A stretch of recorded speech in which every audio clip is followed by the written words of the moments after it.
point about it needing to be a statutory crime. That is not a good argument. It's being made by Alan Dershowitz. It's not shared by constitutional scholars, and I think that one's going to fail. I want to take a look yesterday at how exactly, here you go, Adam Schiff, one of the House managers. Let's listen in. Good morning, everyone. Just want to make a few comments and then answer a couple questions. Yesterday, we laid out the constitutional law and the facts that apply to that law when it concerned Article 1, the president's abuse of power, abuse of his office to coerce Ukraine into helping him cheat in the next election. We are going to conclude that section on Article 1, so we're going to conclude early this afternoon the constitutional analysis of why those actions betraying our national security violate the Constitution and require his removal. We'll then go into Article 2, the obstruction of Congress article, and also lay out how the Constitution and the facts compel his conviction and removal from office. And then we will have our conclusion for the day.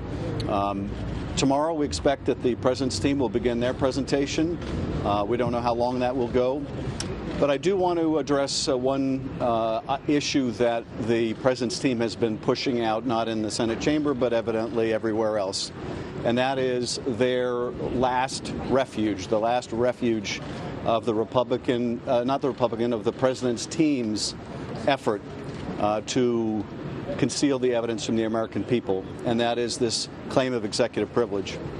Now, we urged at the beginning of the trial that any witness issues be resolved at the beginning of the trial.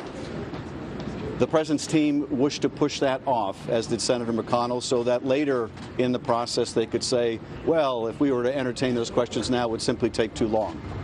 That's nonsense. This is not a trial over a speeding ticket or shoplifting. This is an impeachment trial involving the President of the United States. These witnesses have important firsthand testimony to offer. The House wishes to call them in the name of the American people, and the American people overwhelmingly want to hear what they have to say. Now, unlike in the House, where the President could play rope-a-dope in the courts for years, that is not an option for the President's team here, and it gives no refuge to people who want to hide behind executive privilege to avoid the truth coming out. We have a very capable justice sitting in that Senate chamber, empowered by the Senate rules to decide issues of evidence and privilege. And so if any of these witnesses have a colorable claim that they wish to make, or the President on their behalf, we have a justice who is able to make those determinations, and we trust that the Chief Justice can do so. The Senate will always have the opportunity to overrule the justice. But what they fear, what the President's team fears, is that the justice will in fact apply executive privilege to that very narrow category where it may apply. And here, that category where it may be nowhere at all, because you cannot use executive privilege to hide wrongdoing or criminality or impeachable misconduct. And that is exactly the purpose for which they seek to use it. And finally, they have withheld hundreds and hundreds and hundreds of documents for which there is no colorable claim of privilege. Several of the witnesses that we seek to call have no even colorable claim of privilege. This is merely the latest camouflage and merely the latest effort to obstruct the Congress in its investigation and now to obstruct the Senate in the trial. And I'm happy to respond to a couple of questions. Mr. Chairman, ABC News has reviewed audio that appears to show the President at a dinner in 2018 speaking about Ambassador Yovanovitch, saying, quote, take her out. Your reaction? I saw that newspaper report or ABC report, and I don't have enough background to give you a response to it at this time. But plainly, if the President, at the urging of Giuliani or Parnas or Fruman, if this is additional evidence of his involvement in that effort to smear her, it would certainly corroborate much of what we've heard. But I'm not in a position yet to analyze that, not having looked at it. Yes. How important to your argument today will be the question of setting a precedent here that future Congresses wouldn't want to see the President behave in the same way in terms of blocking subpoenas and witnesses and so forth? It's very important, and this is a good question for me to end on. It's vital in two respects.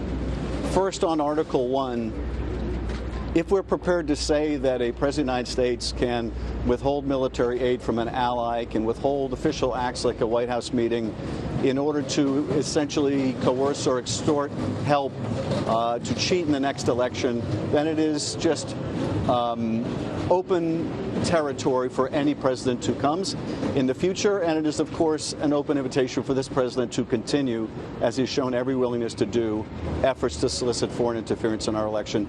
Americans should decide American elections. So the precedent it would set would be terrible, But in terms of the obstruction, the precedent it would set would be equally devastating to our system of government, because it would mean that the impeachment power is essentially a nullity. It's unenforceable. The president can always delay it into non-existence. And this goes not just to impeachment investigations. If the Senate goes along with the president's obstruction, it will, in every way it has impeded the House, impede the Senate in its own responsibilities.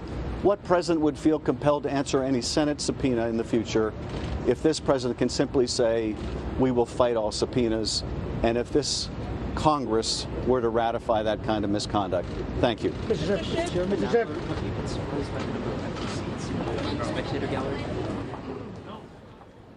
All right, we just heard from Adam Schiff there, one of the House managers, talking about moving ahead. I want to turn now to our esteemed panel here. Rebecca Roiphe, we were having a heated discussion as Schiff was talking about evidence being presented, the House versus in the Senate. Walk us through a little bit about this argument here about moving this forward in the Senate. So what Adam Schiff is saying is that we could not have done it in the House. We couldn't have done it because we would have had to go, the White House was stonewalling. We would have had to go to the courts. And the courts, it would have taken months and months, which would have brought us past the election. And if it brings us past the election, then the current danger is over, right? What our real concern here is this is a president who has welcomed interference in our elections, will continue to do so, and will do so in a way that will affect this particular upcoming election. And you're saying here in the Senate it is different because? The Senate, it is different because the Chief Justice is presiding. So if the Chief Justice were to issue an order for evidence, then it wouldn't be a protracted courtroom fight. So presumably those witnesses would come in, the documents would come in, and the trial would proceed. This is where Republicans say that the Democrats are gaming the system. This is what that argument has consistently been about. If they didn't want to, it was such a clear and present danger that they had to remove the president immediately, that they had to rush this over, and then they wait a month, right, before they even decide to send the articles over to the Senate. But this sense of urgency that they have, because they don't want to wait the 4 months to go to court, like Republicans were saying, and even Jonathan Turley was making that point. Why don't you let this process move through the courts the way traditionally it has in impeachments, instead of accelerating it? It's to game the system for political purposes, because it's about the 2020 election. It's not so much. That's not really gaming the system for political purposes. I mean, there is How could you not if they're trying to move it to the? Well, I'm saying that the argument is that they move it to the Senate. Actually, the Republicans are saying that Republicans are saying that this is gaming the system, whereas Democrats who are on the House side are saying we aren't gaming the system. This is an emergency. This has to be taken care of ASAP. And so we're going to wait a month. Exactly. No. But I think so to me, what the interesting thing is there's a point that the Democrats believe that the Republicans don't. So the Democrats believe that this is an imminent danger. Yes. If we don't get him before, if we don't do this, carry this out before the next election could seriously be corrupted. I think Republicans, even those Republicans who believe some of this happened, don't think there's an actual threat. They think, he's like, it's like picky, it's like little. This is Trump being Trump. And it doesn't actually, they got the money. Our system is too strong. Like, none of this is going to actually affect our election. Sure, it's not great, but it's not going to affect the election. So what's your emergency? Oh, if it's not really that, because we don't believe it's really because you're scared about the election, if we don't believe that, then it's gaming the system. So this is how it ended yesterday, by the way, I want to say. This is how impeachment, the hearing ended yesterday with impeachment manager and House Intelligence Chairman Adam Schiff specifically invoking Russian interference. I want to play for you that bite. Let's say they start blatantly interfering in our election again to help Donald Trump. Can you have the least bit of confidence that Donald Trump will stand up to them and protect our national interest over his own personal interest? You know you can't.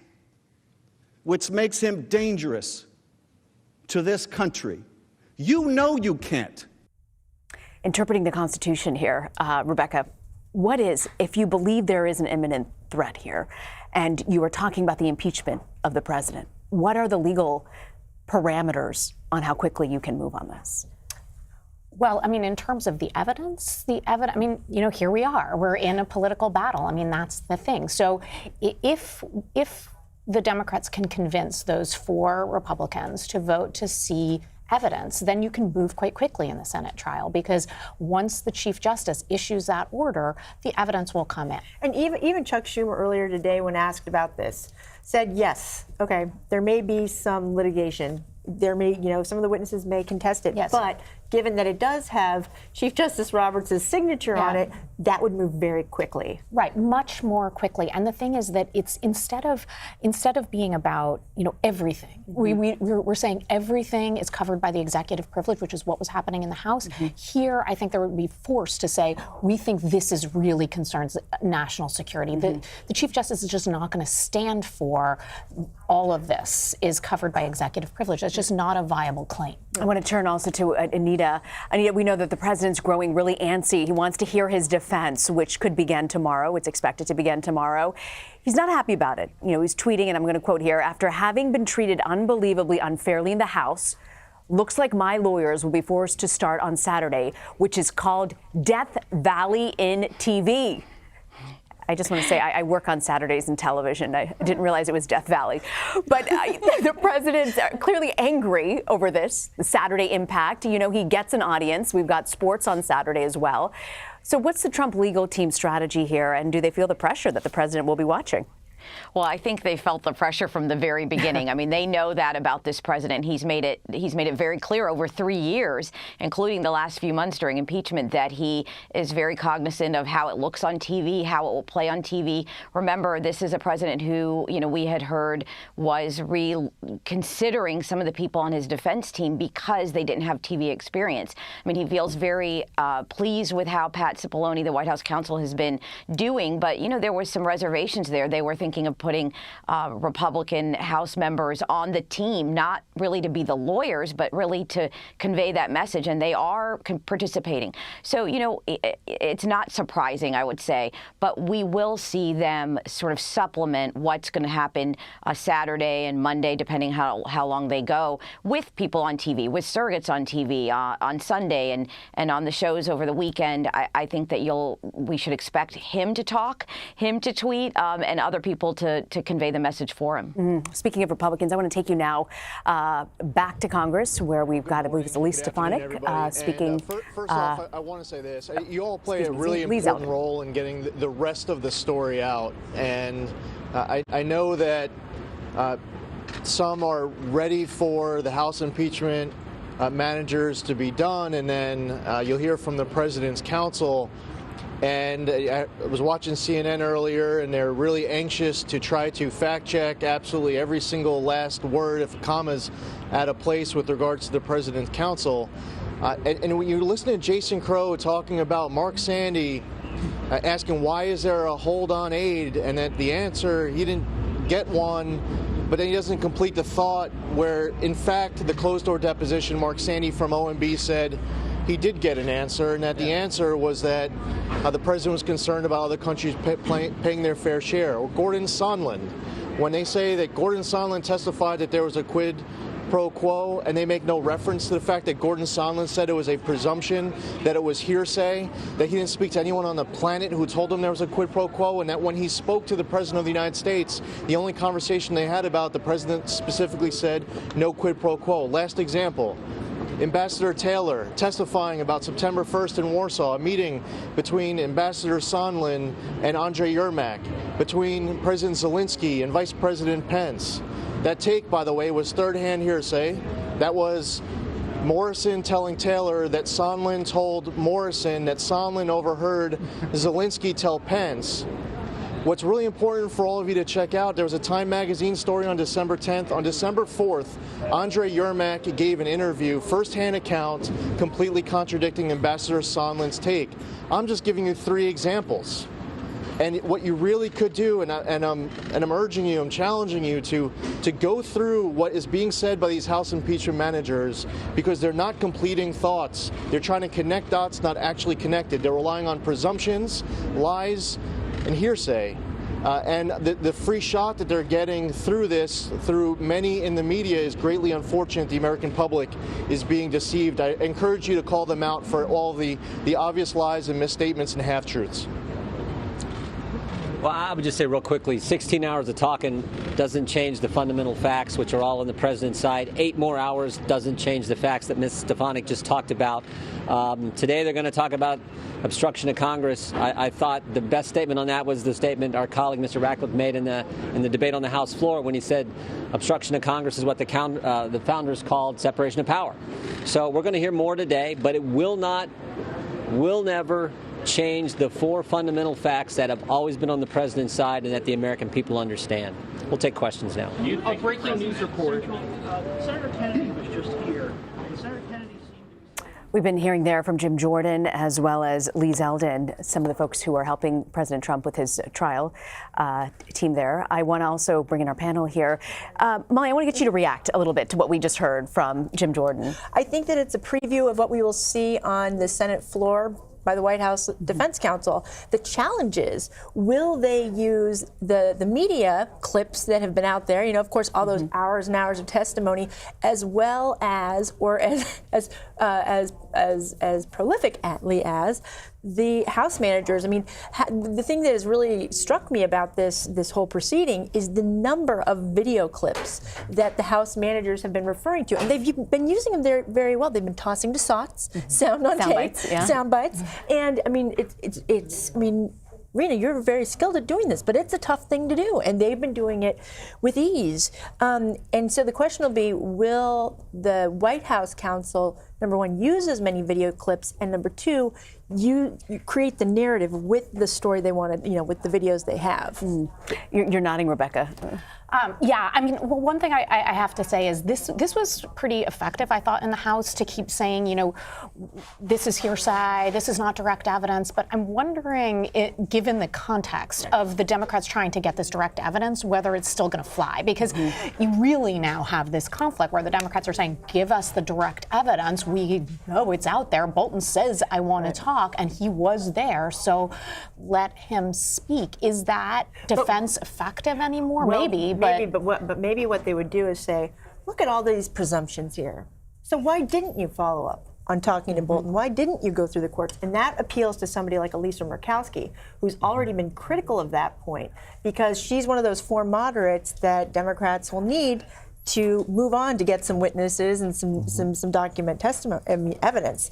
So let's see how well the White House counsel does with that. You know, I've been texting some Hill staffers that I know, and on both sides of the aisle, and it's been interesting. Both of them are saying the same thing right now, that Republicans should be worried because they don't know what they don't know. And now with the Lev Parnas audio tape coming out now, it's even more so that they don't know what they don't know. And so what they're worried about is 6 months, 8 months, 10 months from now, right before the election, information dropping that shows he should have been impeached, that shows that they acquitted, and now that vote would be devastating for them. I just want to weigh in here. You know, Control Room just sent me this. Senator Ted Cruz moments ago said to reporters, this is a direct quote, if additional witnesses are called, we will see Hunter Biden testify in the U.S. Senate. Right.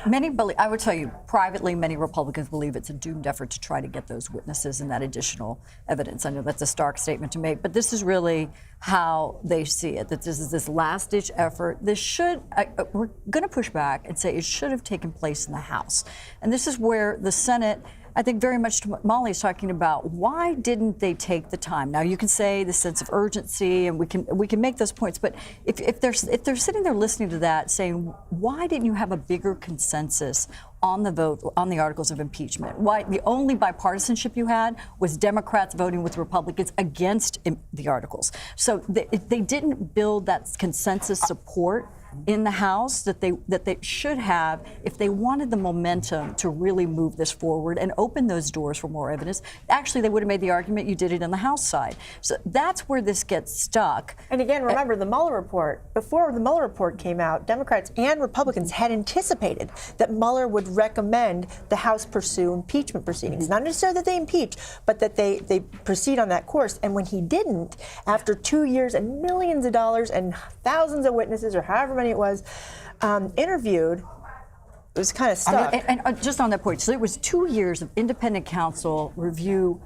thousands of documents versus 12 weeks of a partisan committee that came forward with these articles and, just stacks and reams of evidence paper. But that's the distinction. It isn't that third party that's coming forward, bringing the consensus together, and it's going to continue to be partisan to the end. I want to turn to Anita, who's covering President Trump. Anita, when you talk about this strategy, what do you think? I mean, has the president weighed in about Hunter Biden and Joe Biden, and does the White House defense team, legal team believe that this is something that they want to bring up and go down that road? Yeah, well, you'll see the Republicans kind of cringe every time the president does talk off message here.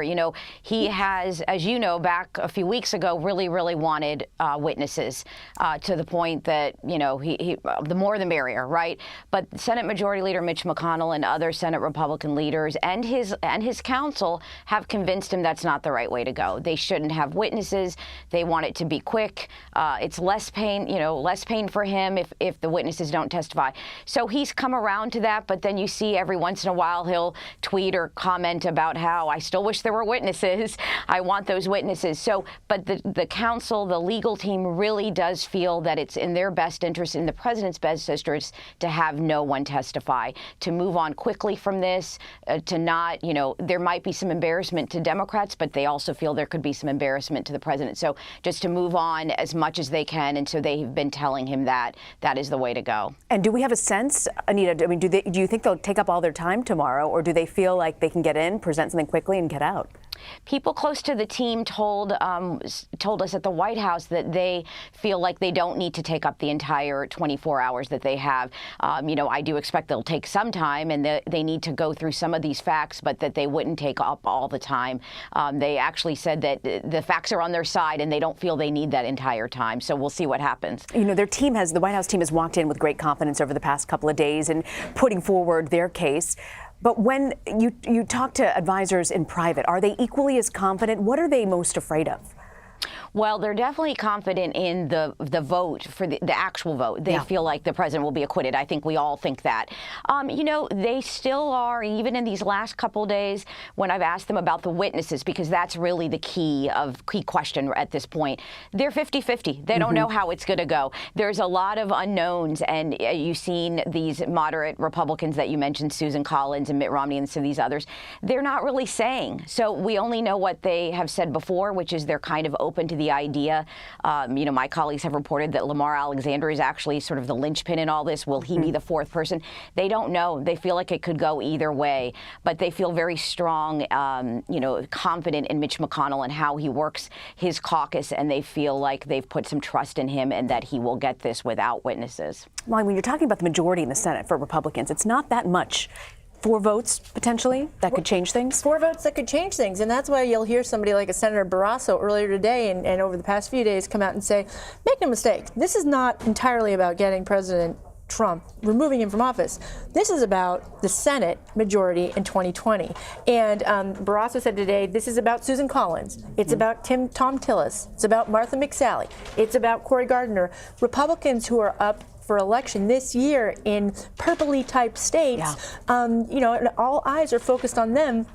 And Barrasso says, this is about Chuck Schumer making himself the majority leader of the Senate, and take that for what it's worth. But the Republicans who are up for re-election this year in the Senate, there's a lot of focus on them right now, and they're getting quite a few calls in their offices, and so they're really thinking about how they're going to move forward on this. And not insignificant consideration that the Senate Republicans have to make as well. Rekha, we've got about 20 seconds left. I want to get your take on what you will be watching this afternoon.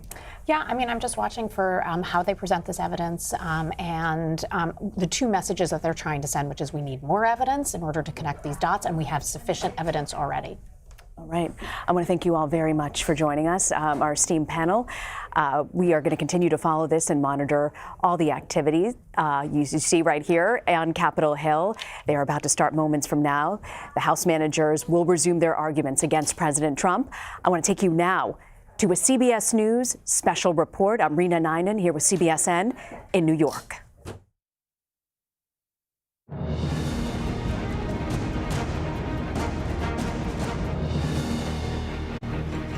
This is a CBS News special report. I'm Norah O'Donnell in Washington, and today is the last and final chance for House managers to make their case, not only to the U.S. Senate, but the American people. They have 7 hours and 53 minutes left in order to hold the stage there in the U.S. Senate before it being turned over to Republicans. Want to give you a look inside the Capitol as we will see number of senators arrive in the Senate chamber.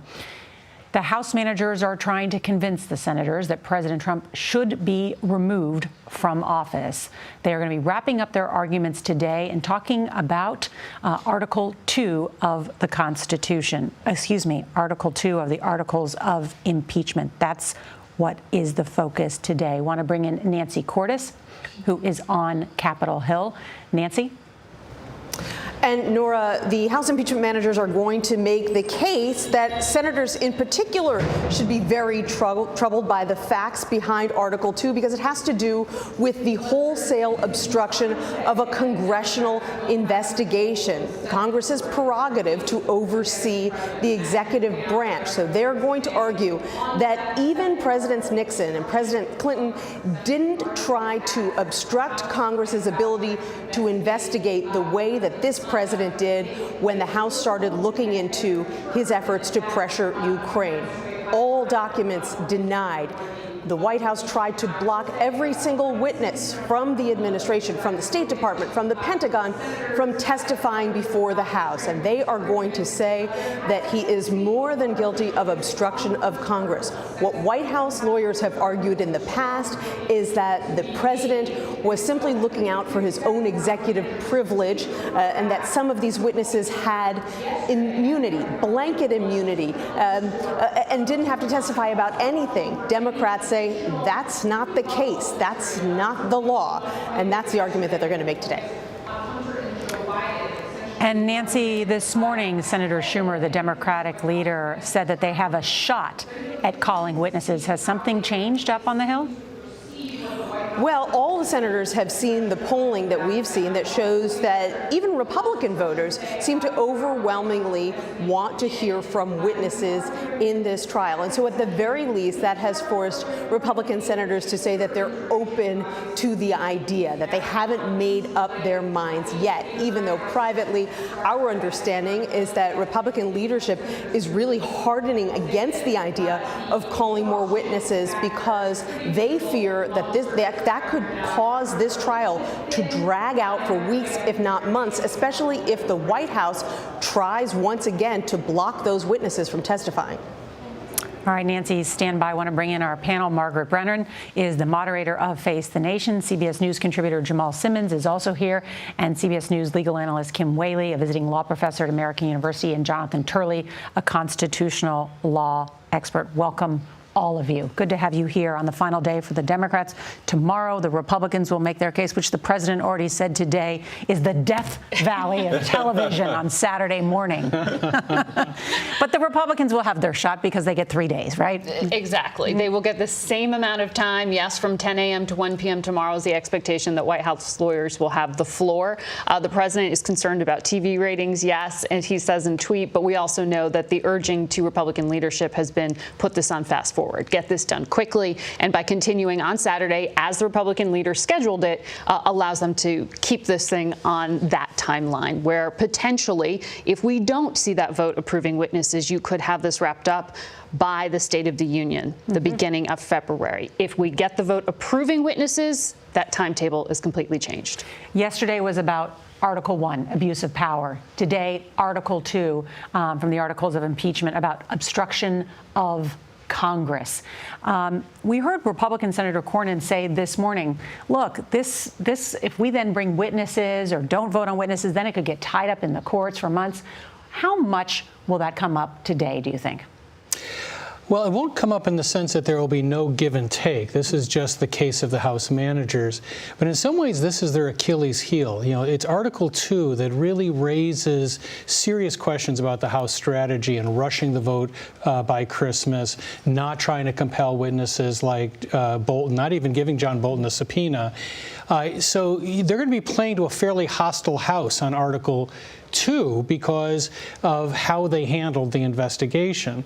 But I also think it's important to note that they're not trying to close for a verdict. What they're trying to do is close for witnesses. They're trying to make a strong enough argument that the public is going to push moderate Republican senators to vote for witnesses. That's an excellent point. This is really the case about we need more information. We need to hear from these witnesses. We don't have time for this to be litigated in the courts. Yeah, and that is a legitimate argument in terms of what happened in the House, and we've both made that. On the other hand, the president is taking the position in the D.C. Circuit with respect to Don McGahn's subpoena that there is no standing to actually invoke the federal courts. So we're seeing across the board the president sort of heads you we win, tails you lose, and this is another moment. And I think the big question is whether Chief Justice Rehnquist will be invoked to make some of these decisions and not have to go all the way through the district courts, all the way up to the Supreme Court separately under Article 3. His authority here is under Article 1 of the Constitution.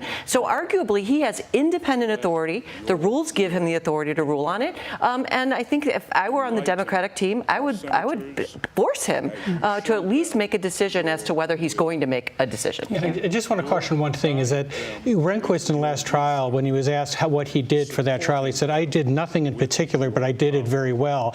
And that's generally the approach of Chief Justice. Except for Salmon Chase, right? And Johnson was much more active, so we've got both sides here on that. Chaplain Barry Black is leading everyone in the daily prayer, and then there'll be the Pledge of Allegiance. I want to bring in Jamal here. You heard Nancy say that those senators there are aware of the poll numbers out there that suggest that a majority of the American people, majority of Republicans, favor additional witnesses.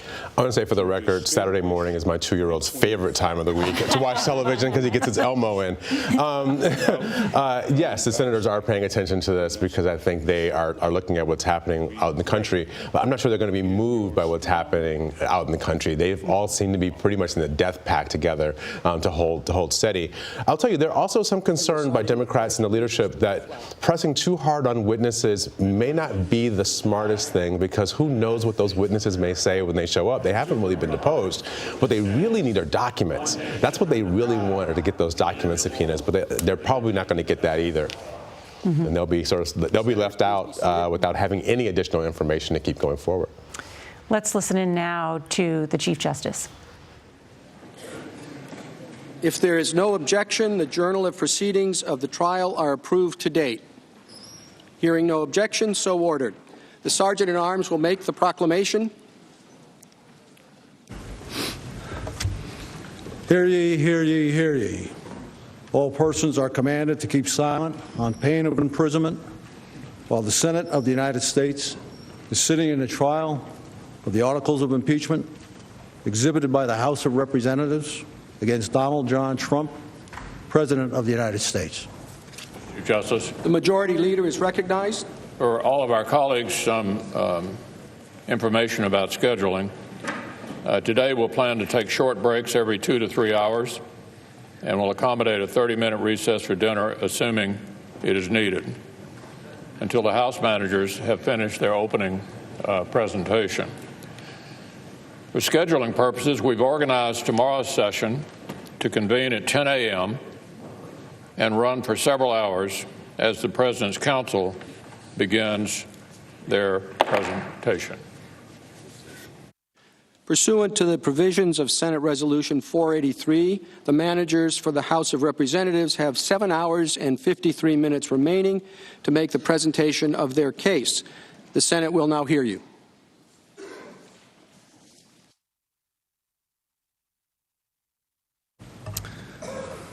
Mr. Chief Justice, Senators, distinguished counsel of the President, I keep wanting to say good morning, but good afternoon. I just wanted to give a very brief orientation to the argument you'll hear today.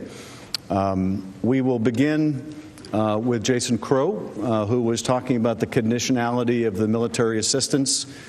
This is the latter part, although not the end of the argumentation on the application of the Constitution and law as it respects Article 1, the abuse of power. I'll have a presentation after Mr. Crow, and soon thereafter we will conclude the presentation on Article 1.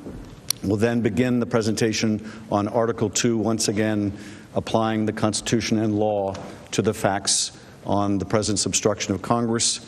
We will then have some concluding thoughts and then turn it over to the President's counsel. And that is what you should expect for the day. And with that, I will now yield to Mr. Crow of Colorado.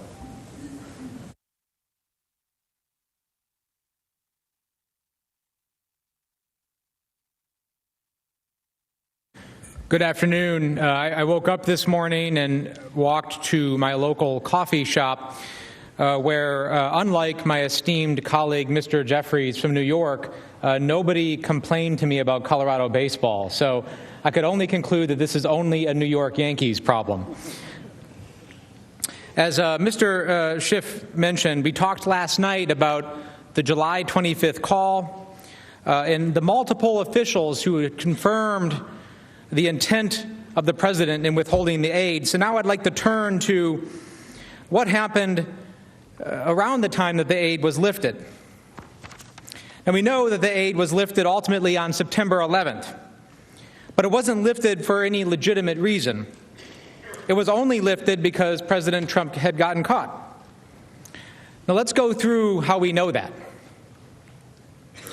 On August 26th, the whistleblower complaint had been sent to the Director of National Intelligence.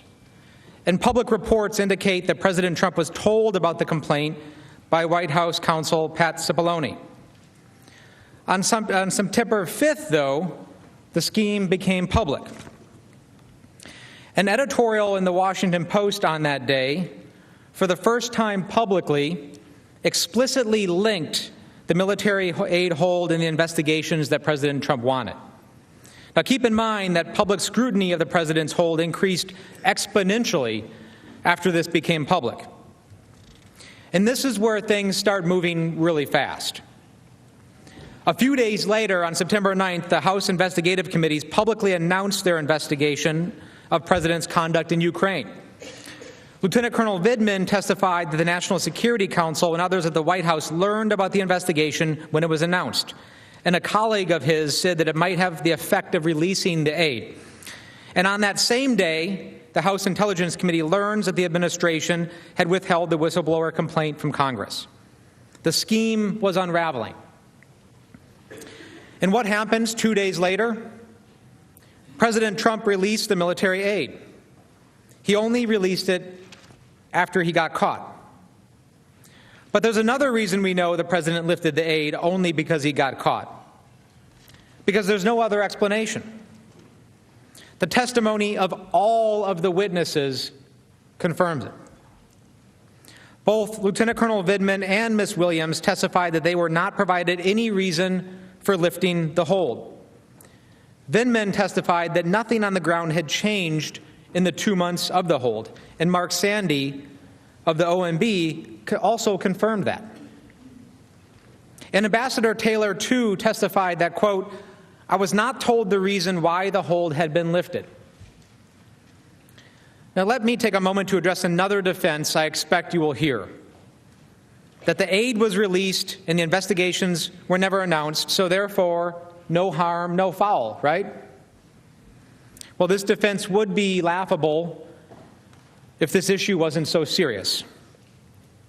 First, I've spoken over the past 3 days about the real consequences of inserting politics into matters of war. Real people, real lives are at stake. Every day, every hour matters. So no, the delay wasn't meaningless. Just ask the Ukrainians sitting in trenches right now. And to this day, they are still waiting on $18 million of the aid that hasn't reached them. Jennifer Williams, who attended the Warsaw meeting with Vice President Pence, described President Zelensky's focus during this time. And you testified in your deposition that in that conversation, President Zelensky emphasized that the military assistance, the security assistance, was not just important to assist Ukraine in fighting a war against Russia, but that it was also symbolic in nature. What did you understand him to mean by that? President Zelensky explained that more than, or just equally with the financial and physical value of the assistance, that it was the symbolic nature of that assistance that really was the show of U.S. support for Ukraine and for Ukraine's sovereignty and territorial integrity. And I think he was stressing that to the Vice President to really underscore the need for the security assistance to be released. And that if the United States was holding the security assistance, is it also true then that Russia could see that as a sign of weakening U.S. support for Ukraine and take advantage of that? I believe that's what the President Zelensky was indicating, that any signal or sign that U.S. support was wavering would be construed by Russia as potentially an opportunity for them to strengthen their own hand in Ukraine. This is an important point, particularly when the president and his attorneys try to argue no harm, no foul. The financial assistance itself was really important to Ukraine, no question about it. But the aid was equally important as a signal to Russia of our support for Ukraine. And regardless of whether the aid was ultimately released, the fact that the hold became public sent a very clear signal to Russia that our support for Ukraine was wavering.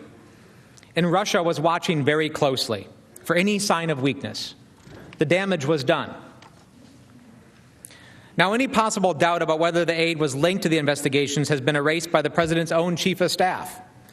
Now, we've seen this video before during the trial, but there's a really good reason for this. It's a complete admission on national TV that the military aid was conditioned on Ukraine helping the president's political campaign. Here, once again, is what Mulvaney said. Did he also mention to me in the past the corruption related to the DNC server? Absolutely. No question about that. But that's it. And that's why we held up the money. And when pressed that he had just confessed to the very quid pro quo that President Trump had been denying, Mulvaney doubled down. But to be clear, what you just described is a quid pro quo. It is funding will not flow unless the investigation into the Democratic server happened as well. We do that all the time with foreign policy. If you read the news reports and you believe them, what did McKinney say yesterday? Well, McKinney said yesterday that he was really upset with the political influence in foreign policy. That was one of the reasons he was so upset about this. And I have news for everybody. Get over it. There's going to be political influence in foreign policy. I'm talking to Mr. Now remember, at the time he made these statements, Mulvaney was both the head of OMB and the acting chief of staff at the White House. He knew about all of the legal concerns. He also knew about the president's so-called drug deal, as Ambassador Bolton called it. He knew exactly what was going on in the Oval Office and how OMB implemented the president's illegal order to hold the aid. Mulvaney confirmed why the president ordered the hold. It was not to develop further policy to counter Russian aggression.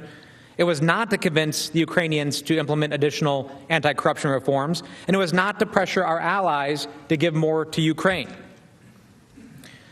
Now, since we won't have an opportunity to respond to the president's presentation, I'm going to take a minute to respond to some of the arguments that I expect them to make. You will notice, I'm sure, that they will ignore significant portions of the evidence while trying to cherry-pick individual statements here and there to manufacture defenses. But don't be fooled. One defense you may hear is that the aid was held up to allow for a policy review. This is what the administration told the GAO at one point. But the evidence shows the opposite. The evidence shows that the administration didn't conduct a review at any time after the president ordered the hold. Laura Cooper was not aware of any review of the funding conducted by DOD in July, August, or September. And similarly, George Kent testified that the State Department did not conduct and was never asked to conduct a review of funding administered by the State Department. In fact, on May 23rd, The anti-corruption review was complete, and DOD certified to Congress that Ukraine had complied with all of the conditions and that the remaining half of the aid should be released. This was confirmed by the June 18th press release announcing the release, or announcing the funding. And do you remember the fictitious, quote-unquote, interagency review process? Well, that was made up, too. So no review was necessary because it had already been done. Next, the President's Counsel keeps saying this was about corruption in Ukraine. President Trump was not concerned with fighting corruption. It's difficult to even say that with a straight face. The President never mentioned corruption on either call with President Zelensky. But let's go through the evidence. As we just discussed, DOD had already completed a review and concluded that Ukraine had, quote, made sufficient progress in meeting defense reform and anti-corruption goals consistent with the National Defense Authorization Act in order to receive the funds. And in fact, Mark Sandy, who was not at that meeting but who was initially responsible for approving the hold, said he had never heard corruption as a reason for the hold in all of the discussions he had about it. Similar to the anti-corruption argument, there is simply no evidence to support the President's after-the-fact argument that he was concerned about burden sharing. Now, that's other countries also contributing to Ukraine. I imagine the President may cite the emails in June about what other countries provided to Ukraine, the reference to other countries' contributions in the July 25th call, and testimony from Sandy about a request for information about what other European countries give to Ukraine. But there is simply no evidence that ties the concern to his decision to hold the funding. First, let's actually look at the contributions of European countries to Ukraine. There's a slide in front of you. It shows that other European countries have significantly contributed to Ukraine since 2014, and the European Union in total has given far more than the U.S. The EU is the single largest donor to Ukraine, having provided over $16 billion in grants and loans. The President's assertion that other countries did not support Ukraine is meritless. And there are other reasons, too. After DOD and OMB responded to the President's request, presumably with some of the information we just provided you, showing Europe gives a lot to Ukraine, nobody in the Trump administration mentioned burden sharing as a reason for the hold to any of the 17 witnesses that we've been talking about. Sondland, whose actual portfolio is the EU, not Ukraine, testified that he was never asked to speak to the EU or EU member countries about providing more aid to Ukraine. And if President Trump were truly concerned about that, he would have been the perfect guy to handle it, because he was our ambassador to the EU. But it never happened. And how could it? Because Sondland himself knew the aid was linked to the investigations, because that's what the President himself had told him. It wasn't until the President's scheme began to unravel, after the White House learned of the whistleblower complaint, and after Politico publicly revealed the existence of the hold, that the issue of burden sharing came up again.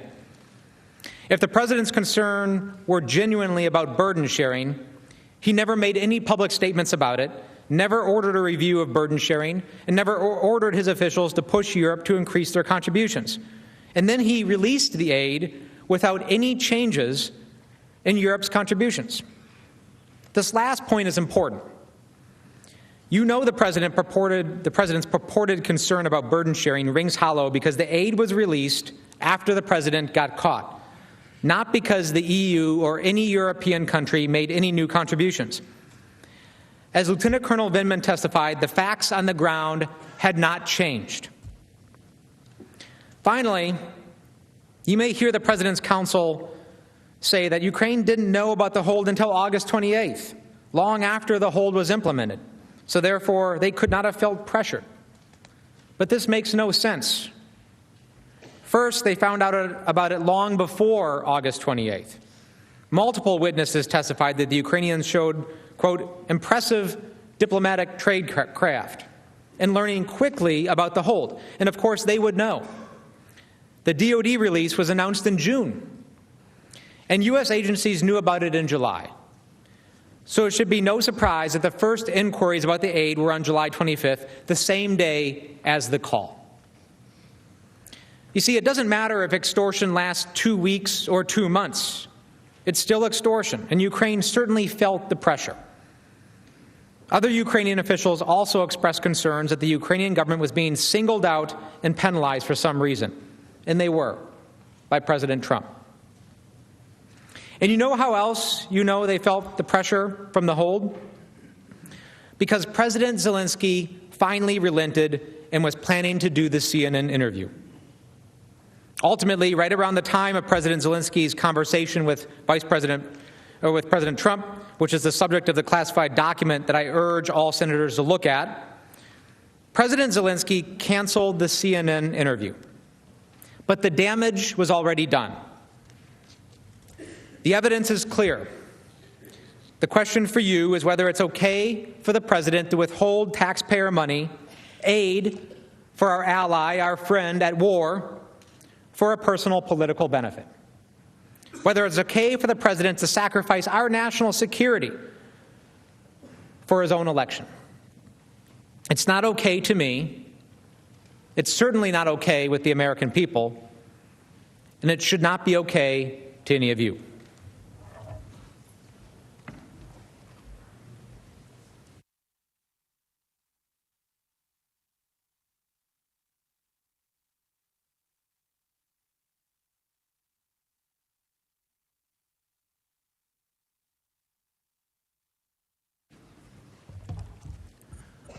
Mr. Chief Justice, distinguished members of the Senate, President's Council, the American people, once again, we are gathered here not as Democrats or Republicans, not as the left or the right, not as progressives or conservatives, but as Americans, doing our constitutional duty during this moment of presidential accountability.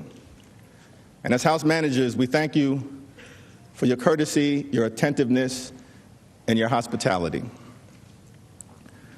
At the heart of Article 2, obstruction of Congress, is a simple, troubling reality. President Trump tried to cheat. He got caught, and then he worked hard to cover it up. The president tried to cheat, he got caught, and then he worked hard to cover it up. Patrick Henry, one of the nation's great patriots, once said that the liberties of a people never were, nor ever will be secure when the transactions of their rulers may be concealed from them. Let's now address the effort by President Trump and his team to cover up his wrongdoing.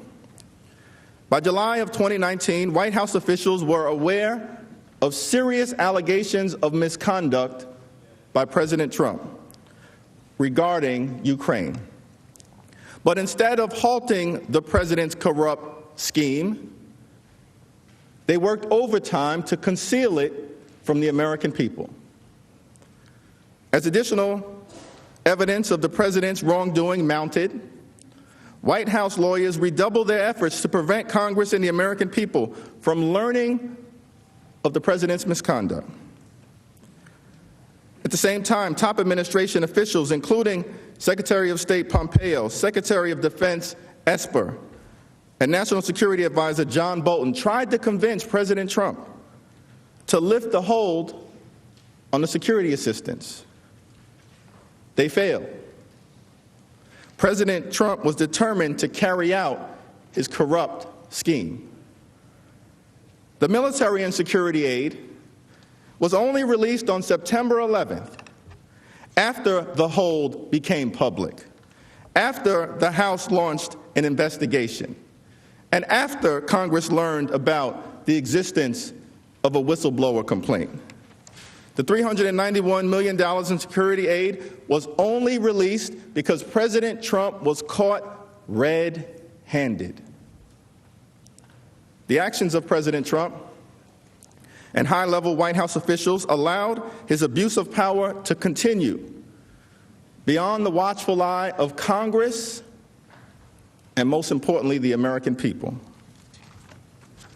As we have discussed at length, on July 10th, Ambassador Sondland told the Ukrainians and other U.S. officials that he had a deal with Acting Chief of Staff Mick Mulvaney to schedule the White House meeting President Zelensky wanted if the new Ukrainian leader committed to the phony investigations that President Trump sought.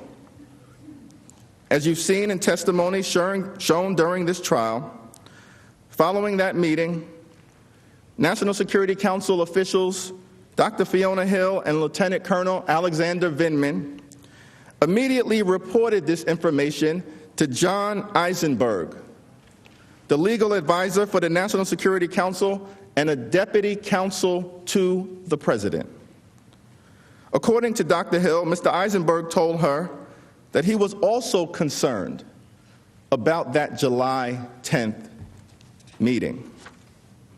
On the screen is Dr. Hill's deposition testimony, where she explains Mr. Eisenberg's reaction, saying, he wasn't aware that Sondland, Ambassador Sondland, was kind of running around doing a lot of these meetings and independently.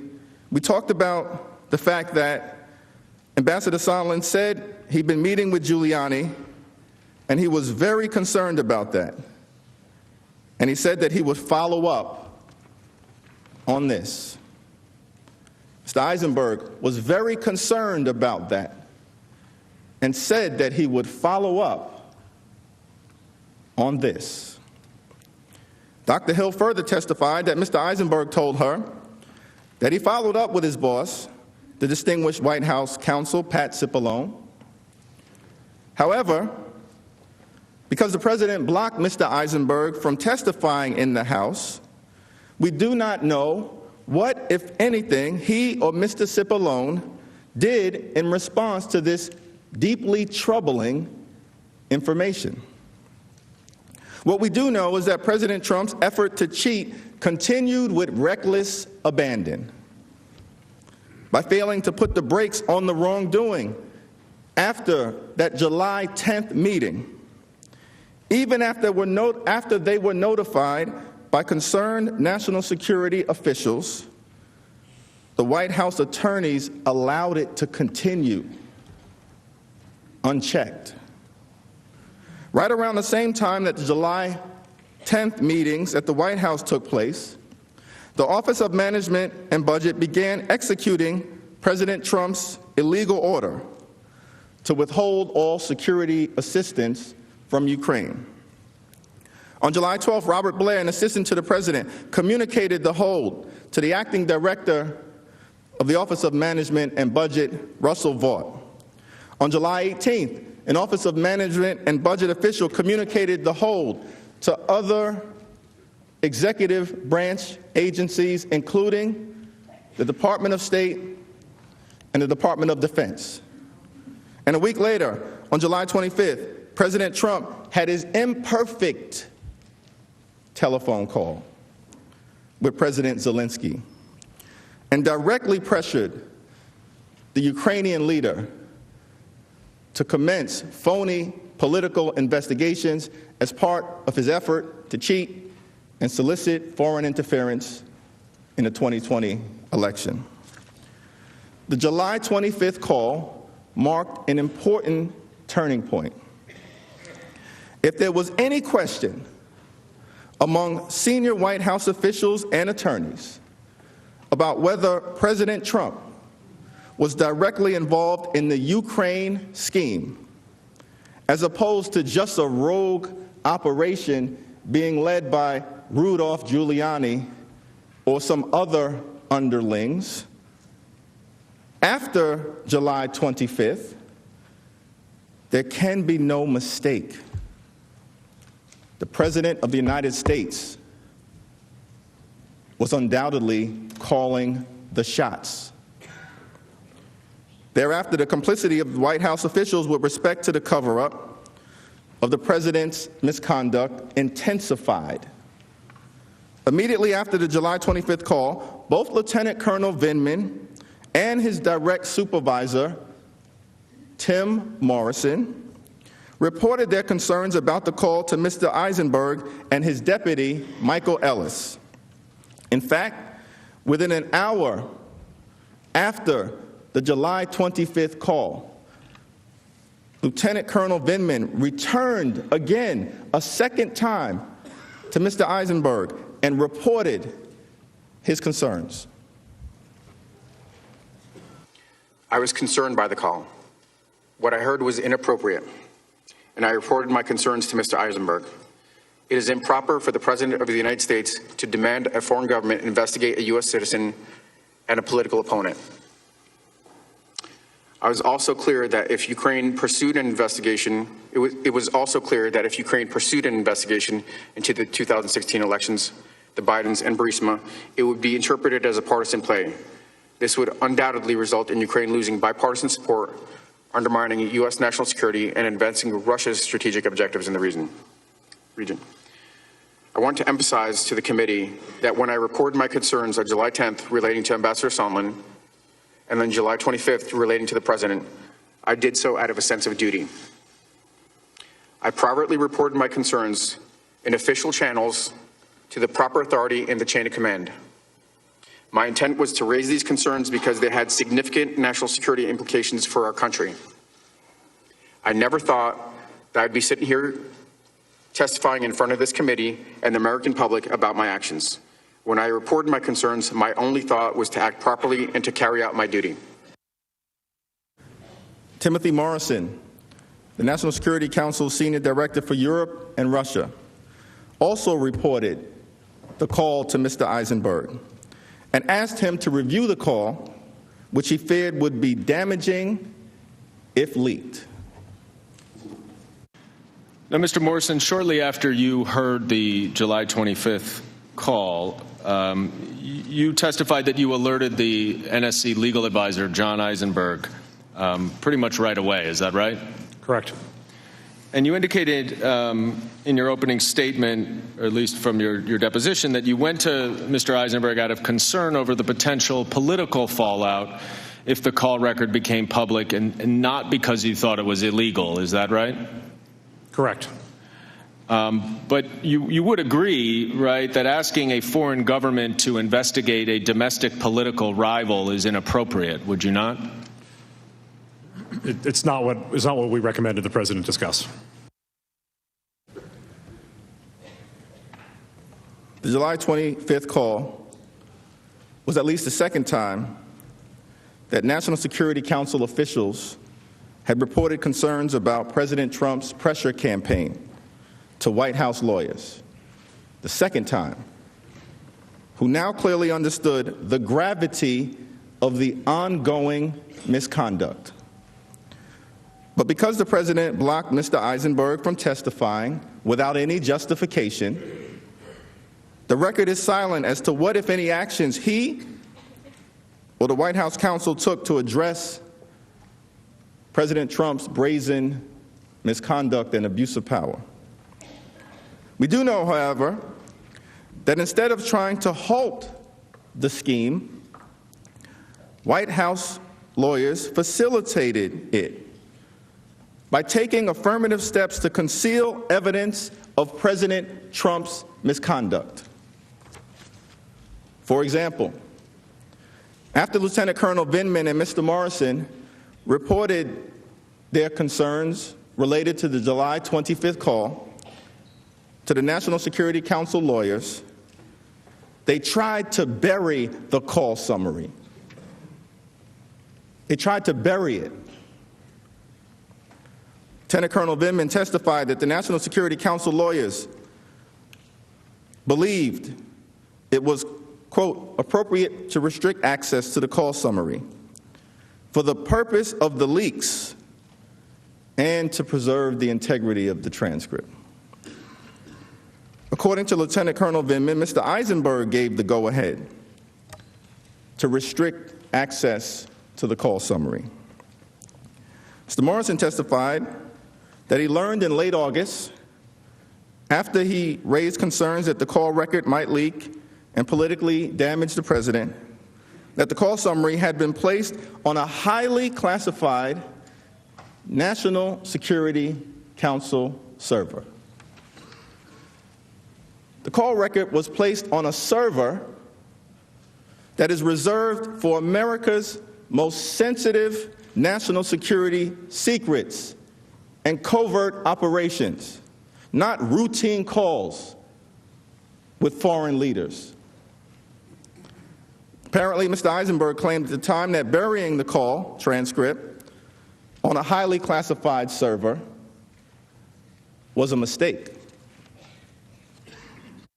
Now, in a second meeting with Mr. Eisenberg, what did you recommend that he do to prevent the call record from leaking? I recommended we restrict access to the package. Had you ever asked the NSC legal advisor to restrict access before? No. Did you speak to your supervisor, Dr. Kupperman, before you went to speak to John Eisenberg? No. Did you subsequently learn that the call record had been put in a highly classified system? I did. And what reason did Mr. Eisenberg give you for why the call record was put in the highly classified system? It was a mistake. He said it was just a mistake? It was an administrative error. In Mr. Morrison's view, the July 25th call record did not meet the requirements to be placed on a highly classified server. At his deposition, Mr. Morrison testified that the call record was placed on the server by mistake. However, even after this alleged mistake was uncovered, the July 25th call summary was not removed from the classified system because someone was trying to hide it. It was not until the launch of the House impeachment inquiry in late September and after intense public pressure that the rough transcript of the July 25th call was released. Again, because Mr. Eisenberg and Mr. Ellis refused to testify in the House. We do not know exactly how the July 25th call record ended up on this highly classified National Security Council server. What we do know is that Mr. Eisenberg ordered access restricted after multiple officials, like Dr. Fiona Hill and Lieutenant Colonel Vindman, advised him of the scheme to condition a White House meeting on phony political investigations. This strongly suggests that there was an active attempt to conceal the clear evidence of the president's wrongdoing. Instead of addressing the president's misconduct, Mr. Eisenberg seemingly tried to cover it up. Why did Mr. Eisenberg place the July 25th call summary on a server for highly classified material? Did anyone senior to Mr. Eisenberg direct him to hide the call record? Why did the call record remain on the classified server even after the so-called error was discovered? Who ordered the cover-up of the call record? Who ordered the cover-up of the call record? The American people deserve to know. Following the July 25th call, the president's scheme to pressure Ukraine for political purposes intensified, apparently unchecked by any effort to stop it from the White House counsel's office. After the July 25th call, Ambassadors Sondland and Volker worked with the president's personal lawyer, Rudolph Giuliani, to procure a public statement from President Zelensky to announce phony investigations into Joe Biden and the CrowdStrike conspiracy theory being peddled by President Trump. At the same time, President Trump continued to withhold the White House meeting and security assistance from Ukraine in a manner that broke the law. As these efforts were ongoing, White House attorneys reportedly received yet another warning sign that the president was abusing his power. According to a published report in the New York Times, the week after the July 25th call, an anonymous whistleblower reported concerns that the president was abusing his office for personal gain. The whistleblower complaint landed in the CIA General Counsel's office. Although the concerns related directly to the president's own misconduct, the CIA's General Counsel, Courtney Elwood, alerted Mr. Eisenberg. Over the next week, Ms. Elwood, Mr. Eisenberg, and their deputies reportedly discussed the whistleblower's concerns, and they determined, as required by law, that the allegations had a reasonable basis. So, by early August, White House lawyers began working, along with attorneys at the Department of Justice, to cover up the president's wrongdoing. They were determined to prevent Congress and the American people from learning anything about the president's corrupt behavior. Although senior Justice Department officials, including Attorney General Bill Barr, were reportedly made aware of the concerns about corrupt activity, no investigation into President Trump's wrongdoing was even opened by the Department of Justice. As White House and Justice Department lawyers were discussing how to deal with the whistleblower's concerns, on August 12th, another important date, the whistleblower filed a formal complaint with the Inspector General for the intelligence community. In accordance with federal law, on August 26th, the Inspector General transmitted the whistleblower complaint to the Acting Director of National Intelligence, Joseph Maguire, along with the Inspector General's preliminary conclusion that the complaint was both credible and related to a matter of urgent concern. Urgent concern. But instead of transmitting the whistleblower complaint to the House and to this Senate's Distinguished Intelligence Committee, as required by law, the Acting Director of National Intelligence notified the White House. Well, Director, I'm still trying to understand the chronology. So you first went to the Office of Legal Counsel, and then you went to White House counsel? We went, excuse me, and then to the, repeat that, please, sir. I'm just trying to understand the chronology. You first went to the Office of Legal Counsel, and then you went to the White House counsel? No, sir. No, sir. No, we went to the White House first to determine, to ask the question. Okay, that's all I wanted to know is chronology. So you went to the White House first. So you went to the subject of the complaint for advice first about whether you should provide the complaint to Congress. There were issues within this, a couple of things. One, it did appear that it has executive privilege. If it does have executive privilege, it is the White House that determines that. I cannot determine that as the Director of National Intelligence. Under federal law, the Acting Director of National Intelligence was required to share the whistleblower complaint with Congress. Period. Full stop.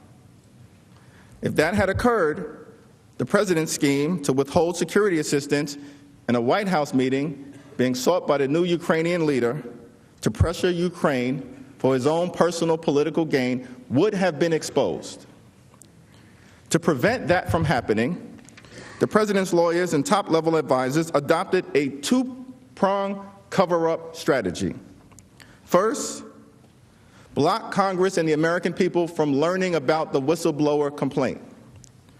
Second, try to convince President Trump to lift the hold on the security assistance before anyone can find out about it and use that evidence against him. As to the first prong, Sometime after the acting director of national intelligence told the White House counsel's office about the complaint on August 26th, Mr. Cipollone and Mr. Eisenberg reportedly briefed the president. They likely discussed with President Trump whether they were legally required to give the complaint to Congress. They stated that they were consulting with the Office of Legal Counsel at the Department of Justice. The acting director of national intelligence testified that he and the Inspector General consulted with the Office of Legal Counsel, who opined without any reasonable basis that he did not have to turn over the complaint to Congress. On September 3rd, the day after the statutory deadline for the Director of National Intelligence to provide the complaint to this body and to the House, the Office of Legal Counsel issued a secret opinion, concluding that, contrary to the plain language of the statute, the acting director of national intelligence was not required to turn over the complaint. The cover-up was in full swing. The Office of Legal Counsel opined that the whistleblower complaint did not qualify as an urgent concern and therefore did not have to be turned over. What can be more urgent than a sitting president trying to cheat in an American election by soliciting foreign interference? What can be more urgent than that? That's a constitutional crime in progress. But they concluded it wasn't an urgent matter. Acting Director of National Intelligence McGuire testified that the Office of Legal Counsel opinion did not actually prevent him from turning over the complaint to Congress. Instead, based upon his testimony, it is clear that he withheld it on the basis that the complaint might deal with information that he believed could be covered by executive privilege. But President Trump never actually invoked executive privilege. He never actually invoked executive privilege. Nor did he inform Congress that he was doing so with respect to this complaint. Instead, the White House secretly instructed the acting director of national intelligence to withhold the complaint based on the mere possibility that executive privilege could be invoked. By doing so, the White House was able to keep the explosive complaint from Congress and the American public without ever having to disclose the reason why it was withholding this information. But truth crushed to the ground will rise again. There's a toxic mess at 1600 Pennsylvania Avenue, and I humbly suggest that it's our collective job, on behalf of the American people, to try to clean it up. President Trump tried to cheat. He got caught. And then he worked hard to cover it up. There have been many great presidents throughout the history of this republic, great Republican presidents and great Democratic presidents. Perhaps one of the greatest presidents is Abraham Lincoln. He once said that any man can handle adversity, but if you want to test a man's character, give him some power. America is a great nation. We can handle adversity better than any other country in the world. Whenever America has found itself in a tough spot, we always make it to the other side. We were in a tough spot during the Civil War. when America was at risk of tearing itself apart, but we made it to the other side. A tough spot in October of 1929 when the stock market collapsed, plunging us into the Great Depression, but we made it to the other side. We were in a tough spot in December of 1941 when a foreign power struck, plunging us into a great conflict with the evil empire of Nazi Germany, but America made it to the other side. We were in a tough spot in the 1960s dealing with the inherent contradictions of Jim Crow, but we made it to the other side. We were in a tough spot on September 11th when the towers were struck and young men and women like Jason Crow was sent to Afghanistan to fight the terrorists there, so we didn't have to fight the terrorists here. And we made it to the other side. America is a great country. We can handle adversity better than any other nation in the world. But what are we going to do about our character? President Trump tried to cheat and solicit foreign interference in an American election. That is an attack on our character. President Trump abused his power and corrupted the highest office in the land. That is an attack on our character. President Trump tried to cover it all up and hide it from the American people and obstruct Congress. That's an extraordinary attack on our character. America is a great nation. We can handle adversity better than any other country in the world. But what are we going to do about our character?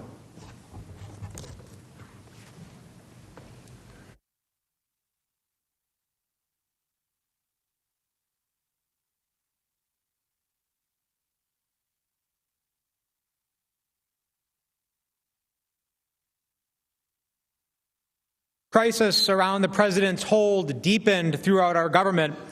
The president's own top advisors redoubled their efforts to lift the hold on military aid and stem the fallout in case it went public. And it did go public.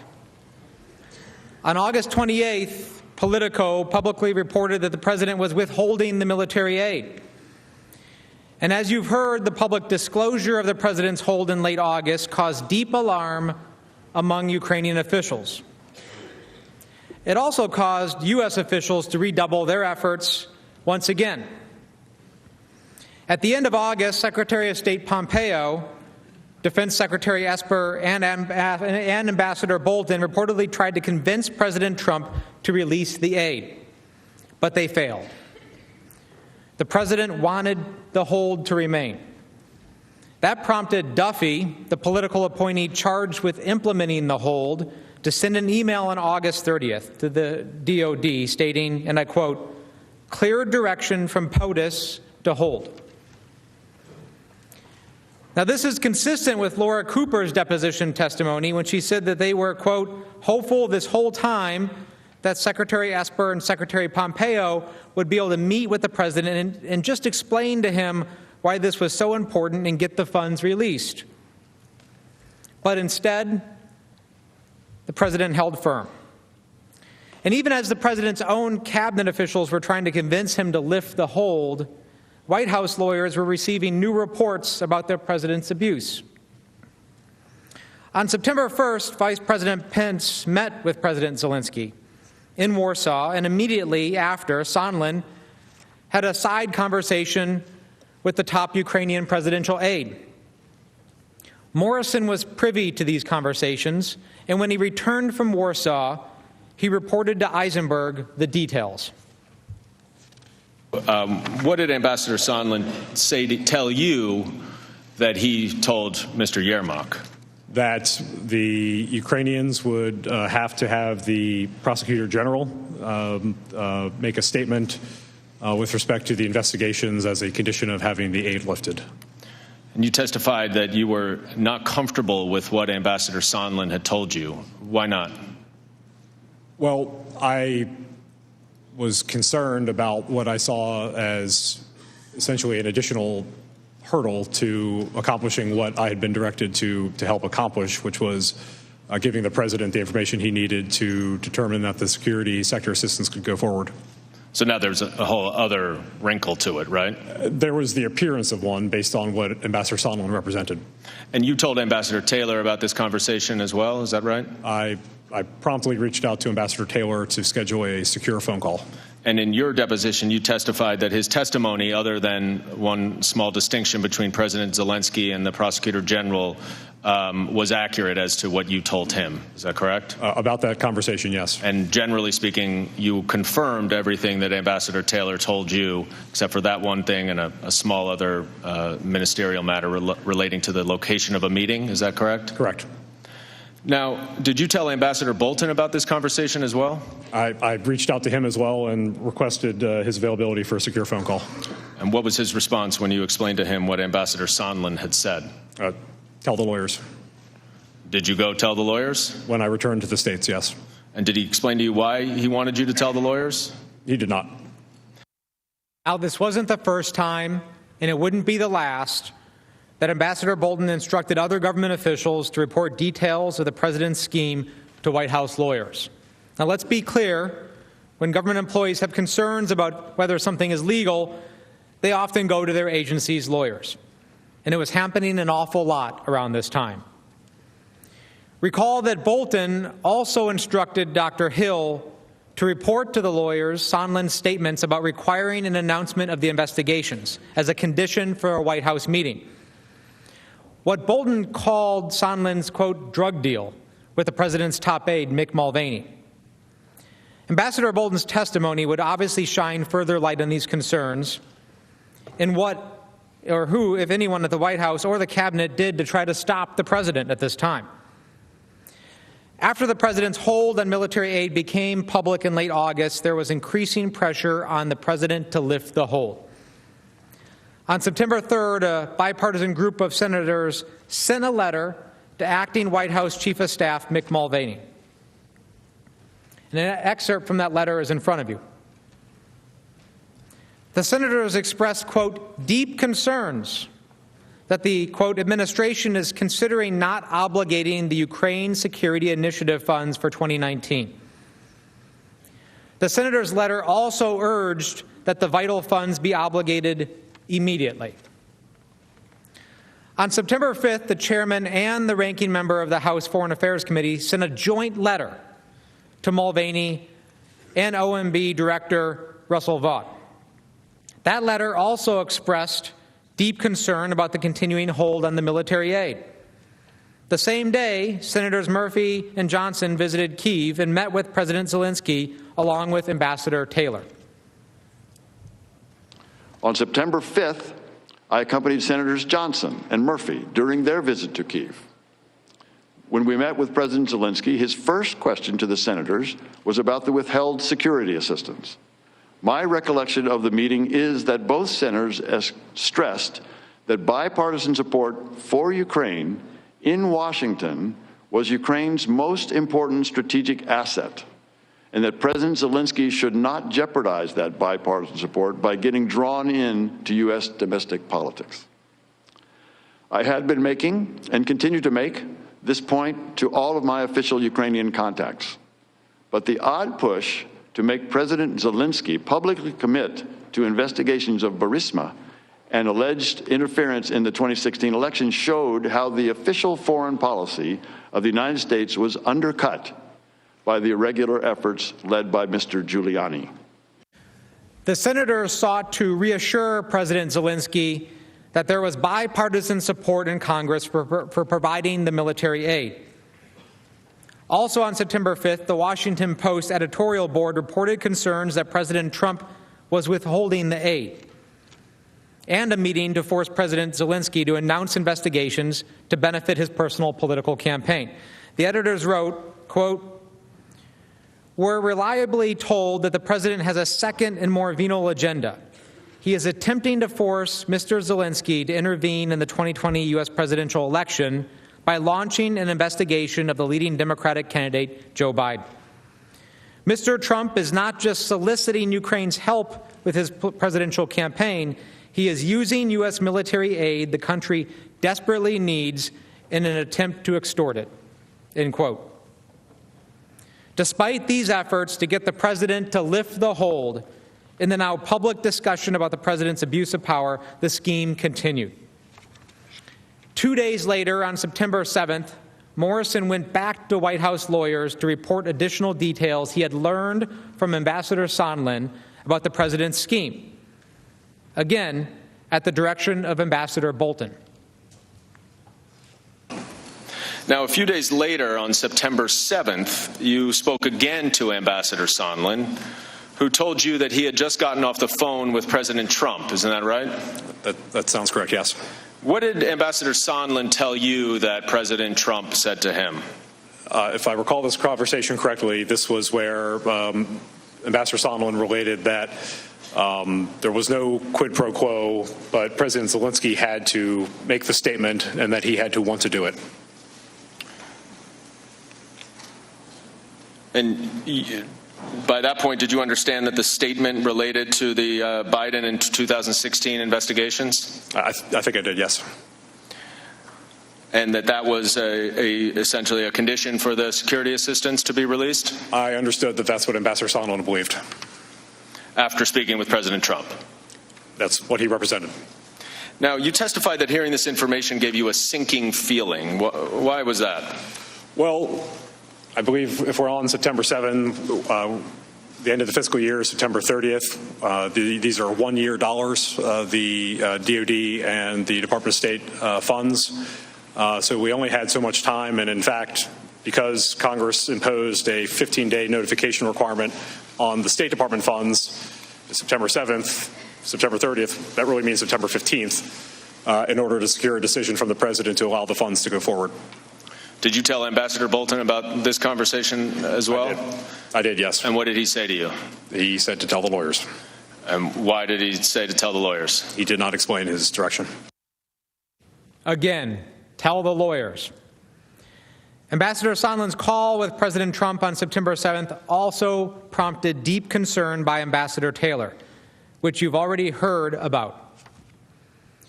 On September 8th and 9th, Ambassador Taylor exchanged WhatsApp messages with Ambassador Sondland and Volker describing his, quote, nightmare scenario, that, quote, they give the interview and don't get the security assistance. As he then goes on to say, quote, the Russians love it and I quit. After the hold on the military aid became public, the White House took two actions in early September. First, the White House and the Justice Department ensured that the acting DNI continued to withhold the whistleblower complaint from Congress in clear violation of the law. And second, the White House attempted to create a cover story for the president's withholding of the assistance, approximately 2 months after President Trump had ordered the freeze. Mark Sandy received an email from his boss, Michael Duffy, that for the first time gave a reason for the hold. Sandy testified that in early September, he received an email from Duffy, quote, that attributed the hold to the president's concern about other countries not contributing more to Ukraine. Again, after months of scrambling, this was the first time any reason had been provided for the hold. And according to Sandy, it was also only in early September, again after the White House learned of the whistleblower complaint and the hold became public, that the White House requested data from OMB on other countries' assistance to Ukraine. So let's recap why we know the concern about burden sharing was bogus. First, for months, no reason was given to the very people executing the military aid, who had been actively searching for answers about why the aid was being held. Second, Remember the supposed interagency process performed by OMB? Well, it was fake. And third, after the hold went public and the White House became aware of the whistleblower, they started scrambling to develop another excuse. Public reports confirm this. A November 24th news report, for instance, revealed that in September, Mr. Cipollone's lawyers conducted an internal records review. The review reportedly, quote, turned up hundreds of documents that reveal extensive efforts to generate an after-the-fact justification for the decision in a debate over whether the delay was legal. The president's top aides were trying to convince the president to lift the hold in late August and early September. And White House officials were actively working to develop an excuse for the president's scheme and devise a cover story in the event that it was exposed. And soon it would be. On September 9th, the chairs of the House Intelligence Committee, the Committee on Foreign Affairs, and the Committee on Oversight and Reform publicly announced the joint investigation of President Trump in Mr. Giuliani's scheme. And this is when the music stops and everyone starts running to find a chair. Word of the committee's investigation spread quickly through the White House to the NSC. Morrison recalled seeing and discussing the letter with NSC staff. Lieutenant Colonel Vindman also recalled discussions among NSC staff members, including Morrison's deputy John Arath, about the investigation. The same day, there were efforts at OMB to create a paper trail to try to shift the blame for the president's hold on security assistance away from the White House. Duffy sent an email to Elaine McCusker that contradicted months of email exchanges. It stated falsely that OMB had in fact authorized DOD to proceed with all process necessary to obligate funds. Duffy was attempting to shift all the responsibility for the delay onto the Pentagon. McCusker replied, and I quote, "You can't be serious. I am speechless." Now, all of this, including OMB's efforts to shift blame to the Pentagon, the White House's effort to create a cover story for the hold on security assistance, were a continuation of the cover-up. It started with the White House's lawyers' failure to stop the scheme after the July 10th meeting was reported to them, continued with attempts to hide the July 25th call summary, and escalated with the White House's illegal concealment of the whistleblower complaint from Congress. On September 10th, the House Intelligence Committee requested that the DNI provide a copy of the whistleblower complaint as the law requires. But DNI continued to withhold the complaint for weeks. The same day it was announced that Ambassador Bolton was resigning or had been fired. It is unclear whether Ambassador Bolton's departure from the White House had anything to do with his opposition to the hold on military aid. But of course, Ambassador Bolton could shed light on that himself if he were to testify. The next day, on September 11th, President Trump met with Vice President Pence, Mulvaney, and Senator Portman to discuss the hold. Later that day, the president relented and lifted the hold after his scheme had been exposed. The president's decision to release the aid, just like his decision to impose the hold, was never explained. Cooper testified that President Trump's lifting of the hold, quote, really came out of the blue. It was quite abrupt. The only logical conclusion based on all of this evidence is that the president lifted the hold on September 11th because he got caught. The president's decision to lift the hold without any explanation is also very telling. If the hold was put in place for legitimate policy reasons, why lift it arbitrarily with no explanation? By lifting the hold only after Congress had launched an investigation when, as Lieutenant Colonel Vindman testified, none of the facts on the ground had changed since the hold had been put into place, the president was conceding that there was never a legitimate purpose. Since the hold was lifted, the president has paid lip service to purported concerns about corruption and burden sharing. But the administration has taken no concrete steps before or since those statements were made to show that it really cares. The record is clear. Before he got caught, the president had no interest in anti-corruption reforms in Ukraine. And as you've already learned, those people who really were concerned about these issues, like Congress, this Senate, the DOD, and the State Department had already gone through the process to address them. As Ambassador Sondland testified, at no point did the President ask him to discuss additional contributions to Ukraine from EU countries, nor did President Trump push Ukraine to undertake any specific anti-corruption reforms. Now, the President's counsel will likely say that his lifting of the hold shows his good faith. They will say that because Ukraine ultimately received the aid without President Zelensky having to announce the sham investigations, that there was no abuse of power. As a legal matter, the fact that the President's corrupt scheme was not fully successful makes no difference.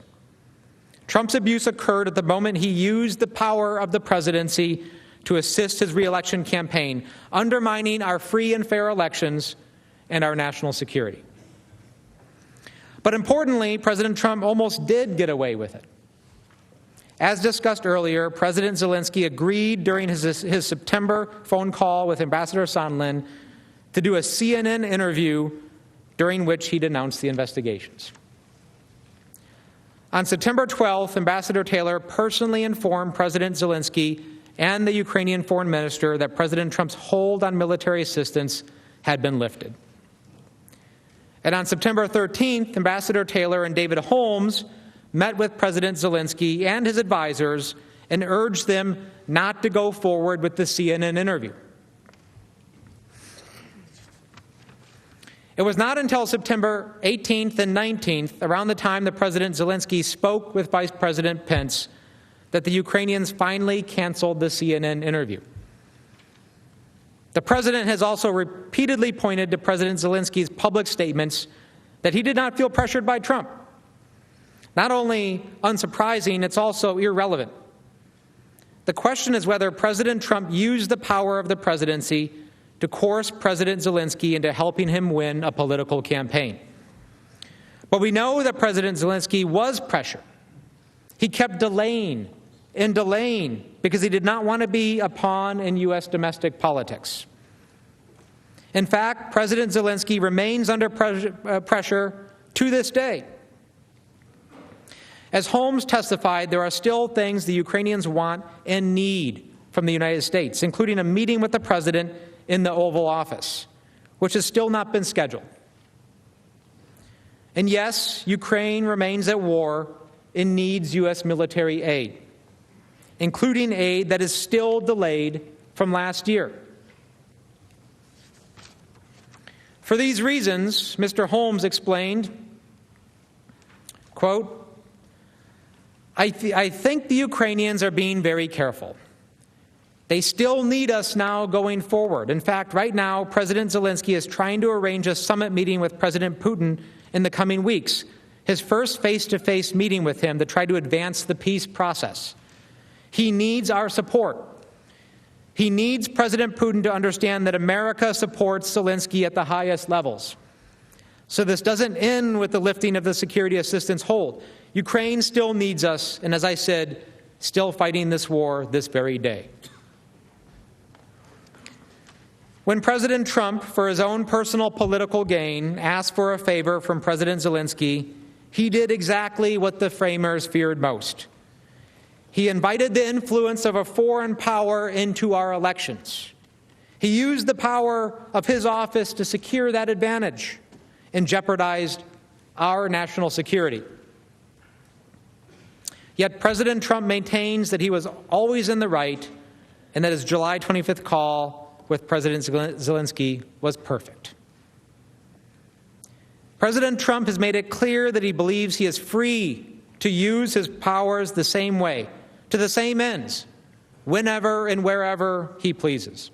And even more troubling, he's even doubling down on his abuse, inviting other countries to interfere in our elections. What does all of this tell you? It tells you that Ambassador Sondland was correct when he told Holmes after hanging up with President Trump on July 26th that the president doesn't care about Ukraine. He only cares about the, quote, big stuff, meaning stuff that helps him personally. The bottom line is that the president used the powers of his office for personal political gain.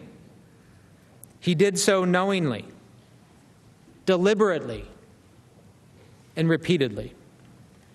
And his misconduct continues to this day.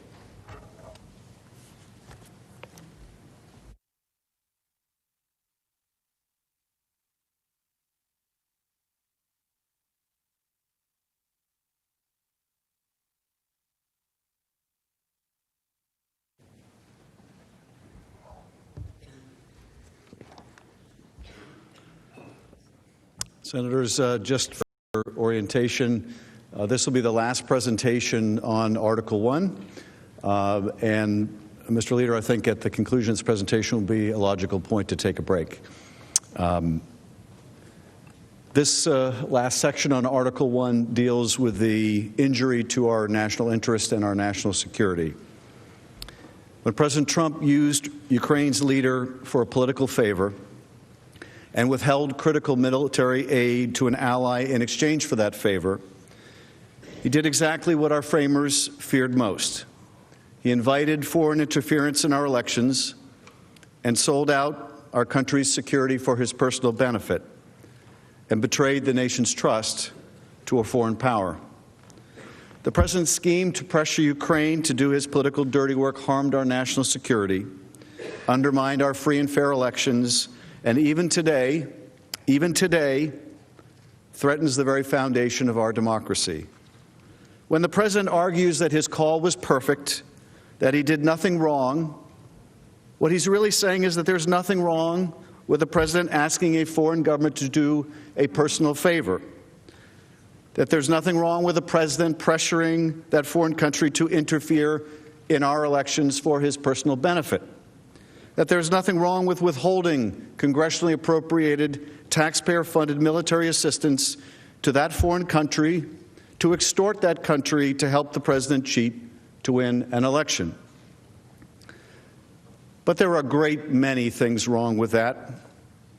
Most significant for the purposes that bring us here today, the Constitution does not permit it. And the Constitution does not permit it because that conduct is the quintessential abuse of power, the use of official power for personal gain, putting personal interest over the national interest, and placing personal benefits over our nation's security. The president's conduct that we outlined yesterday harmed our national security. That is without a doubt. It endangered our elections, and it sent our country on a dangerous path that, if left unchecked, will cause irrevocable damage to the balance of power contemplated in our Constitution. If someone sacrifices the national interest in favor of his own and is not removed from office, our democracy is in jeopardy. It's just that simple. The grave consequences of President Trump's misconduct demand our attention. Let me take these issues in turn, beginning with this harm to national security. First, the president's abuse of power had immediate consequences to our security. Ukraine is a burgeoning democracy entangled in a hot war with Russia.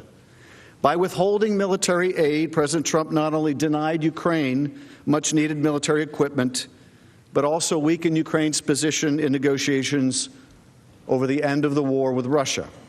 Because of President Trump's corrupt actions, Vladimir Putin was emboldened at a pivotal moment ahead of those sensitive negotiations to attempt to end the war. And emboldened Russia is a threat to the United States and global security around the world. The president's willingness to put himself over a country undercut our European allies' confidence in America's commitment to deterring Russian aggression. And it signaled to adversaries and friends alike that the President of the United States, the most powerful man in the world, our commander-in-chief, could be influenced by manipulating his perception of what was best for his personal interests. Now, I have no doubt that the Russians and probably every other nation that has the capacity does a psychological profile of the President of the United States, as we profile other leaders. If a president can be so easily manipulated to disbelieve his own intelligence agencies, to accept the propaganda of the Kremlin. That is a threat to our national security. And that is just what has happened here. But that's not all. President Trump's willingness to entangle our foreign allies in a corrupt political errand also undermined the credibility of Americans to promote the rule of law and fight corruption abroad.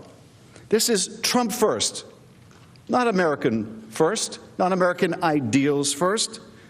And the result has and will continue to be grave harm to our nation if this chamber does not stand up and say it is wrong. If you do not stand up and say this is not only wrong, not only unacceptable, but conduct incompatible with the office of the presidency.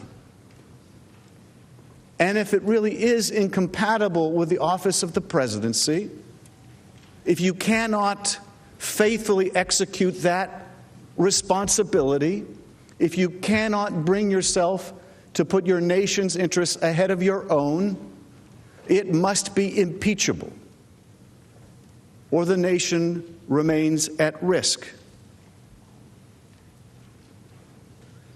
Let's consider the big picture here.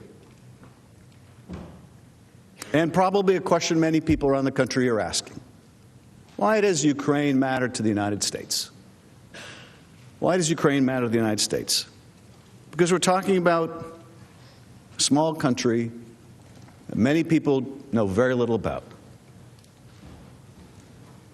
Well, this small country, this ally of ours, is a country hungry for reform and eager for a stronger relation with its most powerful, important ally, the United States.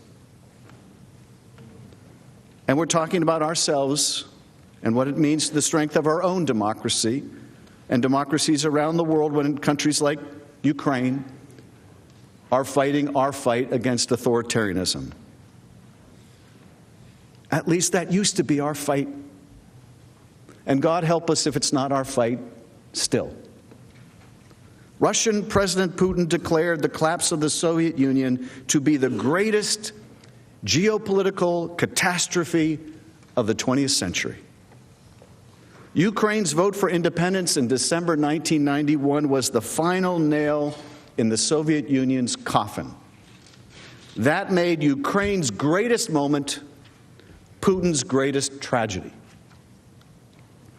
When it declared independence from Soviet domination, Ukraine inherited roughly 1,900 Soviet nuclear warheads, enough firepower to level every major American city several times over. 1,900 Soviet nuclear warheads. In exchange for Ukraine surrendering this arsenal, the United States, Russia, and the United Kingdom reached an understanding called the Budapest Memorandum of 1994. They committed in this memorandum to respecting the borders of an independent Ukraine and also to refrain from using the threat or use of force against Ukraine. This was an early success of the post-Cold War period. Despite its commitment to respect Ukraine's independence, of course, Russia continued to meddle in Ukraine's affairs. Ambassador Taylor recounted how events took an even more sinister turn in 2013. The West. But in 2013, Vladimir Putin was so threatened by the prospect of Ukraine joining the European Union that he tried to bribe the Ukrainian president. This triggered mass protests in the winter of 2013 that drove that president to flee to Russia in February 2014, but not before his forces killed 100 Ukrainian protesters in central Kyiv. Angered by the fall of the Kremlin-backed leader in Kyiv, President Putin ordered the invasion of Ukraine, specifically a region known as Crimea.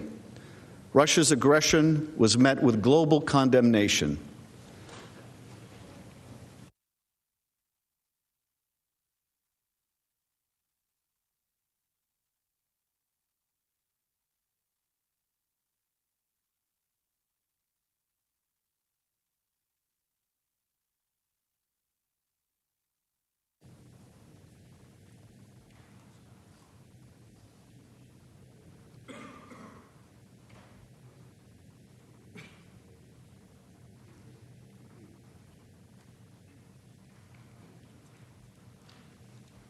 We lack the sound there, but you can see the images of that conflict on the screens before you. Deputy Assistant Secretary of Defense Laura Cooper testified as to the stakes for U.S. national security. Russia violated the sovereignty of Ukraine's territory. Russia illegally annexed territory that belonged to Ukraine. They also denied Ukraine access to its naval fleet at the time. And to this day, Russia is building a capability on Crimea designed to expand Russian military power projection far beyond the immediate region. In 2014, were there concerns in Washington, here in Washington, and European capitals that Russia might not stop in Ukraine? I was not in my current position in 2014, but it is my understanding that there was significant fear about where Russian aggression would stop. One American, a war hero and statesman who is no stranger to this body, recognized the threat posed by Russia's invasion of Crimea, Senator John McCain. In an interview, he declared, quote, "We are all Ukrainians."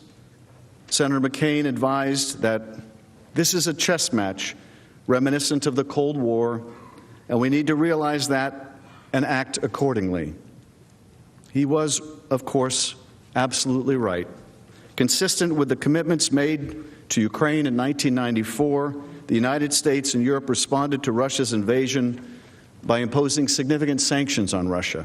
We joined Europe in providing Ukraine billions of dollars in economic support to help it resist Russian influence. And the Senate approved by an overwhelming bipartisan majority vital security assistance to help rebuild Ukraine's military, which the former Russian-backed leader of Ukraine had starved of resources. This strong bipartisan support for Ukraine reflected what Senator McCain said was an opportunity for the United States to undermine Russian leverage in Eastern Europe by building, quote, a success in Ukraine. Senator McCain outlined this vision. Putin also sees, here's this beautiful and large and magnificent country called Ukraine. And suppose Ukraine finally, after failing in 2004, gets it right, democracy, gets rid of corruption, economy is really improving, and it's right there on the border of Russia. And so I think it makes him very nervous if there were a success in Ukraine in bringing about a free and open society and economic success, which is not the case in Russia, as you know, which is propped up by energy. Achieving the Ukrainian success that Senator McCain and many of us hoped for proved to be a daunting task. But several witnesses who testified before the House said Vladimir Zelensky's landslide election in April 2019 was a game changer. Here is how U.S. diplomat David Holmes explained the, quote, historic opportunity created by his election.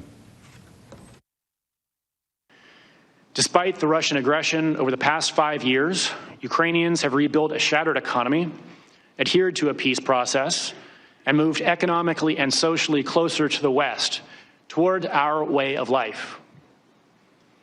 Earlier this year, large majorities of Ukrainians again chose a fresh start by voting for a political newcomer as president, replacing 80% of their parliament, and endorsing a platform consistent with our democratic values, our reform priorities, and our strategic interests.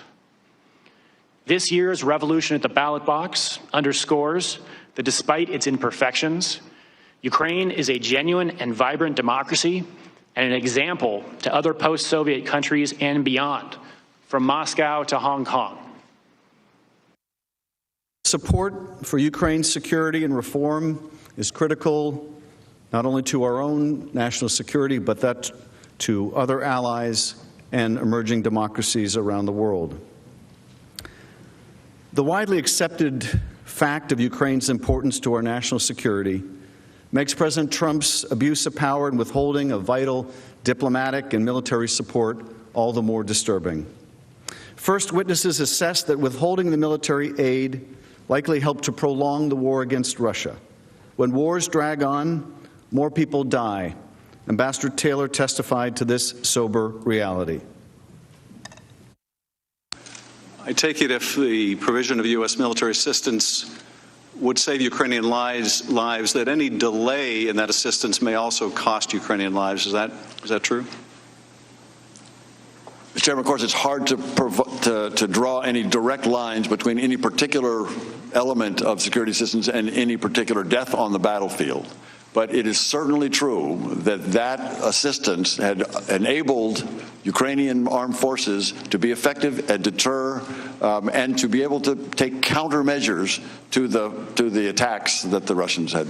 And I think you said that a Ukrainian soldier lost their life while you were visiting Donbass. We keep very careful track of the casualties, and I noticed on the next day the information that we got that one was killed, 4 soldiers were wounded on that day. And indeed, Ukrainians lose their lives every week. Every week.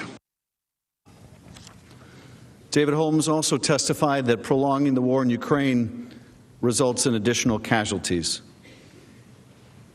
As we sit here today, Ukrainians are fighting a hot war on Ukrainian territory against Russian aggression. This week alone, since I have been here in Washington, 2 Ukrainian soldiers were killed and 2 injured by Russian-led forces in eastern Ukraine, despite a declared ceasefire. I learned overnight that 7 more were injured yesterday. Withholding the aid has real consequences to real soldiers with real families. And bear in mind that U.S. aid is fully 10% of Ukraine's defense budget. 10%. That's not an extra bonus. That's necessary aid for Ukraine to defend itself on the front line. Now, a second consequence of President Trump's withholding of military assistance was that it emboldened Russia, our adversary. Here is Laura Cooper, a Pentagon official who oversaw the military aid. What about today? If the U.S. were to withdraw its military support of Ukraine, what would effectively happen? It is my belief that if we were to withdraw our support, it would embolden Russia. It would also validate Russia's violation of international law. And which country stands to benefit the most? Would stand to benefit the most from such a withdrawal? Russia. Russia was not only emboldened on the battlefield. Ambassador Taylor testified that President Trump's corrupt withholding of military assistance and his failure to host President Zelensky in the Oval Office was, quote, a sign of weakness to Moscow. And it harmed Ukraine's negotiating position, even as recently as December 9, when Zelensky and Putin met to discuss the conflict in the East, shown in this photo. Ambassador Taylor explained, I think you also testified that Russia was watching closely to gauge the level of American support for the Ukrainian government. Why is that significant? This is significant, Mr. Chairman, because the Ukrainians, in particular under this new administration, are eager to end this war. And they are eager to end it in a way that the Russians leave their territory. These negotiations, like all negotiations, are difficult. Ukrainians would like to be able to negotiate from a position of strength, or at least more strength than they now have. Part of that strength, part of the ability of the Ukrainians to negotiate against the Russians, with the Russians for an end to the war in Donbass, depends on the United States and other international support. If we withdraw or suspend or threaten to withdraw our security assistance, that's a message to the Ukrainians, but it's at least as important, as your question indicates, Mr. Chairman, to the Russians, who are looking for any sign of weakness or any sign that we are withdrawing our support for Ukraine. And so when the Ukrainians learned of the suspension of the military aid, either privately or when others learned publicly, the Russians would be learning also.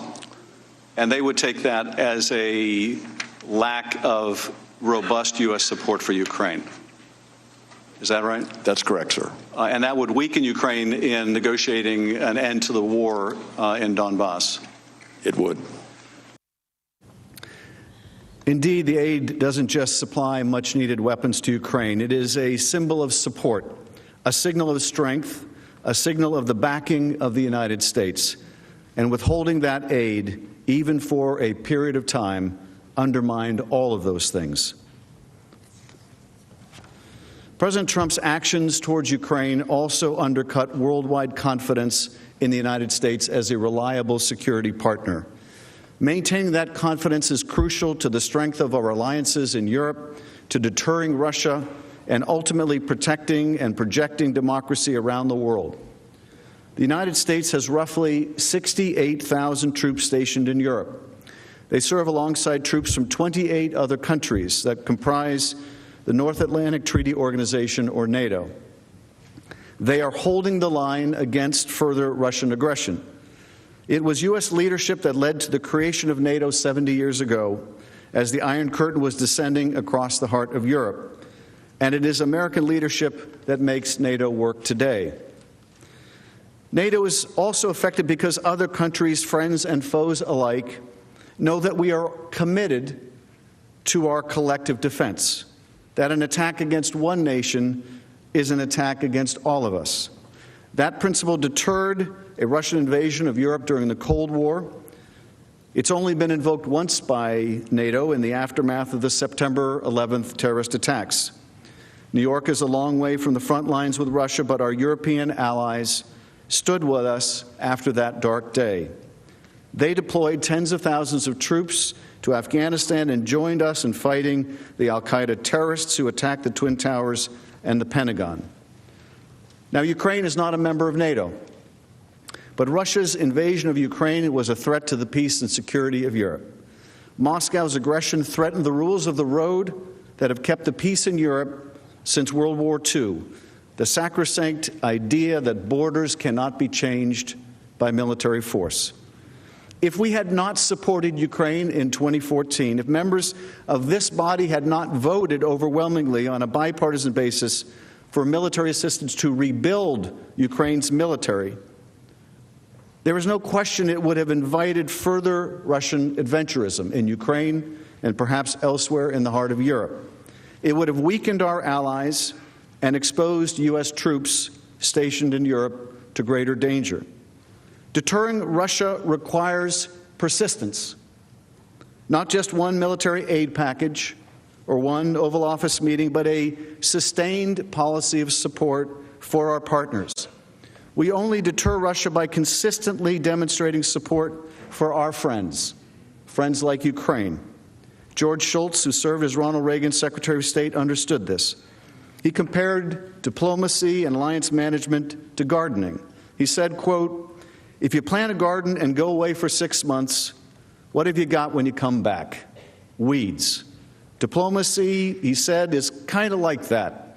You go around, talk to people, you develop a relationship of trust and confidence, and then if something comes up, you have that base to work from. President Trump's decision to transform the military aid and Oval Office meeting into leverage was the equivalent of trampling all over George Shultz's garden, crushing Ukraine's confidence in the United States as a partner. He also caused our NATO allies to question whether we would stand with them against Russia. Leaders in European capitals now wonder whether personal political favors and not treaty obligations guide our foreign policy. Colleagues, this is how alliances wither and die, and how Russia wins. Ambassador Taylor made clear that is why it is so important to our security that we stand with Ukraine.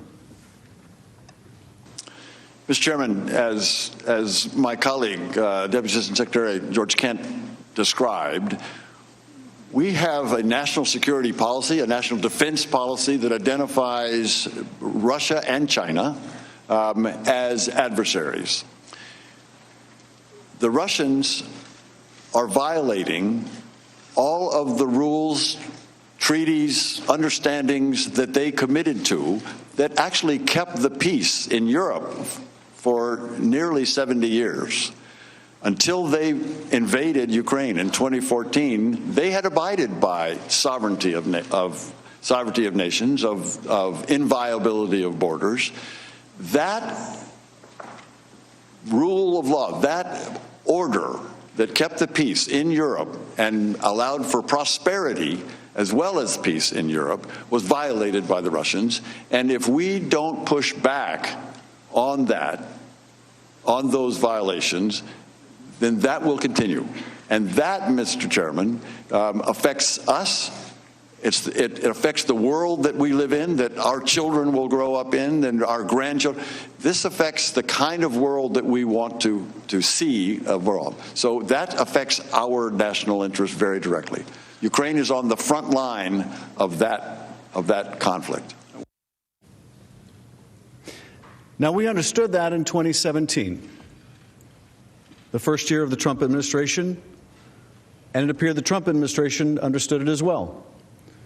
And we understood it in 2018, and the Trump administration understood that as well. And we understood that in 2019, and the Trump administration appeared to as well. At least it did until it didn't.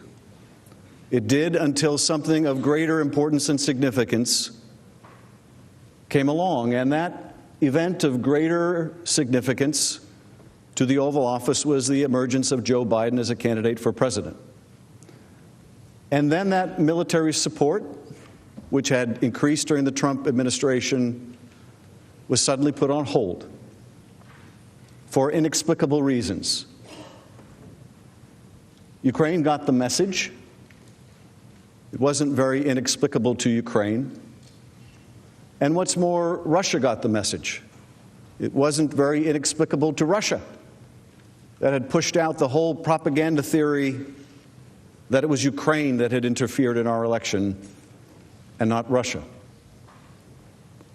And so that consensus among the Congress and the administration, among the right and the left and the center, that as Ambassador Taylor explained, this is not only vital to Ukraine's security and the post-World War II order that has kept the peace in Europe for 70 years, but it's vital to us and our security as well. That all broke down. That all broke down over an effort led by the president and his agent, Rudy Giuliani, and his agents, Parnas and Fruman, to overturn all of that. Overturn a decades-long commitment to standing up to Russian aggression. We have so tremendously benefited.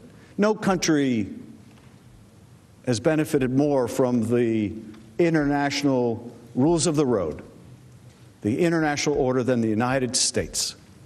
Gave us the peace and stability to prosper like no other nation has before. And we're throwing it away. We're throwing it away. We're undermining the rule of law. We're undermining the principle you don't invade your neighbor.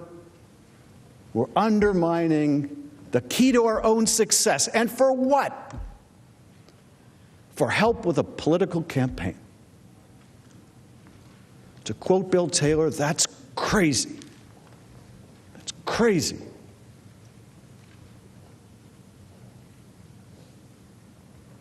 If our allies can't trust us to stand behind them in a time of need, we will soon not have a single ally left.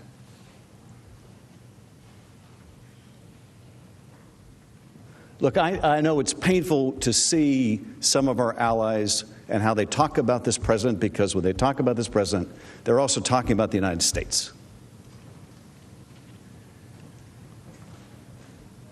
And it's painful to see our allies distance themselves from the United States. And it's more than painful, it's dangerous. It's dangerous to us. I think it was Churchill once said, there's nothing worse than allies except having no allies. But if we're going to condition our support for our allies on their willingness to be dragged kicking and screaming into our politics, if we're going to condition the strength of our alliance, on whether they'll help us cheat in an election, we're not going to have a single ally left. And not a single one of us in this chamber is ever going to be able to say one of our counterparts to respect the rule of law without it being thrown in our face.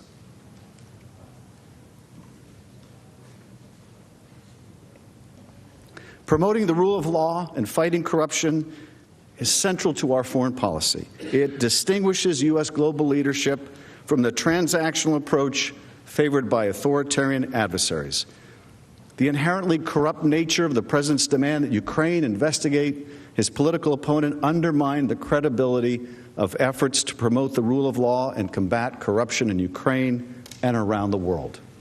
Indeed, the president engaging in the very conduct at home that our policy fights abroad sabotages long-standing bipartisan pillars of American diplomacy. This was a problem, not least because the pervasive corruption with Ukraine leaves its politics and economy susceptible to Russian influence and subterfuge. Ambassador Yovanovitch emphasized that U.S. policy in Ukraine has long recognized that the struggle against corruption and defending against Russia are in fact two sides of the very same coin. Corruption makes Ukraine's leaders ever vulnerable to Russia, and the Ukrainian people understand that. That's why they launched the Revolution of Dignity in 2014, demanding to be a part of Europe, demanding the transformation of the system, demanding to live under the rule of law. Ukrainians wanted the law to apply equally to all people, whether the individual in question is the president or any other citizen. It was a question of fairness, of dignity. Here again, there is a coincidence of interests. Corrupt leaders are inherently less trustworthy, while an honest and accountable Ukrainian leadership makes a U.S.-Ukrainian partnership more reliable and more valuable to the United States. A level playing field in this strategically located country, bordering 4 NATO allies, creates an environment in which U.S. business can more easily trade, invest, and profit. Corruption is also a security issue, because corrupt officials are vulnerable to Moscow.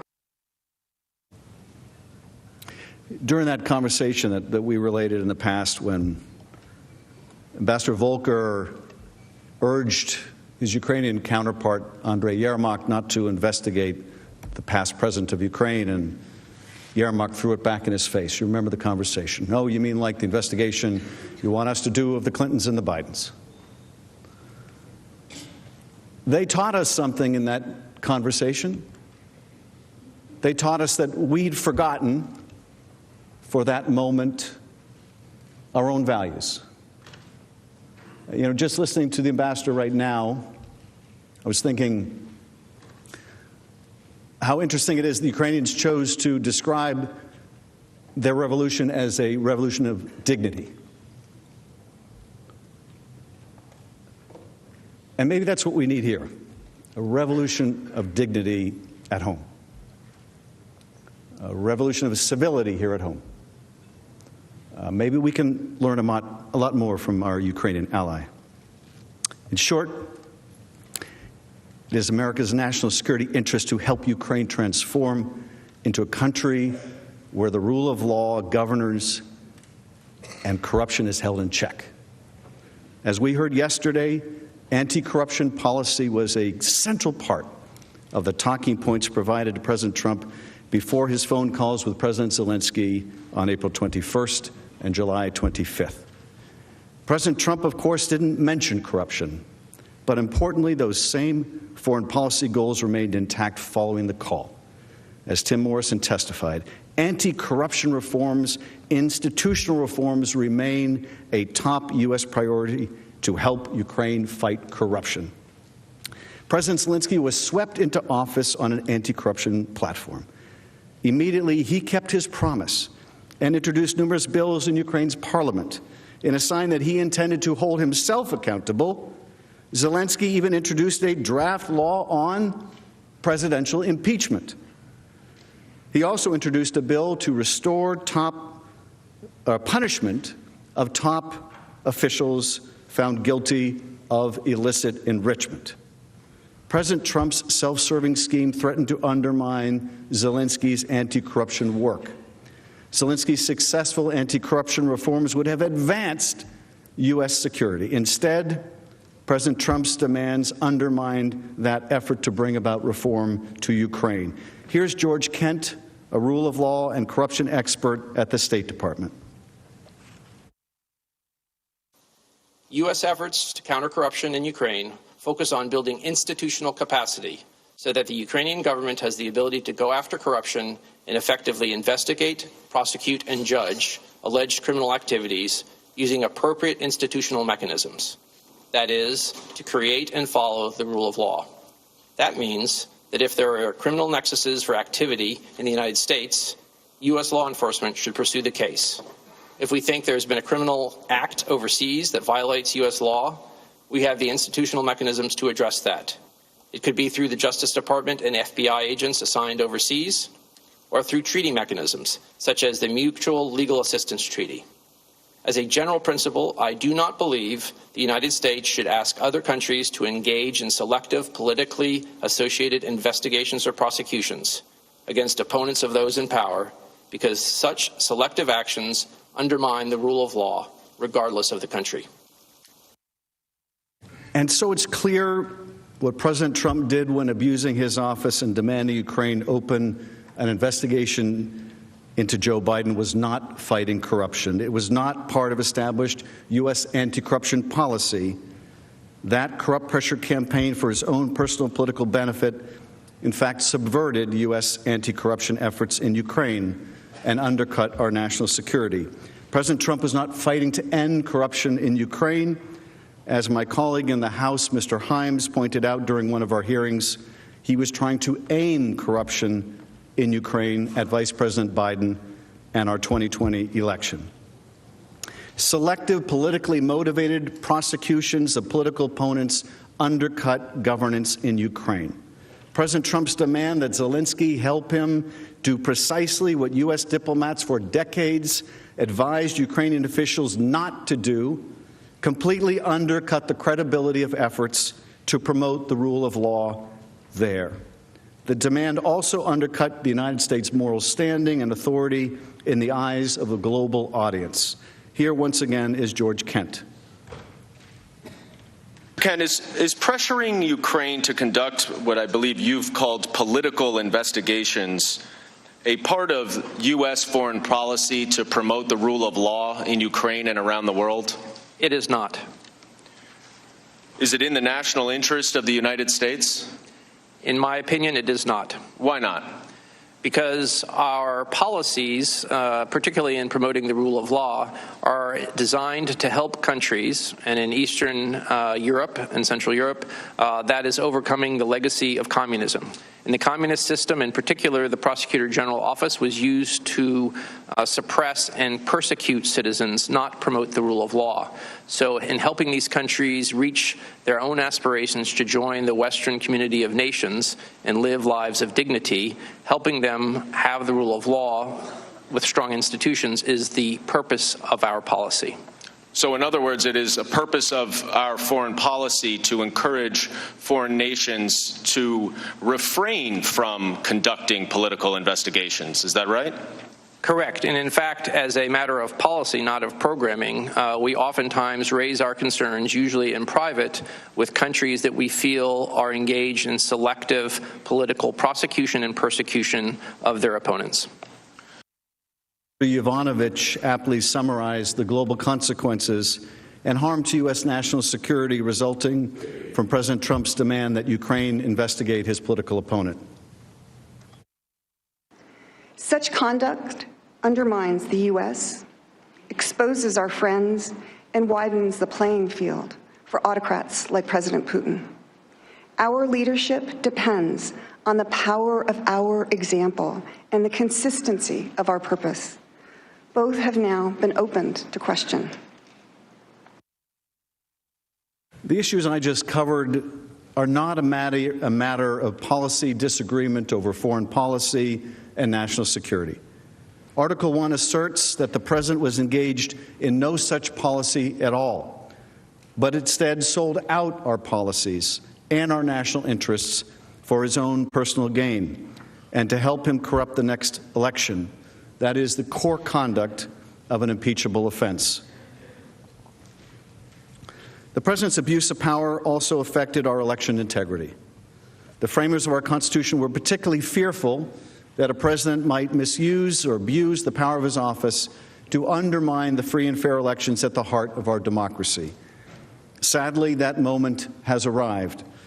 President Trump's repeated solicitation of a Ukrainian investigation was a clear effort to leverage foreign interference to bolster his prospects in the 2020 election. In other words, to cheat in his election. In our democracy, power flows from the will of the people as manifest in free and fair elections. One person, one vote is fundamental in our democracy.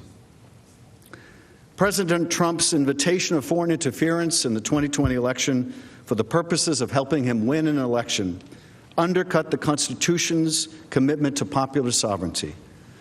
Americans are now left to wonder if their vote matters or if they're simply pawns in a system being manipulated by shadowy foreign forces working on behalf of corrupt interests of a lawless president. Over the long term, this weakens our democratic system's capacity for self-governance by encouraging apathy and non-participation. Cynicism makes it easier for enemies to influence our politics and undermine the national good. Indeed, this is precisely what Vladimir Putin intended when he meddled in the 2016 election, for us to become more cynical, for us to lose faith in the notion that the American system of government is superior to the corrupt, autocratic model of government that he has erected in Russia and sought to export to places like Ukraine. These are not the free and fair elections Americans expect or demand if foreign powers are interfering. How can we know that our elections are free from foreign interference, whether by disinformation or hacking or fake investigations?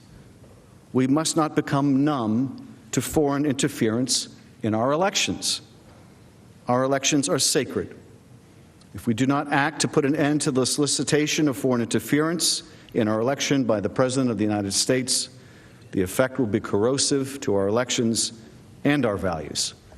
Future presidents may believe that they, too, can use the substantial power conferred on them by the Constitution in order to undermine our system of free and fair elections, that they, too, can cheat to obtain power or keep it. That way lies disaster for the great American experiment in self-governance. As you have seen, there is powerful evidence that President Trump will continue to betray the national interest to a foreign power and further undermine both our security and democracy. This creates an urgent need to remove him from office before the next election. To explain the nature of that continuing threat, let me describe Russia's ongoing efforts to harm our elections, the president's corrupt refusal to condemn or defend against those attacks, his statements confirming that he welcomes foreign interference in our elections, so long as this is meant to help him, and his conduct proving that he will persist in seeking to corrupt elections at the expense of our security and at the expense of those elections.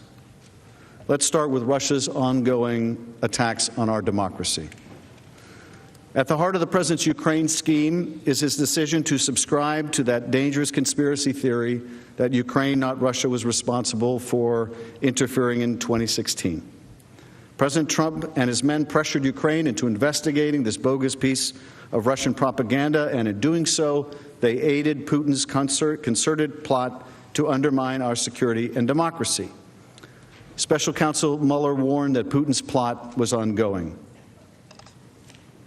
Is this, in your investigation, did you think that this was a single attempt by the Russians to get involved in our election, or did you find evidence to suggest they'll try to do this again? No, it wasn't a single attempt. They're doing it as we sit here. And they expect to do it during the next campaign. Not a single attempt. They're doing it as we sit here. and they expect to do it in the next campaign. That was Special Counsel Mueller's stark warning. And we now know that Director Mueller was right.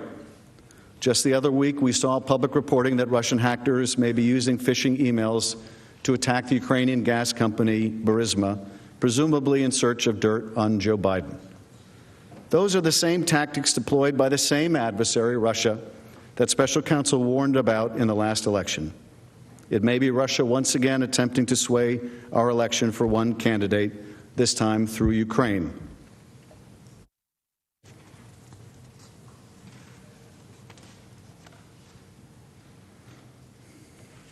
Indeed, President Trump, to this very day, refuses to accept the unanimous assessment of our intelligence community and law enforcement professionals that Russia interfered in the 2016 campaign and poses a threat to the 2020 presidential election. Instead, he views it from his own personal lens, whether it is an attack on the legitimacy of his 2016 electoral victory. Special Counsel Mueller's testimony on July 24, 2019, the day before the President's call with President Zelensky, contradicted President Trump's claim that his was, quote, a clean campaign. Mueller found that individuals associated with the 2016 campaign of the President welcomed Russia's offers of assistance and adjusted their political strategy so that then candidate Donald Trump might benefit from Russia's assistance. When they were subsequently asked by U.S. law enforcement about their activities, President Trump's advisors repeatedly lied. In Helsinki in July of 2018, however, President Trump refused to acknowledge the Russian threat to our elections. When a reporter explicitly asked whether he believed Putin or the U.S. intelligence agencies on the issue of foreign interference in the 2016 election, President Trump said, quote, I don't see any reason why it would be Russia, and talked about the DNC server.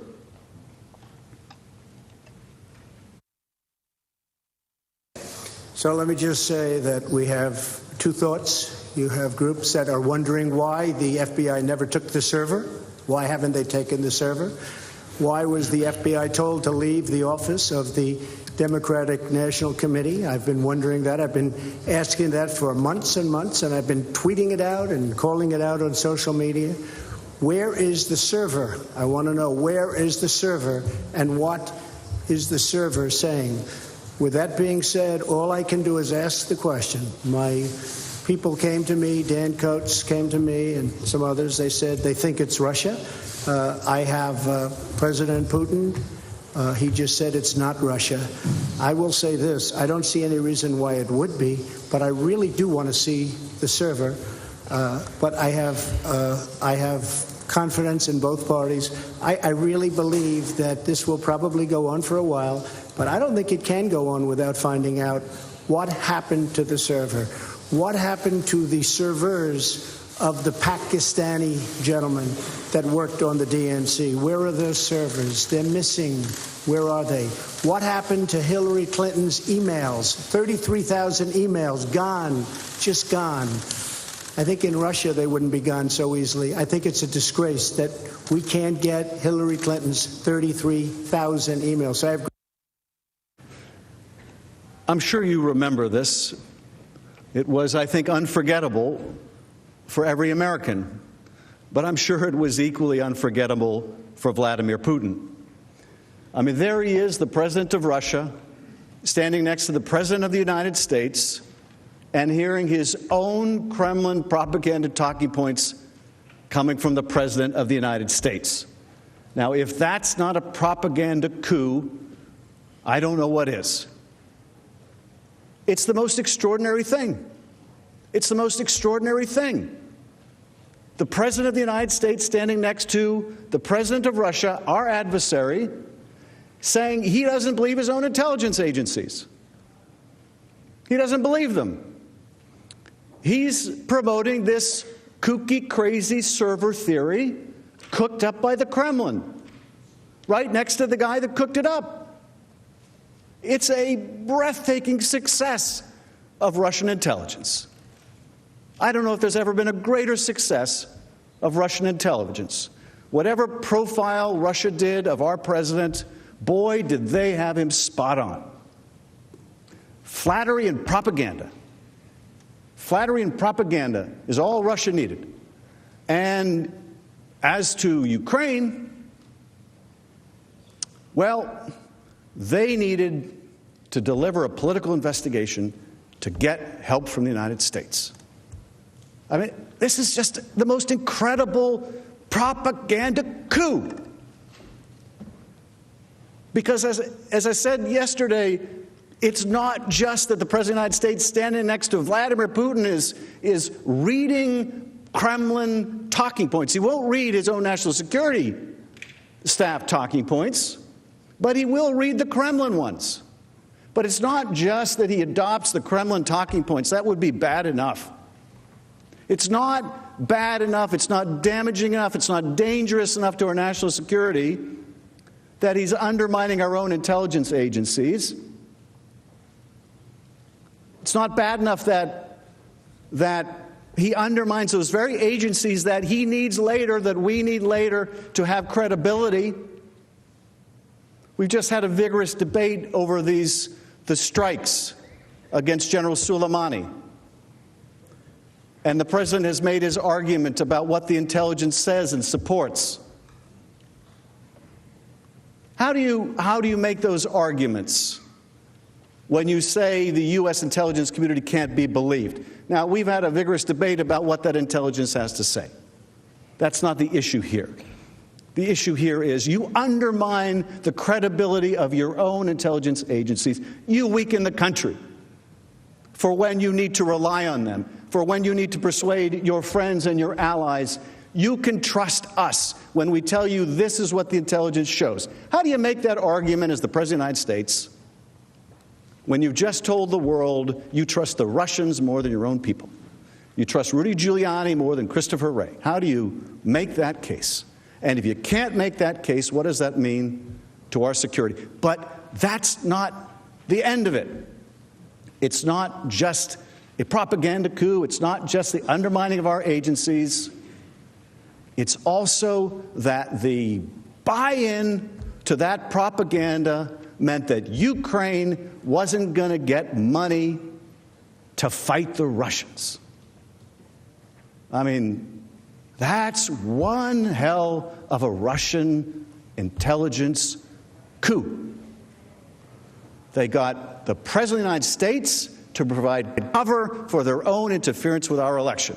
They got the President of the United States to discredit his own intelligence agencies. They got the President of the United States to drive a wedge between the United States and Ukraine. They got the President of the United States to withhold aid from Ukraine in a war with Russia, in a war that is claiming Ukrainian lives every week.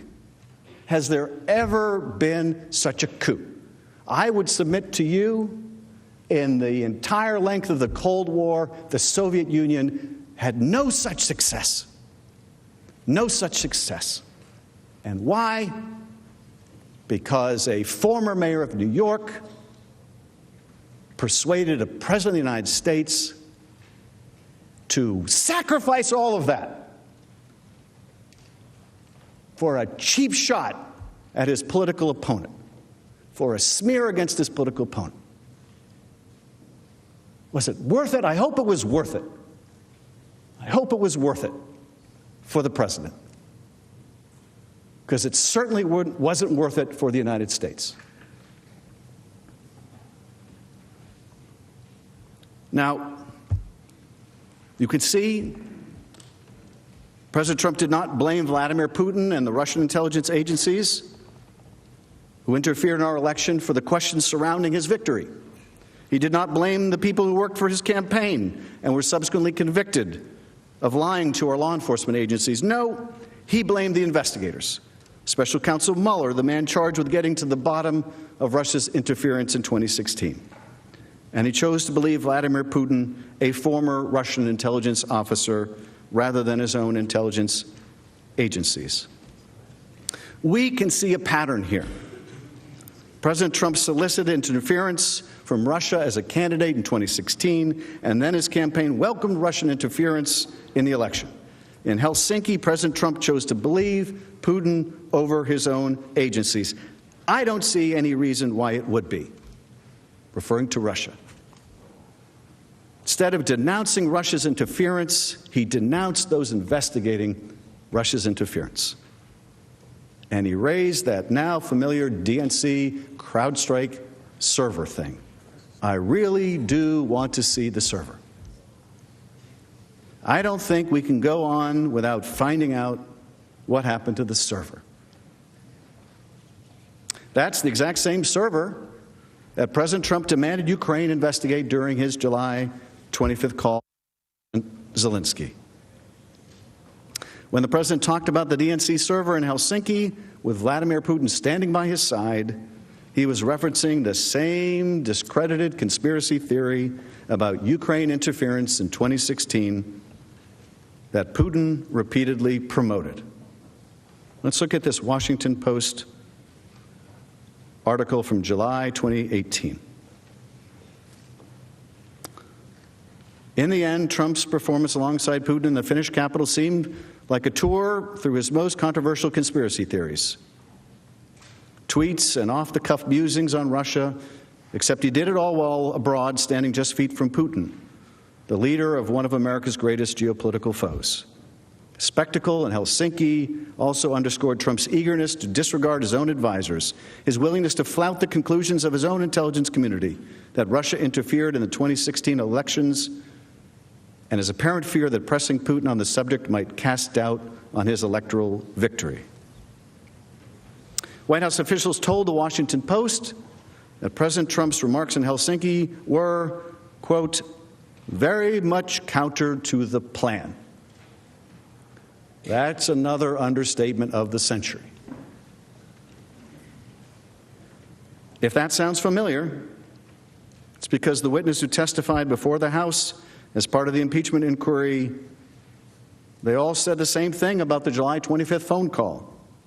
The president ignored vital national security issues he was supposed to raise and instead raised disproven conspiracies about 2016 and the DNC server, the very same Russian propaganda he publicly endorsed in Helsinki. Do you think it's going to stop now? Do you think if we do nothing, it's going to stop now? All of the evidence is to the contrary. You know it's not going to stop. The president just told one of the members of this body he still wants Biden investigated. It's not going to stop unless the Congress does something about it. President Trump's betrayal began in 2016 when he first solicited Russian interference in our election. Russia, if you're listening, I hope you're able to find the 30,000 emails that are missing. That betrayal continued in Helsinki in 2018, when, as we saw, he rejected the intelligence community's assessment about Russian interference in that same election. When he criticized U.S. officials investigating the Russia interference and instead promoted Putin's conspiracy theory about Ukraine. The betrayal continued in 2019, when he carried out a scheme to cheat in the 2020 election by demanding that the leader of Ukraine, a U.S. partner under military attack by Russia, announce an investigation into the same baseless conspiracy theory about a DNC server and the bogus allegations about Vice President Biden. And the abuse of power continues. He is still trying to cheat in the next election. Even after the scheme came to light, even after it became the subject of an impeachment inquiry, it continued. And the false statements about it continued. President Trump repeatedly asserted that he had a prerogative to urge foreign nations to investigate U.S. citizens who dare to challenge him politically. You know, I mean, just for a minute, we should try to step into the shoes of someone else. My father used to say, you don't understand a person until you step in their shoes. I always thought he He invented that wisdom himself until I watched To Kill a Mockingbird and found out that Atticus Finch said it first. But let's just try to step into someone else's shoes for a moment. Let's imagine it wasn't Joe Biden. Let's imagine it was any one of us. Let's imagine the most powerful person in the world was asking a foreign nation to conduct a sham investigation into one of us. What would we think about it then? Would we think that's good U.S. policy? Would we think he has every right to do it? Would we think that's a perfect call? Let's step for a minute into Ambassador Yovanovitch's shoes. And we're the subject of a vicious smear campaign that no one in the department that we work for, up to the Secretary of State, thinks has a shred of credibility. Let's step into her shoes for a minute. Spent our whole life devoted to public service, served in dangerous places around the world. And we're hounded out of our post. And one day someone releases a transcript of a call between the President of the United States and a foreign leader, and the President says there's going to be some things happening to you, or to you, or to you, or to you, or to you. How would you feel about the President of the United States? Would you think he was abusing the power of his office? And if you would, it shouldn't matter that it wasn't you. It shouldn't matter that it was Marie Yovanovitch. It shouldn't matter that it was Joe Biden. Because I'll tell you something, the next time, it just may be you.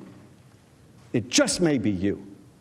Do you think for a moment that any of you, no matter what your relationship with this president, no matter how close you are to this president, do you think for a moment that if he felt it was in his interest, he wouldn't ask you to be investigated? Do you think for a moment that he wouldn't? And if somewhere deep down below you realize that he would, you cannot leave a man like that in office when he has violated the Constitution. It shouldn't matter it was Joe Biden. Could have been any of us. It may be any of us. It shouldn't matter that it was Marie Yovanovitch. It'll be some other diplomat tomorrow for some other pernicious reason. It goes to what Mr. Jeffries said. It goes to character. You don't realize how important character is in the highest office in the land until you don't have it. Until you have a president willing to use his power to coerce an ally, to help him cheat, to investigate one of our fellow citizens. One of our fellow citizens. Yes, he's running for president. He's still a U.S. citizen. He's still a U.S. citizen. And he deserves better than that.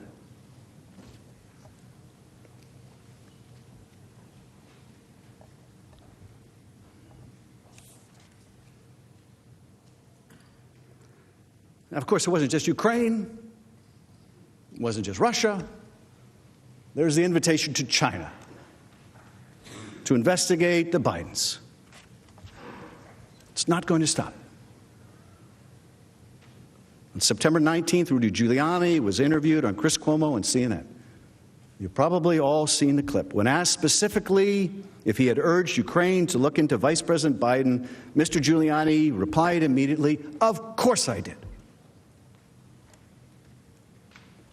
Of course I did." It shouldn't matter that it was Joe Biden. Wasn't Hunter Biden there? It was Joe Biden. Wasn't Hunter Biden on that call? It was Joe Biden. But it shouldn't matter whether it's Hunter Biden or Joe Biden. We're talking about American citizens. It shouldn't matter to any of us which American citizens. And he hasn't stopped urging Ukraine to conduct these investigations. Mr. Giuliani hasn't. Donald Trump hasn't. To the contrary, and consistent with everything we know about the president, he has done nothing but double down.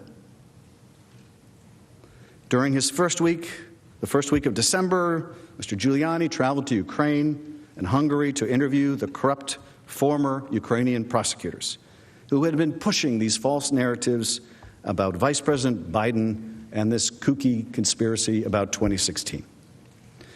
Mr. Giuliani met with current members of the Ukraine parliament who have advocated for that same fraudulent investigation. June of last year, President Trump told ABC News that he would take political dirt from a foreign country if he was offered it again. If he has learned anything from the tumult of the last 3 years, it is he can get away with anything. He can do it again. Can't be indicted, can't be impeached. Can't, if you believe our Attorney General, even be investigated. Our founders worried about a situation just like this. James Madison put it simply, President, quote, might betray his trust to foreign powers. In his farewell address, George Washington warned Americans to be constantly awake, since history and experience prove that foreign influence is one of the most baneful foes of Republican government. John Adams, in a letter to Thomas Jefferson, wrote, "You are apprehensive of foreign interference, intrigue, influence. So am I. But as often as elections happen, the danger of foreign influence recurs." Or, to quote the President's Chief of Staff, get over it. There's going to be politics in foreign policy. Well, I don't think that was John Adams' point. And I don't think that was James Madison's point, and I don't think that was George Washington's point. If it was, they would have said, get over it. But they recognized, as I know we recognized, what a profound danger that would be, for that to become the new normal. Another election is upon us. 10 months, voters will undertake their most important duty as citizens by going to the polls and voting for their leader.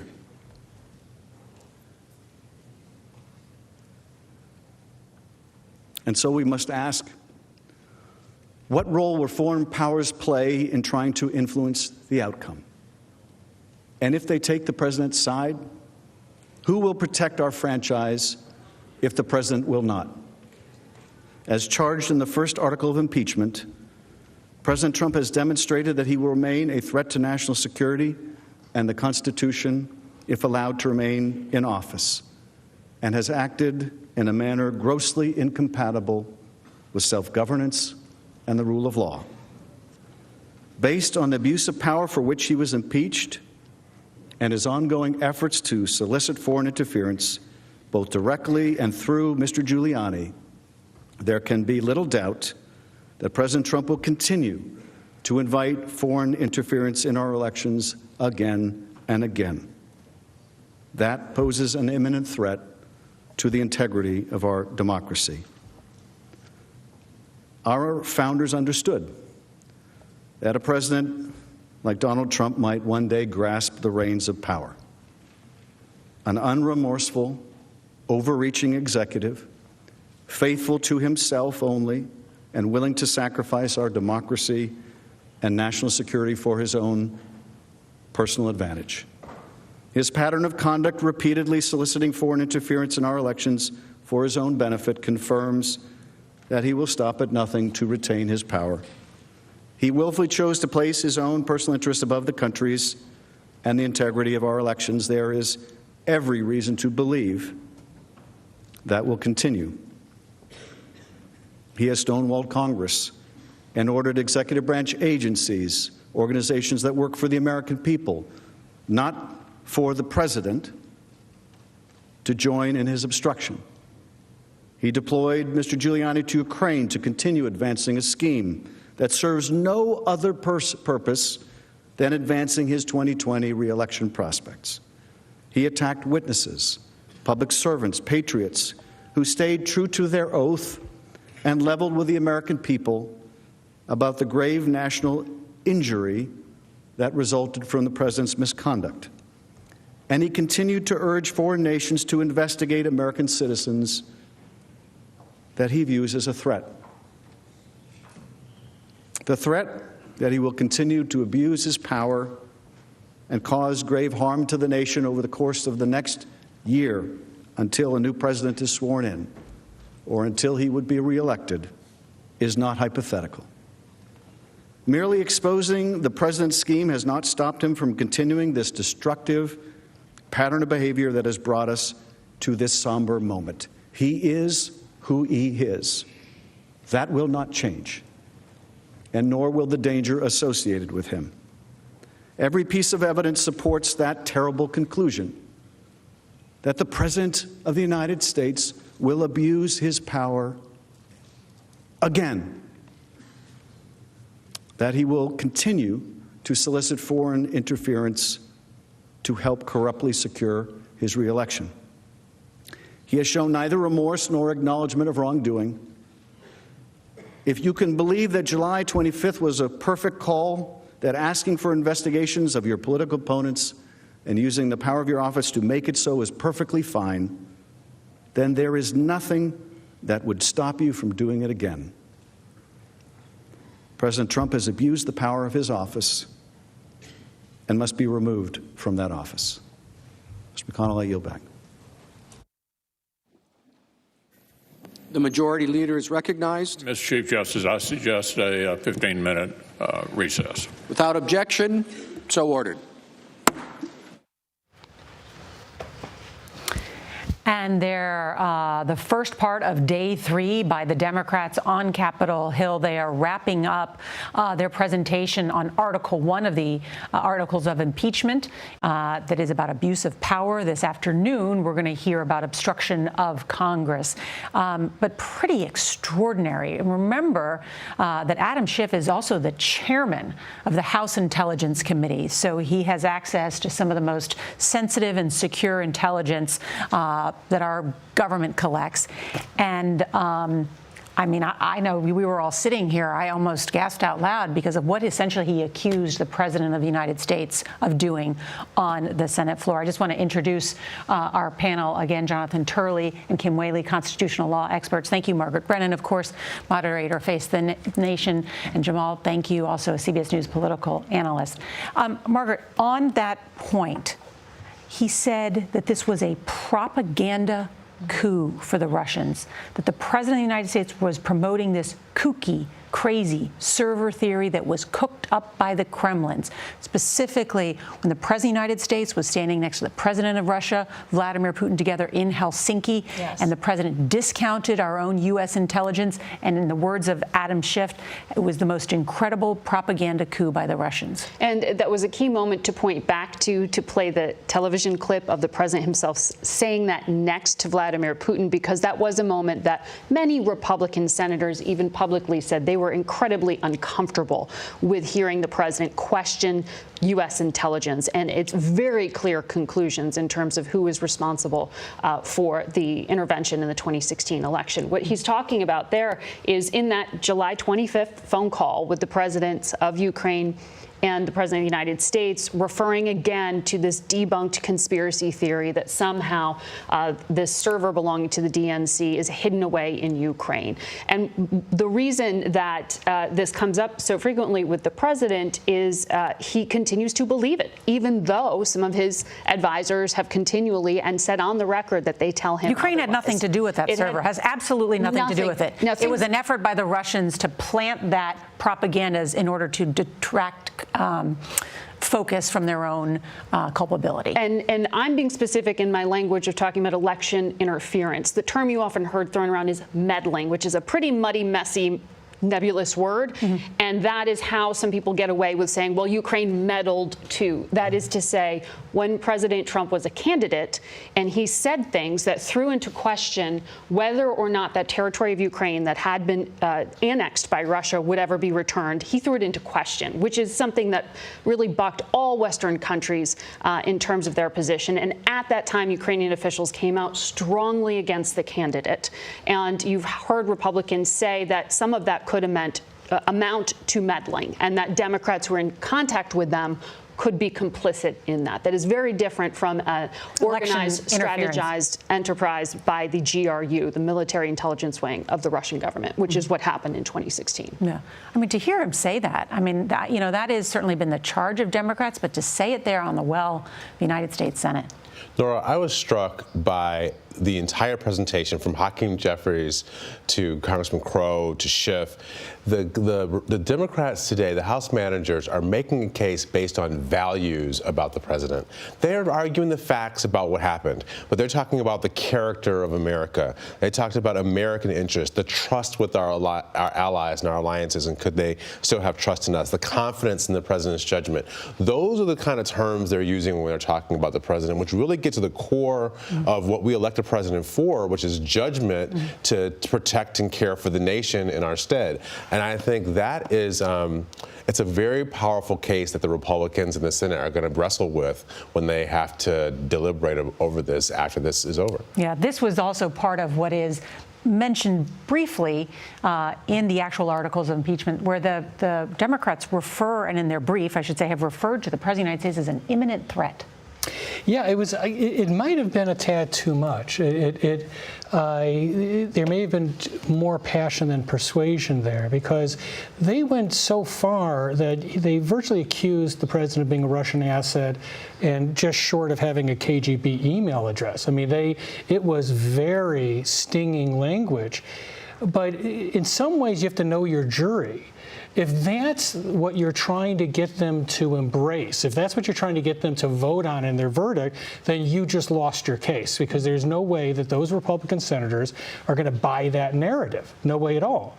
And so the question is, are you trying to get these senators, or are you trying to make the case to the voters? Because this did not strike me as the closing argument on Article 1 to get a verdict.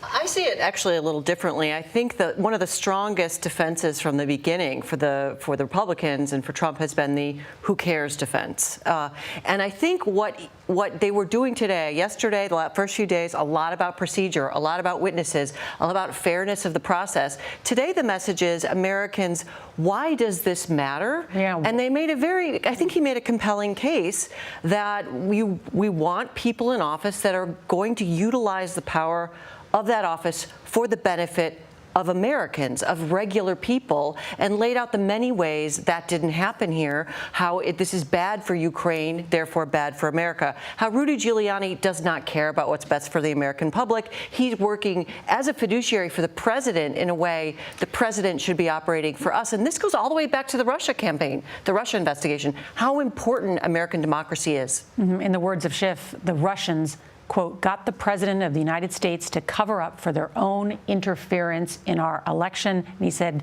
if it's not going to stop unless Congress does something about it. And Nora, if the Democrats have made the judgment, Jonathan, you kind of started to touch on this. If the Democrats have made the judgment, the fix is in. Right? There's no way they're going to actually get the president convicted.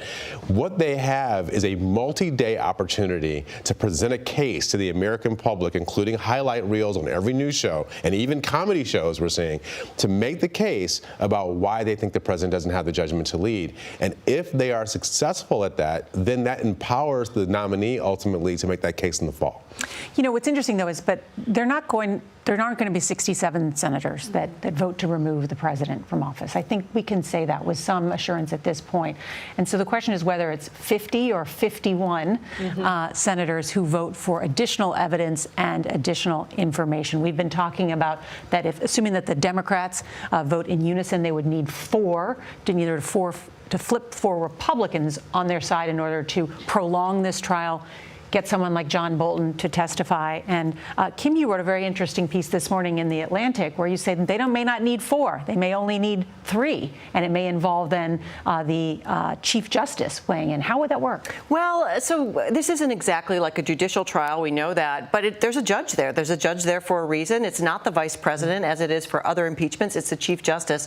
And, the argument I make is that the Democrats could make motions, as happened with Andrew Johnson's impeachment, to actually have evidence treated as admissible, as material. And then the Chief Justice would have to make a decision under the rules. Will I rule on this, or do I punt it more broadly to the wider Senate? But there's nothing limiting the Chief Justice's ability to make substantive decisions as a matter of law under the Constitution, as a matter of fairness. What does the word trial mean? The argument being under the 6th and 7th Amendments, the framers understood that involved facts and witnesses, and the Chief Justice's sort of ministerial role has been assumed right now, but it's not preordained under the Constitution. Yeah, I would be just a little bit cautious about the 1968 precedent because 1868 precedent. It was so long ago, it's hard to remember. I was not involved in that impeachment. The Chief Justice Chase's rulings were actually controversial even at the time. He, among his other views, is that he had a right to tie break on the merits of impeachment, something that many people reject. But he did rule twice on these types of issues. You have to be careful what you ask for. Even if Roberts agrees to follow Chase, they might not like his answers. On someone like Hunter Biden, for example, he could very well find Hunter Biden is a relevant witness. On privilege, it may not be what people are suggesting. He would have to look at those individual questions as to what is covered by privilege. You can't just shoot from the hip and say the whole world is yours. I want to mention, too, that we are expecting a return to the Senate floor in just a bit, as the Democrats still have over 5 hours in order to continue their presentation on Article 2, which is obstruction of Congress, which I know, Jonathan, you think is the weaker of the two articles that the Democrats have put forward. So they're going to be talking about that obstruction of Congress. Want to show you, too, the Senate subway. Senator Lindsey Graham is speaking there. There is a subway in between the offices where many of these senators are. And let's just listen in for just a minute in the Capitol. There's a Democratic president involved. That's kind of what I would do, and I wouldn't take 24 hours. Senator, why did Republicans look at the Bidens in 2016, 2017? The facts. Honest to God, I didn't know anything about this. I haven't really been following it. I didn't know. One, I like Joe Biden. If people ask me, no, I don't think he's corrupt, but I think he has to answer for how he could allow his son to get himself and the country in this spot. I think those are fair questions. But a lot of this has come out when you start talking about the Ukraine. I gave Mueller the space to do all things Russia, but if you're going to bring up the Ukraine and Trump, how can you not bring up the Ukraine and Biden?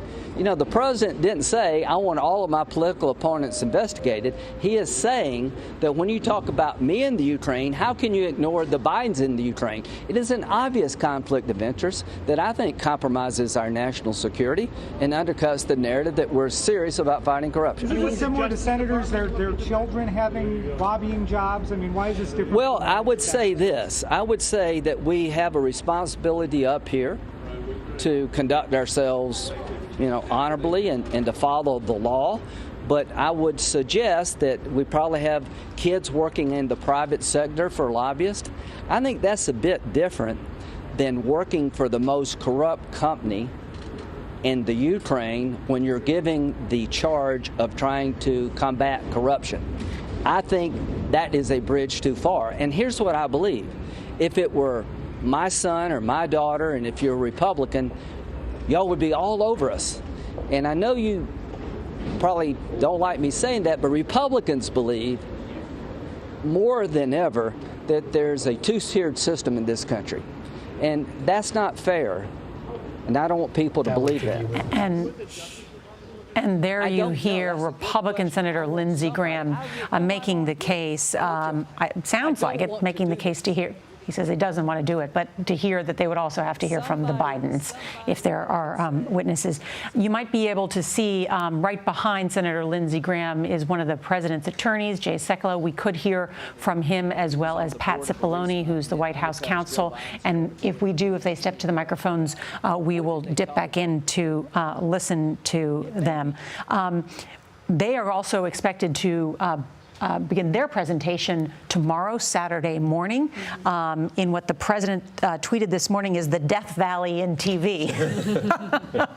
I think what he means is a lot of people are spending their Saturday mornings in a different way than turning on the television. But they will get 3 days, the same amount of time provided to the Democrats as well. And I think guest stars. And is that right? And a few guest stars. Ken Starr. Oh, yes. Alan Dershowitz. There are people with name recognition that the president has asked to join his team during those few days. And we have had some indications from the White House that the White House team of lawyers may not use the full 24 hours that they are provided, that they may not need that.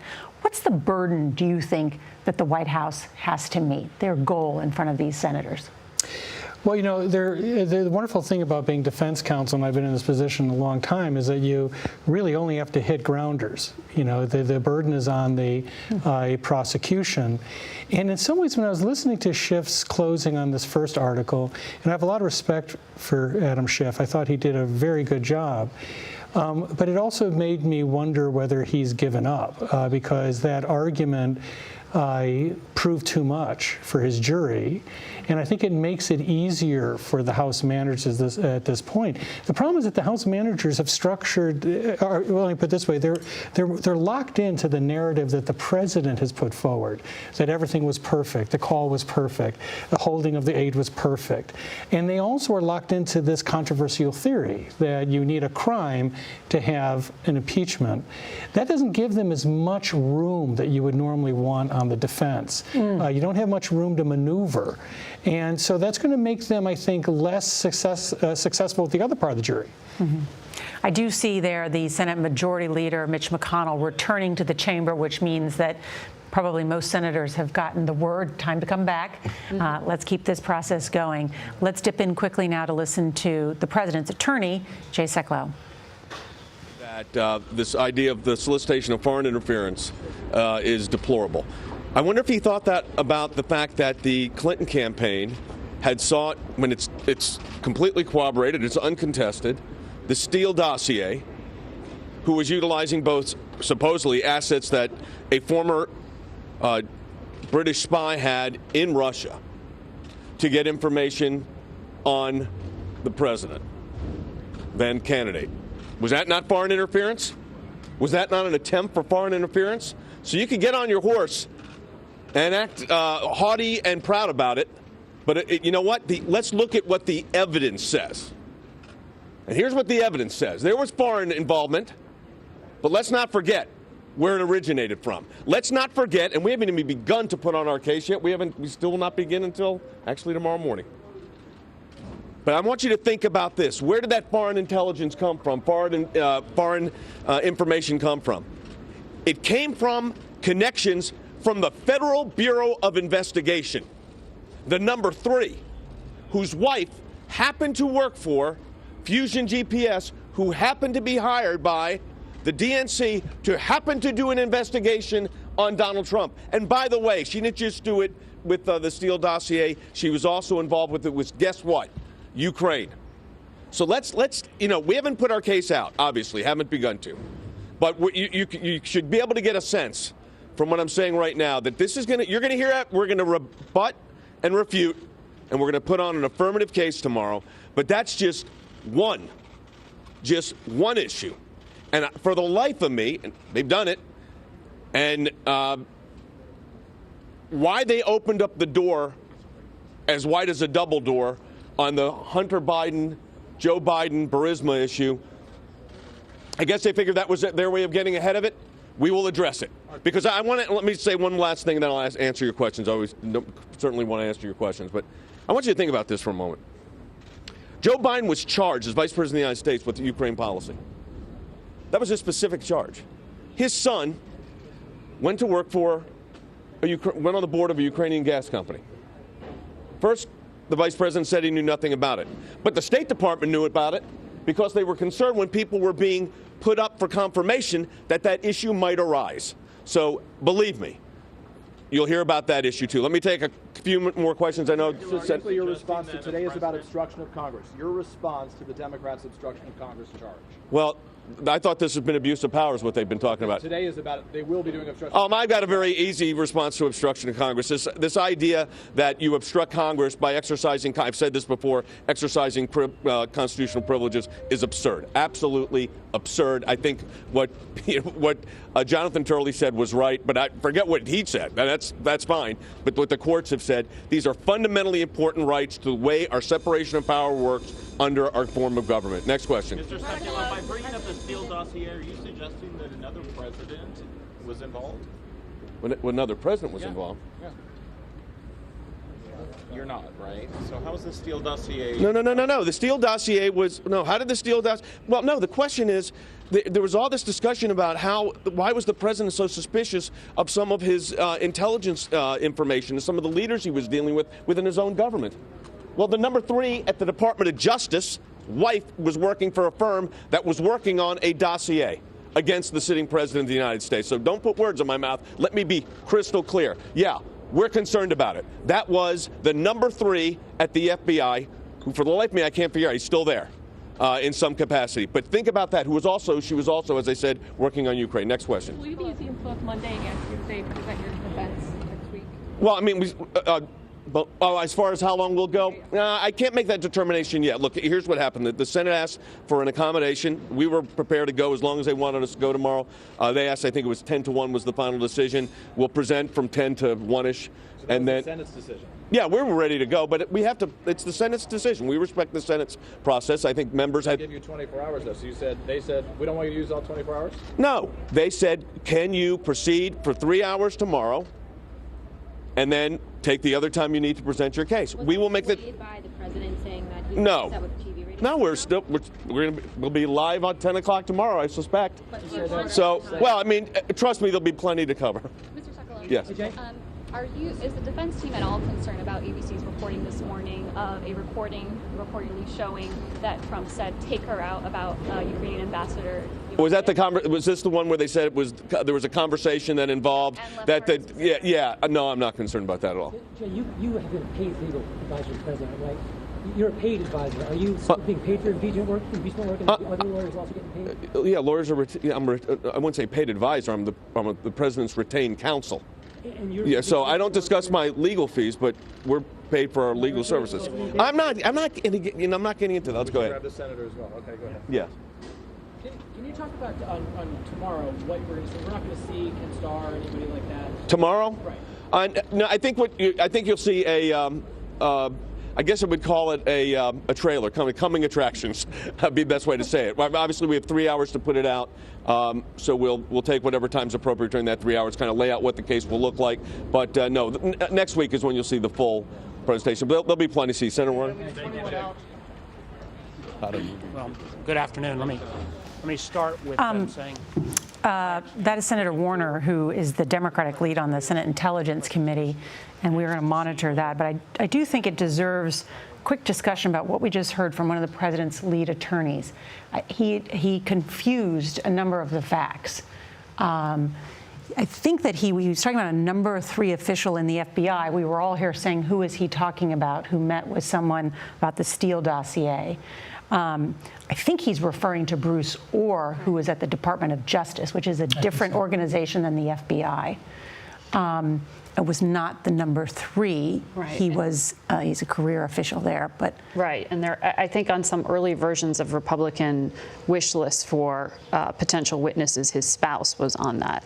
Yes. One of the lists. Let me just ask Paula, because Paula Reed is with us, who covers the Justice Department and knows each of these figures. Your take quickly on how Jay may have confused some individuals there. That's right. You're correct. He was apparently referring to Bruce Orr, who during the final months of the Obama administration was acting in one of the top roles at the Justice Department. His wife, Nellie Orr, worked for a company that worked on the Steele dossier, and that was sort of a collection of information, basically opposition research against President Trump. And it appeared that what Jay was trying to argue is that if the DNC that helped fund the Steele dossier if they could get assistance from a former British intelligence officer, isn't that too perhaps a campaign finance violation? Were they too soliciting foreign assistance? I haven't actually heard them lay out this argument this way before. The president likes to mention Bruce Ohr along with Peter Strzok and Lisa Page and all these other Justice Department officials. But the problem is Jay didn't really address a lot of the questions he was asked. He didn't really address the facts that Democrats are laying out. And it will be interesting tomorrow in his opening argument, which he teased as a trailer of his longer argument, if he really will directly take on the substance and the evidence that has been presented against his client, or if he will continue to try to make these arguments, which effectively dissolve down into, well, but look what they did. Let me bring in our lawyers here. Is an effective opening argument a trailer? No, that's not how we would generally refer to our opening arguments. What I thought was interesting is not just the tenor. Most certainly, that should not be the tenor for tomorrow. That goes well beyond pettifogging, as the Chief Justice referenced earlier in his admonition. But I think that one of the interesting things is that he seems to be suggesting that they will go ahead and present the case of the attacks, the investigations of Donald Trump. I mean, if these comments are reflective of what will come tomorrow, it reaffirms what I said earlier, that neither side seems to be trying to convince jurors. If they're going to present the case of the abuse of Donald Trump, it's not a case to try to get jurors on the Democratic side to vote, so that neither side is speaking to one half of the Senate. Well, except that there's been a meticulous, methodical presentation by the House managers. Sure, they could. Whether you agree that that's an impeachable offense is one other thing. That was not a meticulous defense by Jay Sekulow. He was confused about the facts. He was confused about the individuals he was speaking with. At one point, he even referred to you, right, since you were the only Republican witness in the House trial, and he said, even Jonathan Turley knows this. Forget about Jonathan Turley. Well, in fairness to Jay, he is an accomplished litigator. He has argued cases before the Supreme Court, and this was just a presser. But tomorrow, the game is going to be more demanding. It's going to be demanding not only in terms of substance, but also tenor. And I think that this Chief Justice is going to be watching very closely about whether anyone crosses that line of civility. But you know, I know you've heard this too, Nora, that privately, many of these Senate Republicans will say that wasn't a private, perfect phone call between the two leaders. But what knits together some of the Republican defense is a sense of grievance, a shared one, as you heard from Lindsey Graham, where he said there are two sets of rules in this country and that Democrats and Republicans aren't treated fairly by the press. He then said, I know you don't like hearing that. That is a strategy that has helped keep Republicans knit together there.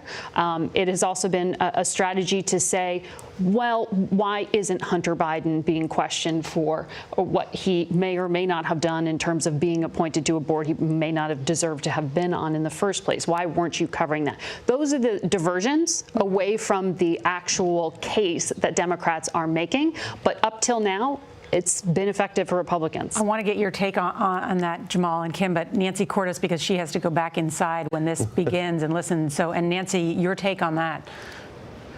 Well, I think privately, some Senate Republicans have told the president's legal team that when they actually do make their opening arguments, that they hope that they go beyond the kind of yeah, but argument that they've been making for the cameras. You know, yeah, but Fusion GPS. Yeah, but Hunter Biden. Yeah, but the Steele dossier. Senate Republicans think that there is a limit to the effectiveness of that approach, and they want the president's lawyers, to the best of their ability, to try to go at the evidence that has been presented over the past 3 days and rebut any of it if they can.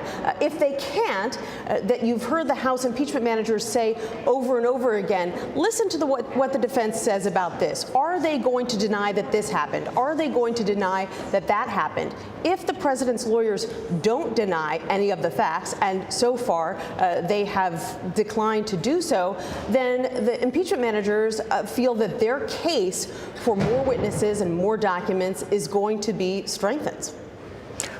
And on that point, couldn't the defense, certainly the White House defense, is that is in the president's power to delay aid to the Ukrainian military aid, that it was ultimately released. I mean, we've heard the arguments before, and lay out what is in the president's prerogative in terms of, and it is true that certainly those types of, like a meeting with someone might be delayed, that you use different levels of power when it comes to foreign policy. The issue here is not that, as the Democrats allege, it's because there was a political or personal benefit. But I think the whole country and the press certainly would benefit from a vigorous argument, as Nancy is saying, on why it is within the president's right to do what he did and the conversation that he had with Zelensky. Sure. So there's a factual defense that she refers. Like, this is the story of what happened. It did not happen the way the Democrats lay out. There was another reason for it. That'd be number one. Number two would be a legal defense. That is, this doesn't rise to an abuse of power, even if the facts are as the defendants say, or the Democrats say they are. That doesn't give rise for removal. Then we would have the "it doesn't matter" defense that we talked about before, that I think Adam Schiff was getting to. And then if none of that works, it's a distraction. The "yeah, but" defense, the Hunter Biden defense, the FBI is corrupt defense. And I think Americans at this point can use their common sense and see through that. What I'm interested to see with the Republicans' response, or the White House response, is former D.C. Circuit Judge and Whitewater Independent Counsel. I worked with him, Ken Starr, who is a constitutional scholar and appellate, a very, very polished and seasoned appellate advocate, and has, at least in the Whitewater investigation, cared a lot about the integrity of the office. And I think that that's the strongest argument for the Democrats. Have we heard what role Ken Starr will play? I haven't heard. It'll be interesting to see how they divide up that time. We know, and having seen what the House Democrats or the House managers did, it's up to them. I'm sure they're strategizing right now. The White House has said he'll be presenting on the history of impeachment. Right. It's not clear to me exactly what that means, other than comparing it to the case that he had presented. But there are defenses to be made here. Yes. I mean, the case still largely is inferential, because the key, most direct witnesses have never been subject to examination. Because they're being hidden by the president. But they were also, the House did not seek to compel witnesses like John Bolton. Now, whoever's at fault, the fact is the key direct witnesses haven't been heard from. So it depends how you view this. You can take every inference and read it against the president, or you can take every inference and accept the president's account. For these senators, they're going to have to make a decision at the end of the day whether an inferential impeachment is really something that they want to go forward. And you think that's the strongest case that the White House should make on that? I think it is. The sense is that the president has said that he was concerned about corruption. Many people, particularly on the Democratic side, say that's just ridiculous. But that is his defense. Hunter Biden is part of that defense. The fact is the Hunter Biden contract was going all the way into 2019. It was going in during the Trump administration. So they can build on that and say, look, there were still ongoing concerns about corruption, including the Biden contract. And you might disagree with him raising it, but you can't make that impeachable. And the strongest argument they could make is when my friend Michael Gerhardt said, if this is not impeachable, nothing is. You can also say, well, if this is impeachable, everything is. Because are you really going to say that any time a president crosses that line, a very fine one? This does get back to the question of intent, though. I know you got to get. This does get back to that. And Schiff's words from last night ring in the ears, where he says, "Does anybody doubt what the president is up to and how he makes his decisions?" We have seen the president of the United States in public ask for Russia's help. We've seen him in public ask for China to investigate. We know from the Michael Cohen case that he might be individual number one in a hush money scheme to pay off some of his paramours.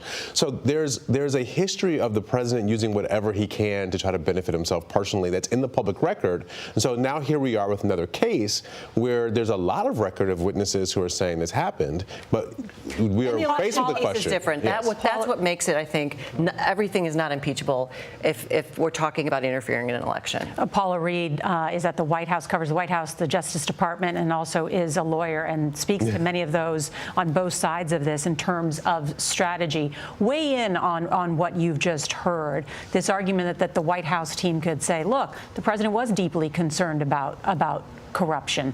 How do they explain away then that corruption was never mentioned on that July 25th call? Well, Nora, it's unclear if they're going to try to explain that away. So far, what they've said, look, the lead lawyers, they've been in there, they've been taking notes, they've been listening to what Democrats are saying, and they say that when they present their case, the first thing they're going to do is try to address specific allegations that Democrats have made, and then they're going to make some affirmative arguments on behalf of the president. But as you guys have been talking about, I mean, one of their weaker arguments is that the president has not been charged with a crime. Or if you look at the historical context, the framers, how they designed the impeachment process, if they had meant for there to be a specific crime, they would have specified crimes. They almost did with treason and bribery. Some of the other arguments that they've laid out is that this is all motivated by a desire to overturn the 2016 election.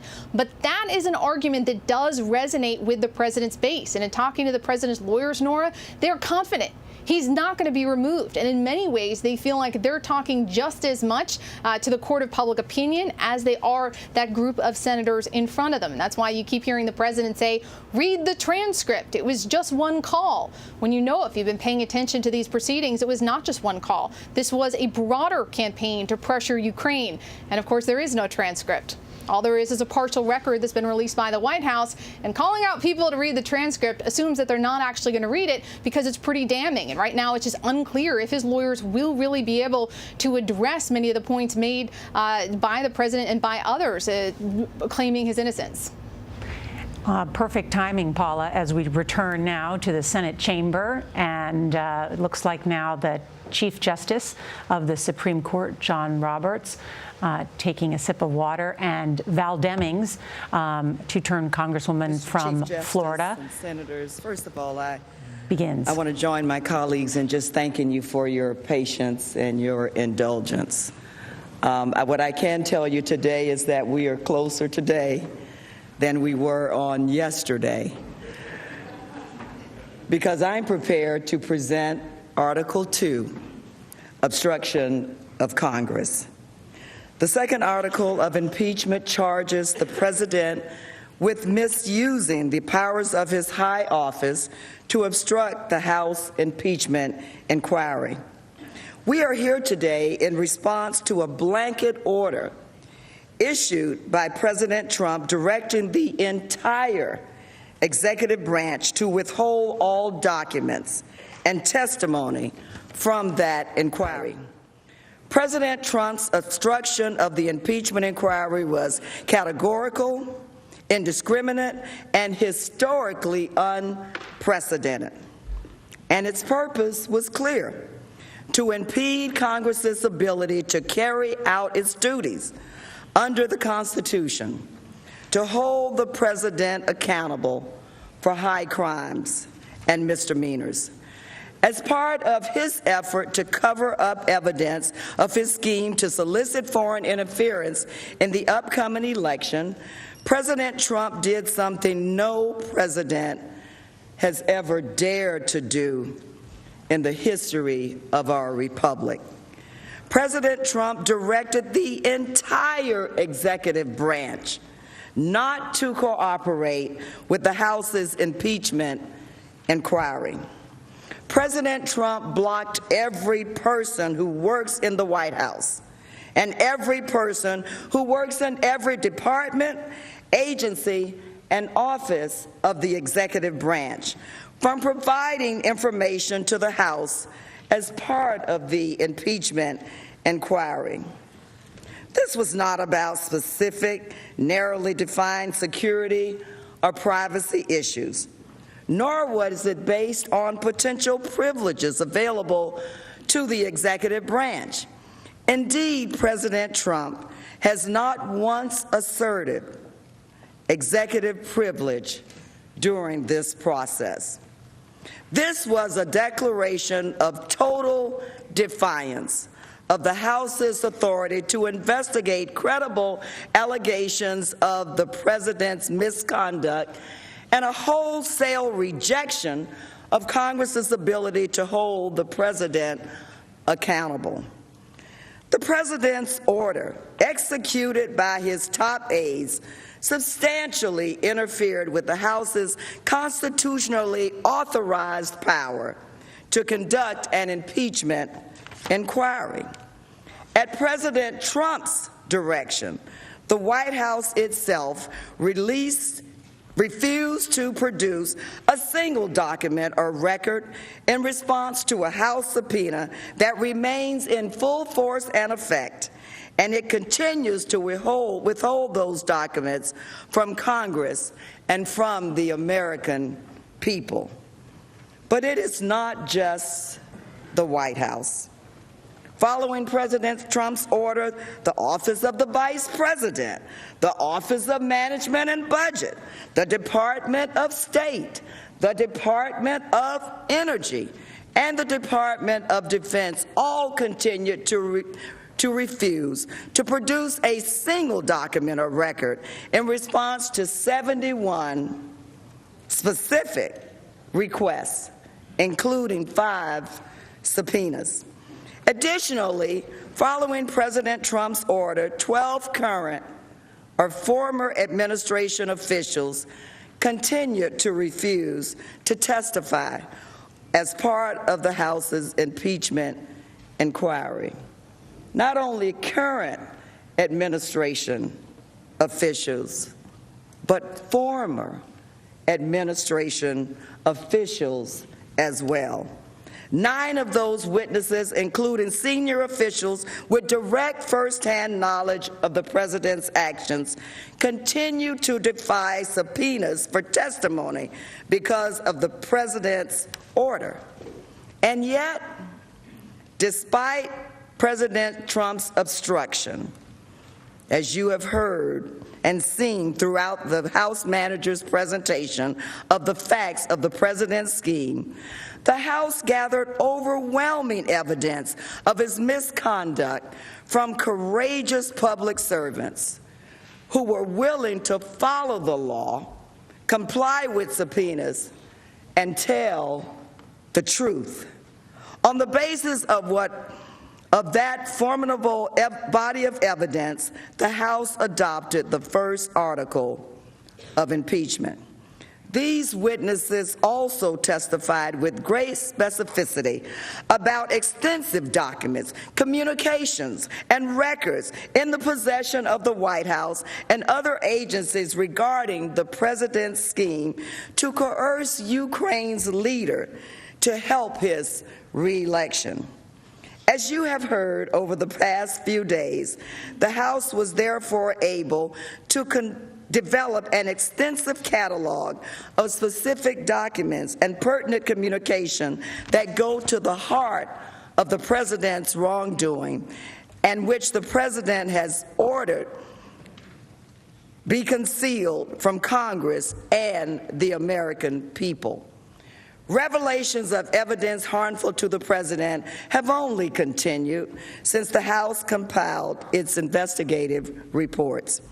Recent court-ordered releases under the Freedom of Information Act, as well as disclosures to the media, have further demonstrated that the White House, OMB, State Department, and other agencies are actively withholding highly relevant documents that could further implicate the president and his subordinates. Over time, these documents and this evidence will undoubtedly come to light, and I ask this body to not wait to read about it in the press or in a book. You should be hearing this evidence now. Hearing this evidence now. Now, there is one point that I would like to make very clear. President Trump's wholesale obstruction of Congress strikes at the very heart of our Constitution and our democratic system of government. The President of the United States could undertake such comprehensive obstruction only because of the exceptional powers entrusted to him by the American people. Only one person in the world has the power to issue an order to the entire executive branch. That person, senators, as you know, is the president. And President Trump used that power not to faithfully execute the law, but to order agencies and employees of the executive branch to conceal evidence of his misconduct. Now, I know that no other American could seek to obstruct an investigation into his or her wrongdoing in this way. We all know that no other American could use the vast powers of our government to undertake a corrupt scheme to cheat to win an election and then use those same powers to suppress the evidence of his constitutional crime.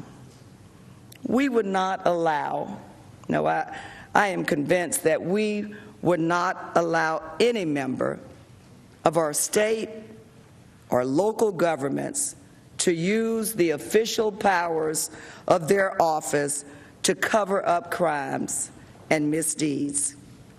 As this body is well aware, mayors and governors have gone to jail for doing so. Sheriffs and police chiefs are certainly not immune.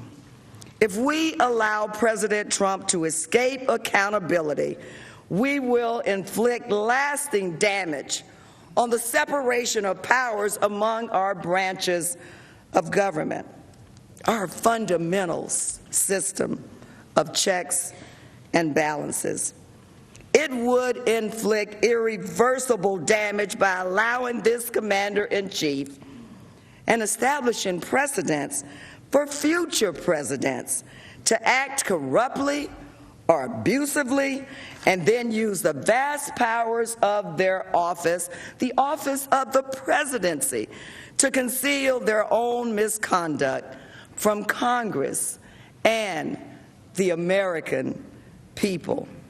In other words, we would create a system that allows this president and any future president to really do whatever he or she wants.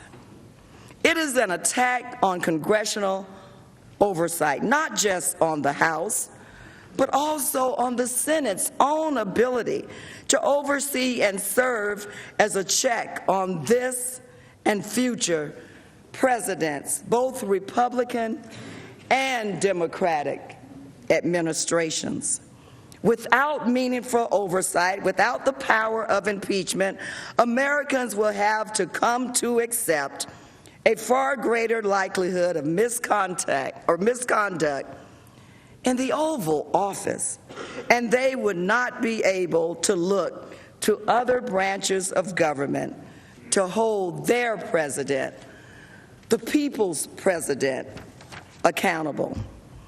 Executive power without any sort of restraint, without oversight, and without any checks and balances is absolute power. And we know what has been said about absolute power. Absolute power corrupts absolutely. This is the very opposite of what the framers intended. The framers of the Constitution purposefully entrusted the power of impeachment to the legislative branch so that it may protect the American people from a corrupt president. Well, the times, senators, have found us. If Congress allows President Trump's obstruction to stand, it effectively nullifies the impeachment power. Senators, we are the keepers, the protectors, the defenders of what the framers intended. And we must hold any unprincipled and undisciplined executive accountable. Senators, I know that this is not easy. I don't take this moment lightly. These are tough times. I remember quite a few tough times during my 27 years as a law enforcement officer. But we must stop this president. Today, we will explain why. First, we will review key facts regarding the scope and breadth of President Trump's unprecedented actions to stop the House's impeachment inquiry. As you well know, we covered many of these facts on Tuesday when we explained in depth what evidence the president had blocked from Congress. We addressed documents we know the White House and other agencies are concealing, and we addressed testimony the president's aides would provide if they testified under oath. We will therefore review the documents and witnesses briefly. Second, after surveying relevant history and constitutional law, we will explain why obstruction of Congress in and of itself warrants impeachment and removal from office. Finally, we will demonstrate that President Trump is without question guilty of obstruction of Congress, that his defenses lack any legal foundation, and that his actions pose a dire and continuing threat to the foundation of our constitutional framework. This is very simple. It's simple. The president abused the powers entrusted in him by the American people in a scheme to suppress evidence, escape accountability, and orchestrate a massive cover-up. And he did so in plain sight. And his obstruction remains ongoing.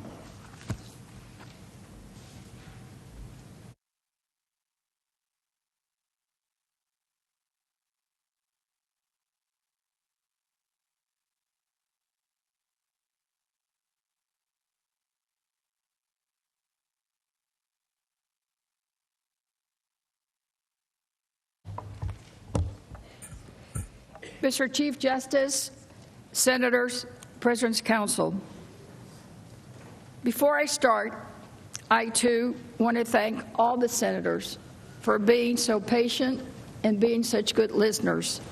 It reminds me, quite frankly, of one of the first days that I went to what was affectionately called baby judge school when we first got started.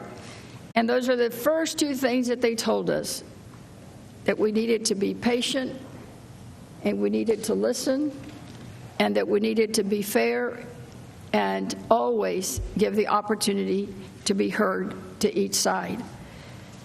And I must say that you have certainly been playing a very good role as judges, because although I know that the press calls you jurors, I know that you are in the role of judges. And I commend you for being good listeners and for having the patience to listen to us this last 2 days and our final remarks today. So thank you all. Now, Ms. Demings has given us an overview of the second article of impeachment, obstruction of Congress. So let us now turn to the facts of the case, because to fully appreciate the scope and the scale of the president's wrongdoing and the size of the cover-up he has orchestrated requires an understanding of the evidence that he has lawlessly hidden from Congress and the American people.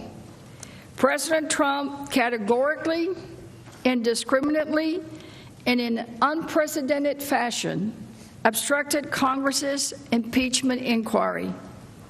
In other words, he orchestrated a cover-up. And he did it in plain sight. First, from the beginning, the Trump administration sought to hide the president's misconduct by refusing to turn over the Intelligence Committee whistleblower complaint. That complaint would sound the first alarm of the president's wrongdoing. Second, the president issued an order prohibiting the entire executive branch from participating in the impeachment inquiry.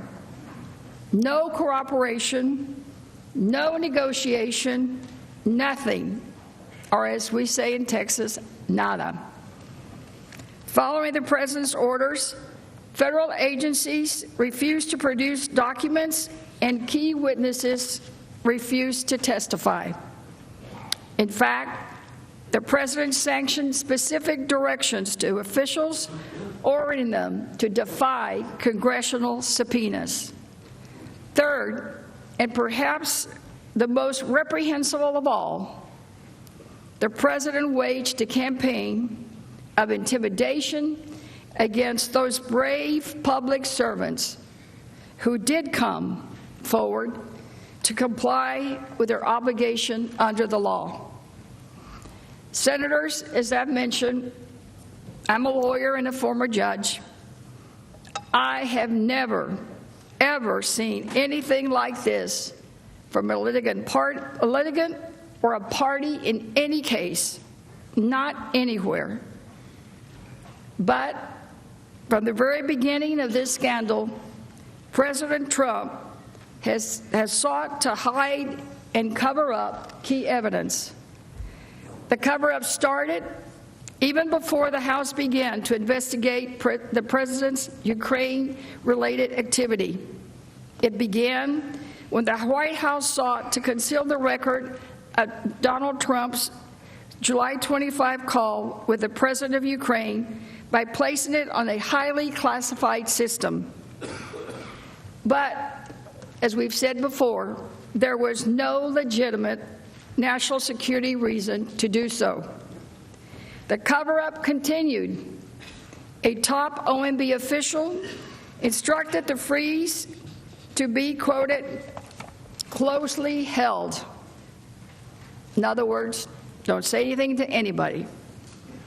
Senators, you know, in order to lawfully withhold the funding, the president was required to notify Congress about the amount of money involved and why he was intending to freeze it. Instead, the White House tried to keep the fact of the freeze secret. Maybe they kept it a secret because a senior White House aide, Rob Blair, accurately predicted to his boss, Mick Mulvaney, quote, expect Congress to become unhinged if it learned that bipartisan aid approved for a valuable foreign partner was being frozen for the president's personal gain. But the cover-up reached its peak soon after August 12th, because on August 12th, a whistleblower filed a lawful and protected complaint intended for Congress with the Inspector General of the intelligence community. The president, who was the subject of the complaint, learned of the filing well before Congress and the American people. In an effort to conceal the whistleblower's concerns, the White House and the Department of Justice took an unprecedented step. No administration had ever intervened in such a manner before. But President Trump maneuvered to keep the whistleblower's concerns from the congressional intelligence committees. In the history of the Intelligence Community Whistleblower Protection Act, no credible and urgent complaint had ever been withheld from Congress, not ever before. It was through immense public pressure and vigorous oversight by the House that the Trump administration ultimately produced a complaint to the House and Senate Intelligence Committees. I'll add that even when it was produced, it was weeks after the legal deadline.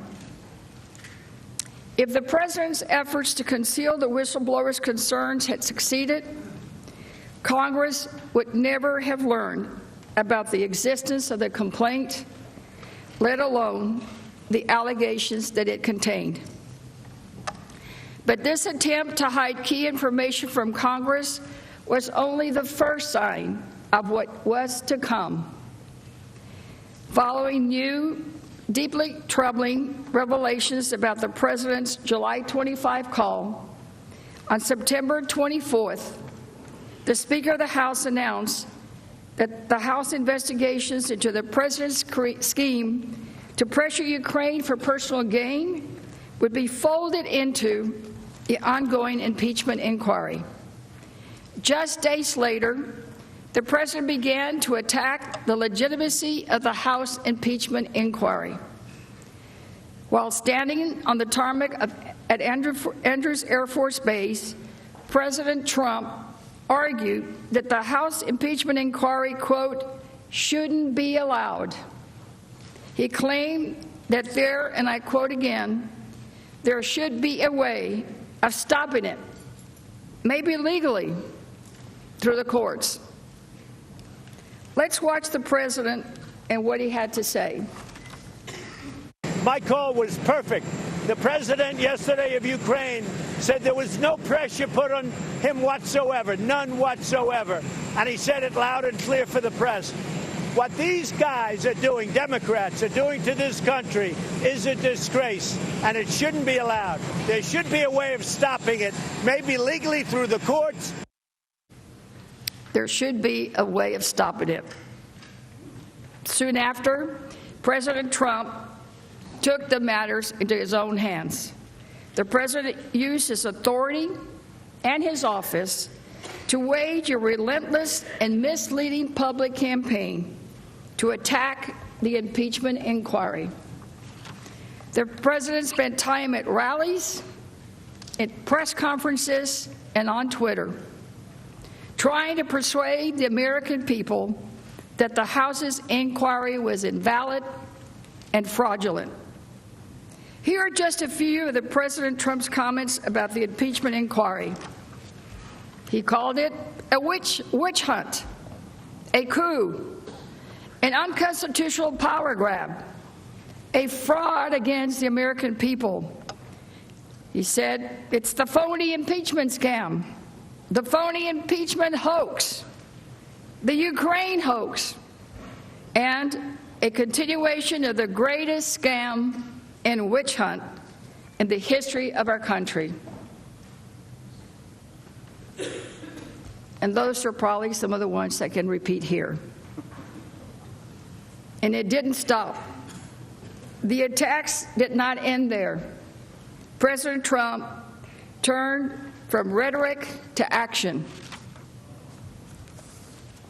On October 8th, the White House sent a letter to Speaker Nancy Pelosi, informing her that President Trump would seek to completely obstruct the impeachment inquiry. They sent this letter, White House stationery.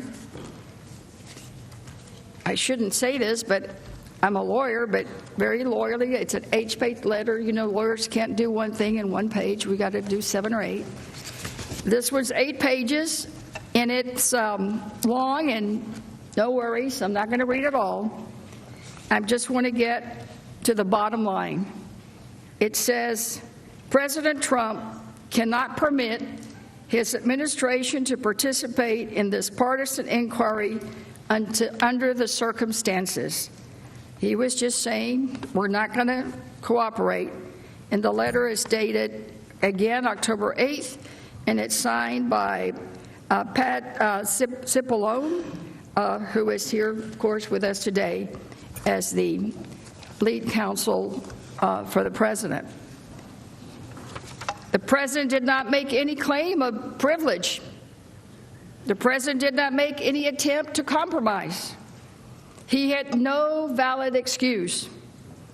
And although we're all too familiar with President Trump's rhetoric and rants, these words in this letter on White House stationery, signed by his lead counsel here today, have consequences. These words had consequences. They were more than just ink on a page. They were more than just 8 pages of words. In the days that followed, President Trump's agencies and officials followed his order to conceal information from Congress. Over the past few days, you've heard in extensive detail from all of us about some of the specific and incriminating documents that the President has withheld from Congress. But again, here's the bottom line. The House investigating committees sought a total of 71 specific categories of documents from 6 different agencies and offices. President Trump blocked every single one of these requests, all of them. Between September 27 and October 10, the investigating committee issued subpoenas to the Department of State, to the White House, the Office of Management and Budget, Department of Defense, and the Department of Energy. The committees always remained open to working with the executive branch to discuss and prioritize the subpoenas. Some agencies initially suggested that they might comply. For example, a few days after receiving the subpoena, the Department of State sent staff and reached out to the committee to, quote, discuss accommodations.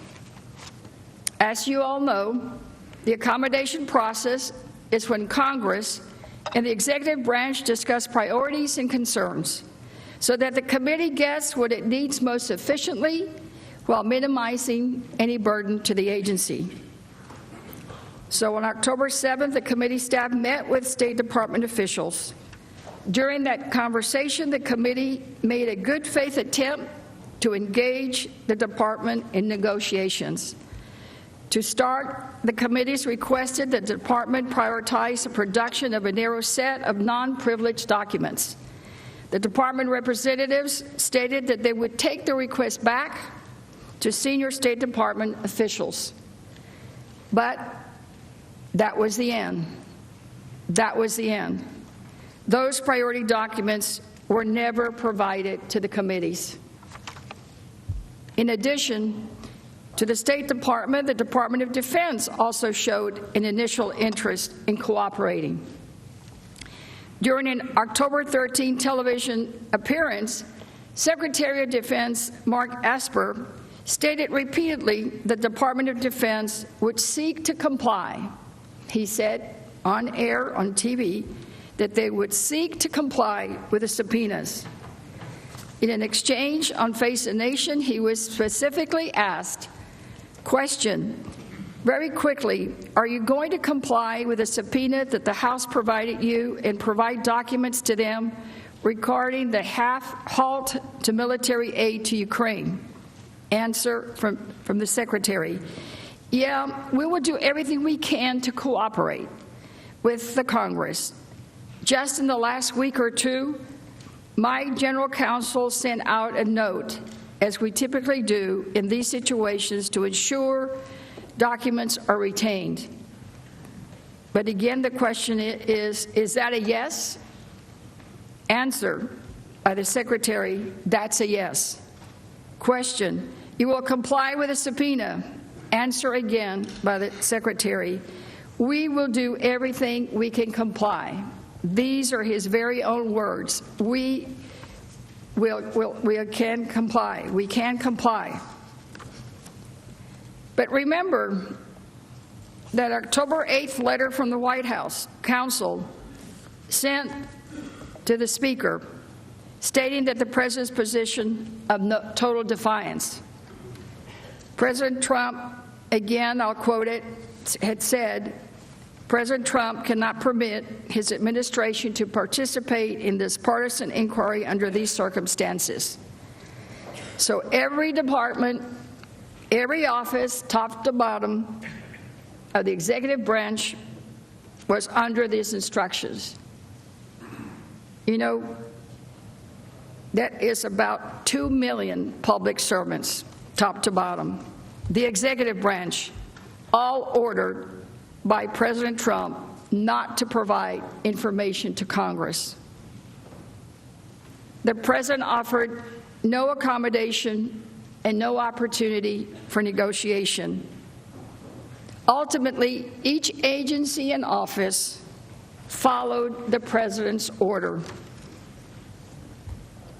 In response to each subpoena, the Trump administration produced no documents, nothing, nada. And the agencies and offices made clear that it was due to the President's instructions. They always deferred to that October 8 letter. For example, despite the Secretary's initial signal of cooperation, I gave you the quote when he was asked specifically on TV. He said they would try to cooperate. But despite that, the Department of Defense later refused to respond to the committee's subpoena. In a letter to the committees, the Department of Defense echoed many of the White House's unsupported legal arguments and concluded, and I quote, "In light of these concerns and in view of the President's position as expressed in the White House Counsel's October 8th letter, and without waiving any other objections to the subpoena that the Department may have, the Department is unable to comply with your request for documents at this time." Again, on a TV interview on Face the Nation, they tried to ask him again. So when asked by Chris Wallace on Fox News, question, but do you feel Congress has the right to oversight and to be able to see documents from the Pentagon about a program that was approved by Congress? Answer, well, they do, but provided it's done in the right way and proper way. And I think that was the issue. Again, I think my reputation is pretty good in terms of being very transparent. I like to communicate with members of Congress, but in this case, they were, my recollection is that they were technical and legal issues that prohibited us from doing exactly what was requested by Congress. So he said he would try to cooperate, to seek to comply, but now they're backpedaling. But, Senators, there was no valid technical or legal arguments. None were put forth to justify the stonewalling of the impeachment inquiry. The documents President Trump is withholding are highly relevant, responsive, and would further our understanding of the President's scheme. Here is just a sampling of the documents we know exist that are currently being withheld. National Security Advisor John Bolton's notes, Ambassador Taylor's first-person cable to Secretary Pompeo, emails between OMB and other agencies about the President's directive to place a hold on the Ukraine military aid, and the hundreds of heavily redacted documents that the administration now turned over to third parties under FOIA court orders. Certainly the documents released pursuant to the FOIA lawsuits were not subject to any claims of privilege or confidentiality or burden. The administration released them publicly. By contrast, the President turned over nothing in response to the House impeachment investigation. Now, Senators, there still is another component of the President's obstruction that I want all of us to focus on.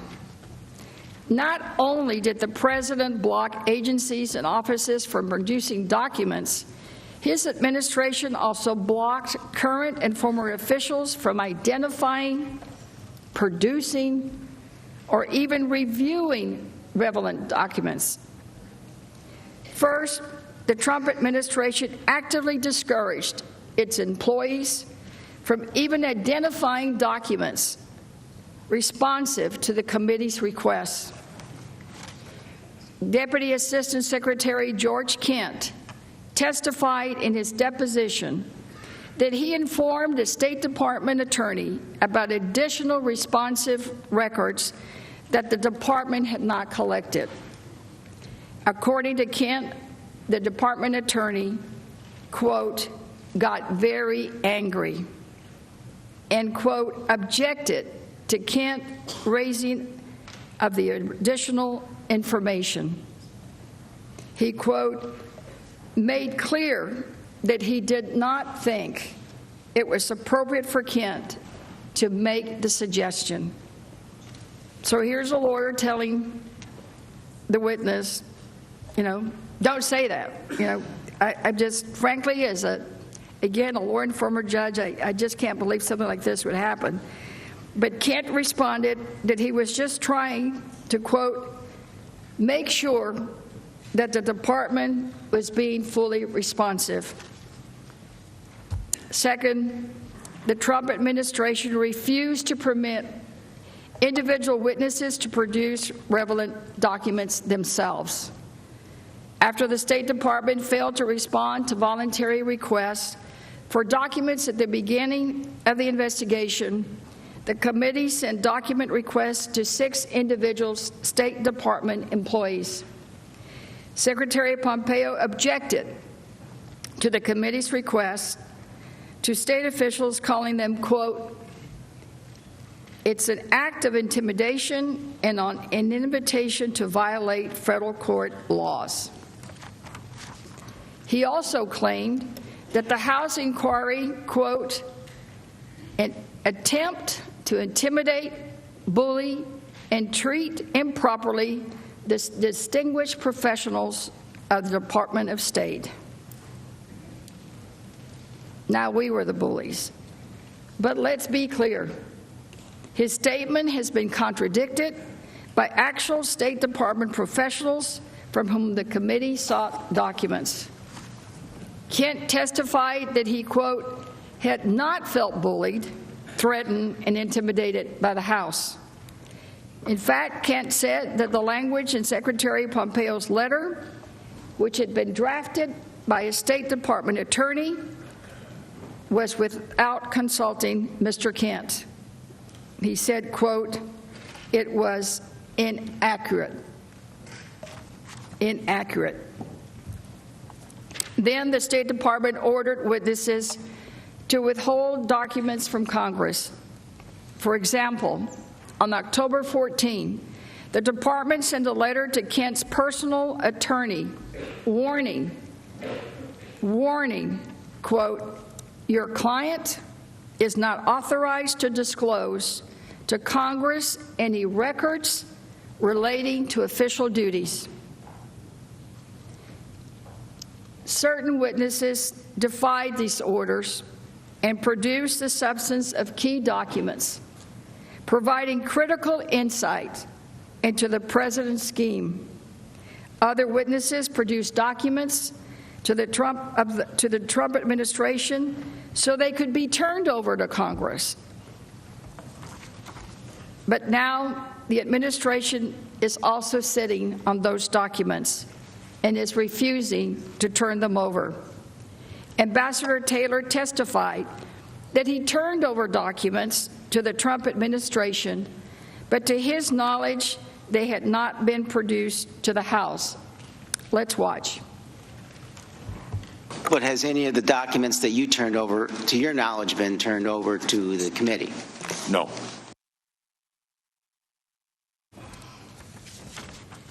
Well, Senators, I will confirm the committees have not seen not one of these documents, none.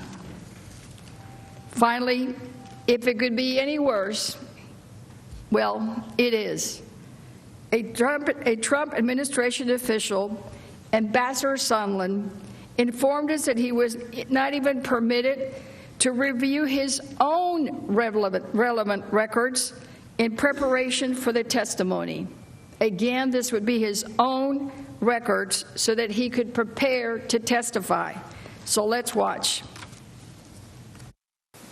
I have not had access to all of my phone records, State Department emails, and many, many other State Department documents.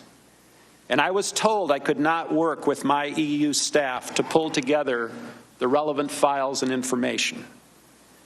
Having access to the State Department materials would have been very helpful to me in trying to reconstruct with whom I spoke and met, and when and what was said. My lawyers and I have made multiple requests to the State Department and the White House for these materials. Yet these materials were not provided to me, and they have also refused to share these materials with this committee. These documents are not classified, and in fairness, should have been made available. Of course, we agree. At President Trump's order, agencies and offices refused to produce documents in response to the committee's requests, and they refused to allow individual witnesses to do so either. So let's recap.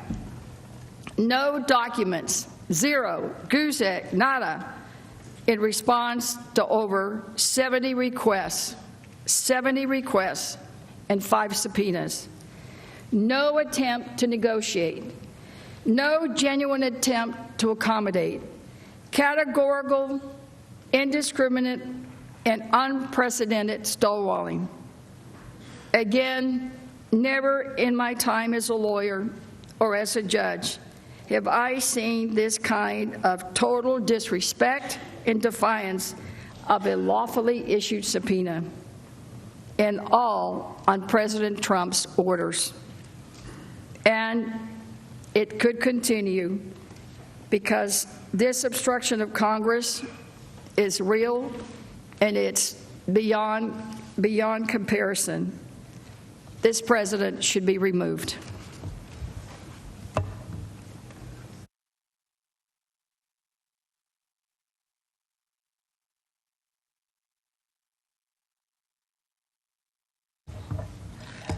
Mr. Chief Justice and Senators, let's turn to President Trump's efforts to stop witnesses from testifying.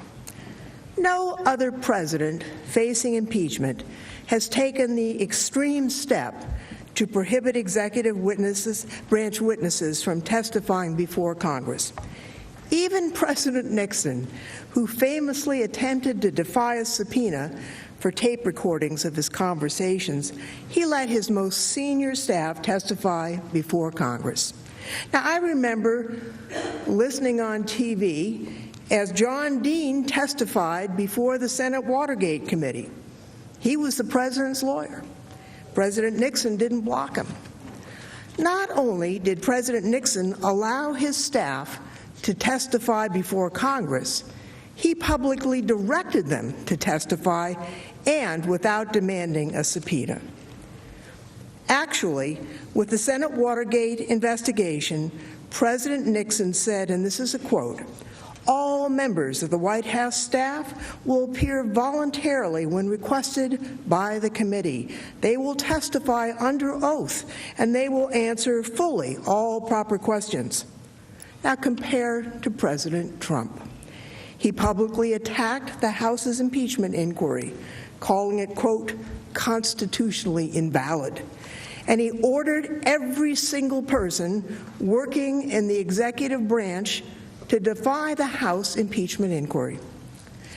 As just discussed, in the letter to the Speaker of the House, the White House counsel said that President Trump, quote, "cannot permit his administration to participate." No president ever used the official power of his office to prevent witnesses from giving testimony to Congress in such a blanket and indiscriminate manner. There's no telling how many government officials would have come forward if the president hadn't issued this order. Let's look at some of the witnesses who followed the president's orders. The House issued subpoenas to compel the testimony of 3 officials at the Office of Management and Budget: Acting Director Russell Vought, Associate Director Michael Duffy, and Associate Director Michael McCormick. Now, according to the testimony in the House, which was reinforced by emails recently revealed through the Freedom of Information Act lawsuits, OMB was just central to the president's hold on security assistance to Ukraine. Its officials served as conduits for the White House to implement the hold without directly engaging the agencies that actually supported release of the aid.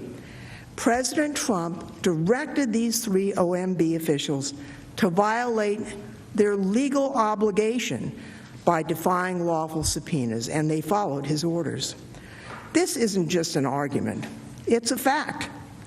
In response to House subpoenas, the OMB sent a letter to Chairman Schiff refusing to comply, and this is what the letter said. As directed by the White House counsel's October 8, 2019 letter, OMB will not participate in this partisan and unfair impeachment inquiry. In that simple statement, OMB admitted several key points. First, Mr. Ceppolini's letter of October 8th was an official directive from the White House. Second, President Trump's blanket order applied to OMB and the three officials subpoenaed by the House. Third, President Trump's blanket order not only directed them to refuse to participate voluntarily, it also directed them to defy House subpoenas. Fourth, President Trump's blanket order directly prevented the three OMB officials from providing testimony to the House. There's no question about the scope of President Trump's order. It was total. There's no question about the intent of the order. It was clearly understood by administration officials as shown by OMB. And there's no question the order had an impact. It directly prevented the House from getting testimony from the three senior officials at OMB. So here we are. The President of the United States issued an official order forbidding every single person who works for the executive branch of our government from giving testimony to the House as part of an impeachment investigation. That order prevented the House from getting testimony from witnesses who knew about the President's conduct. The matter is simple, it's plain to see. The question we here in Congress must ask is whether we're prepared to turn a blind eye to a president's obstruction. Obstruction not only of oversight, but also the power to determine whether Congress may gather evidence in an impeachment proceeding. If the Senate is prepared to accept that, it will mean that not only President Trump, all presidents after him will have veto power over Congress's ability to conduct oversight and the power of impeachment. The House was not prepared to accept that, and that's why the House approved Article 2. As you consider what you think about this, please know that President Trump's blanket order was not the end of his campaign to obstruct the impeachment inquiry. Actually, it was just the beginning. In addition to his total ban of government witnesses, President Trump also sent specific explicit orders. He directed key witnesses to defy subpoenas and to refuse to testify as part of the House's impeachment inquiry. As you know, the House subpoenaed acting White House Chief of Staff Mick Mulvaney. We wanted his testimony. As at a White House press briefing in October, I know you've seen it before, Mr. Mulvaney confirmed what we had suspected. Mr. Mulvaney admitted that President Trump withheld the aid to pressure Ukraine into announcing an investigation into the conspiracy theory that Ukraine interfered in the 2016 elections. Here's his words. Did he also mention to me in the past the corruption related to the DNC server? Absolutely. No question about that. But that's it, and that's why we held up the money.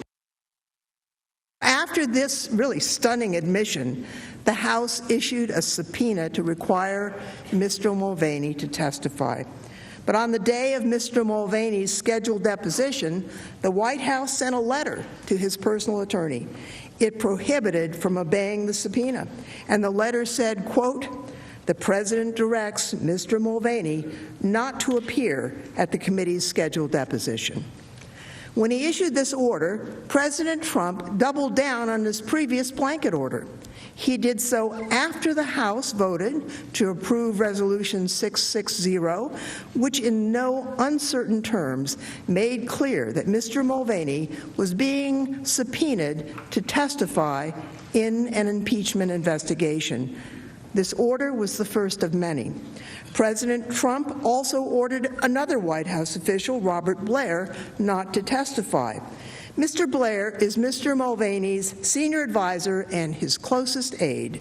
He was involved in communications about the hold on Ukraine aid. The day after his initially scheduled deposition, Mr. Blair's personal attorney sent a letter to the House. It said, quote, "Mr. Blair has been directed by the White House not to appear and testify." The House also wanted testimony from John Eisenberg, the senior attorney on President Trump's National Security Council. As you've heard over the past few days, key witnesses, including Dr. Hill, Lieutenant Colonel Vindman, said they were concerned by President Trump's efforts to pressure Ukraine. They were told to report these concerns to Mr. Eisenberg. On the day before his scheduled deposition, the White House sent a letter to Mr. Eisenberg's personal attorney. It said, quote, "The President directs Mr. Eisenberg not to appear at the committee's deposition." Now, that language is starting to sound familiar.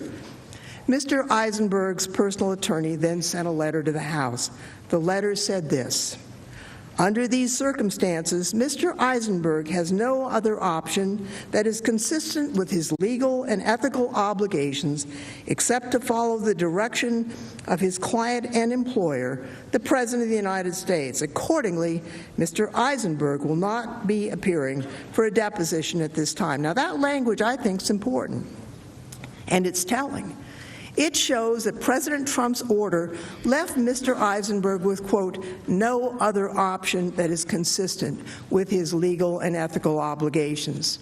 By directing him to defy a lawful subpoena, President Trump created a legal and ethical problem for Mr. Eisenberg.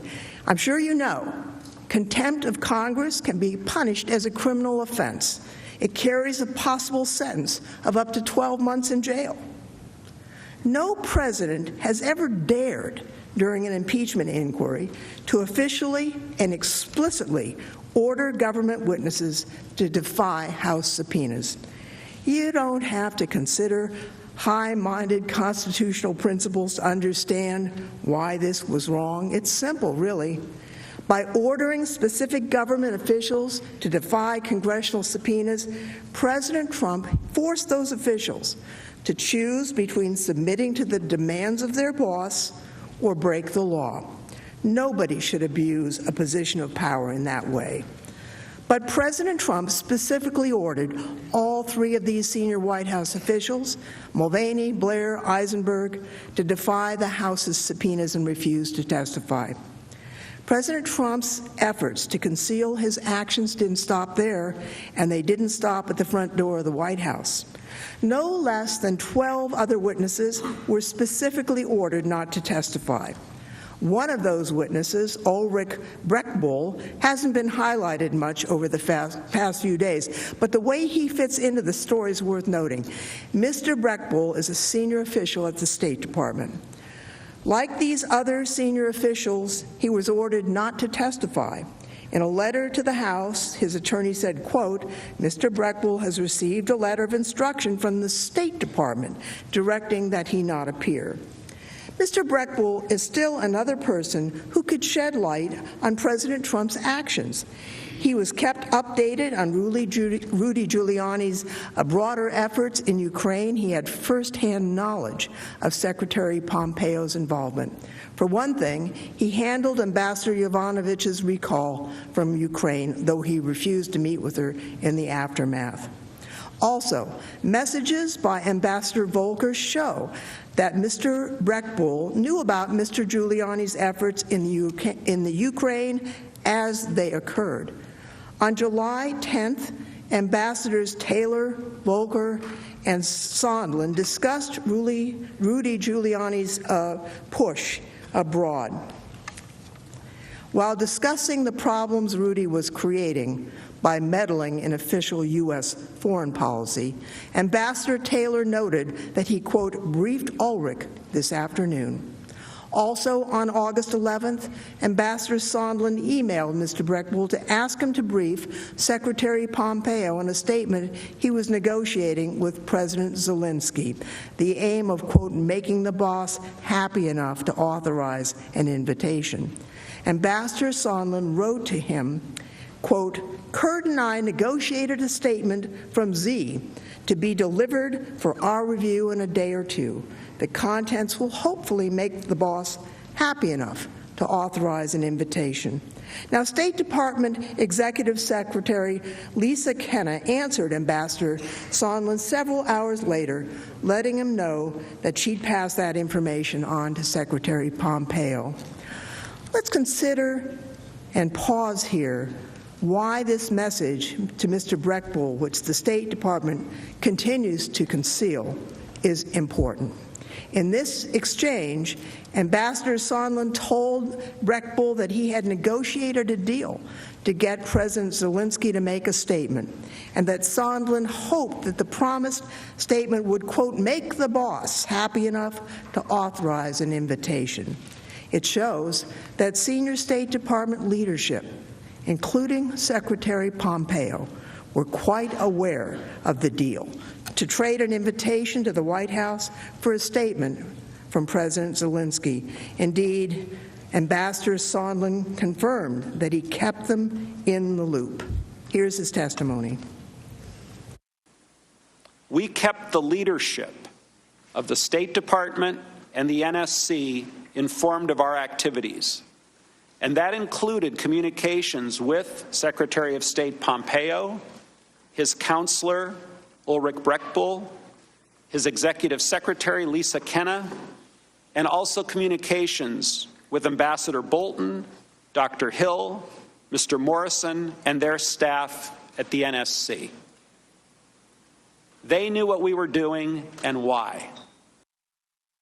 8 other witnesses were also ordered not to testify as part of the House's impeachment inquiry. But those 8 witnesses came forward anyway, despite the president's efforts to prevent them from testifying.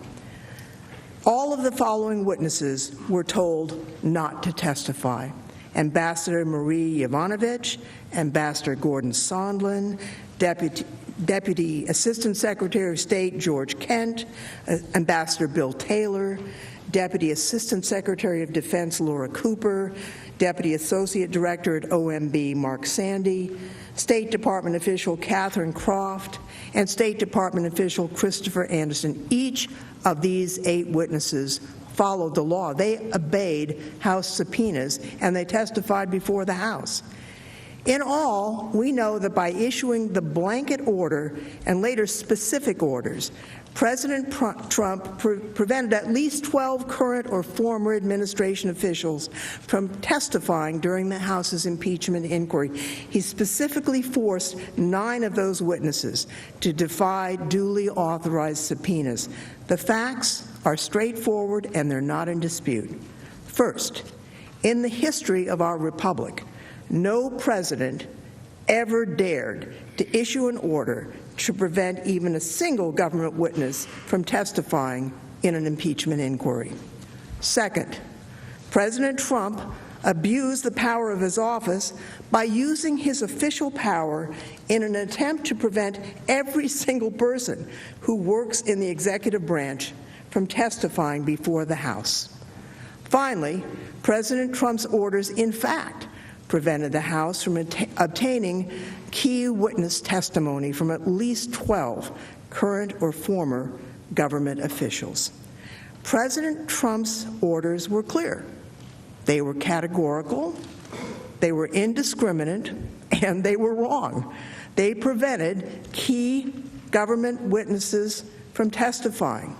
There's no doubt. That's obstruction, plain and simple.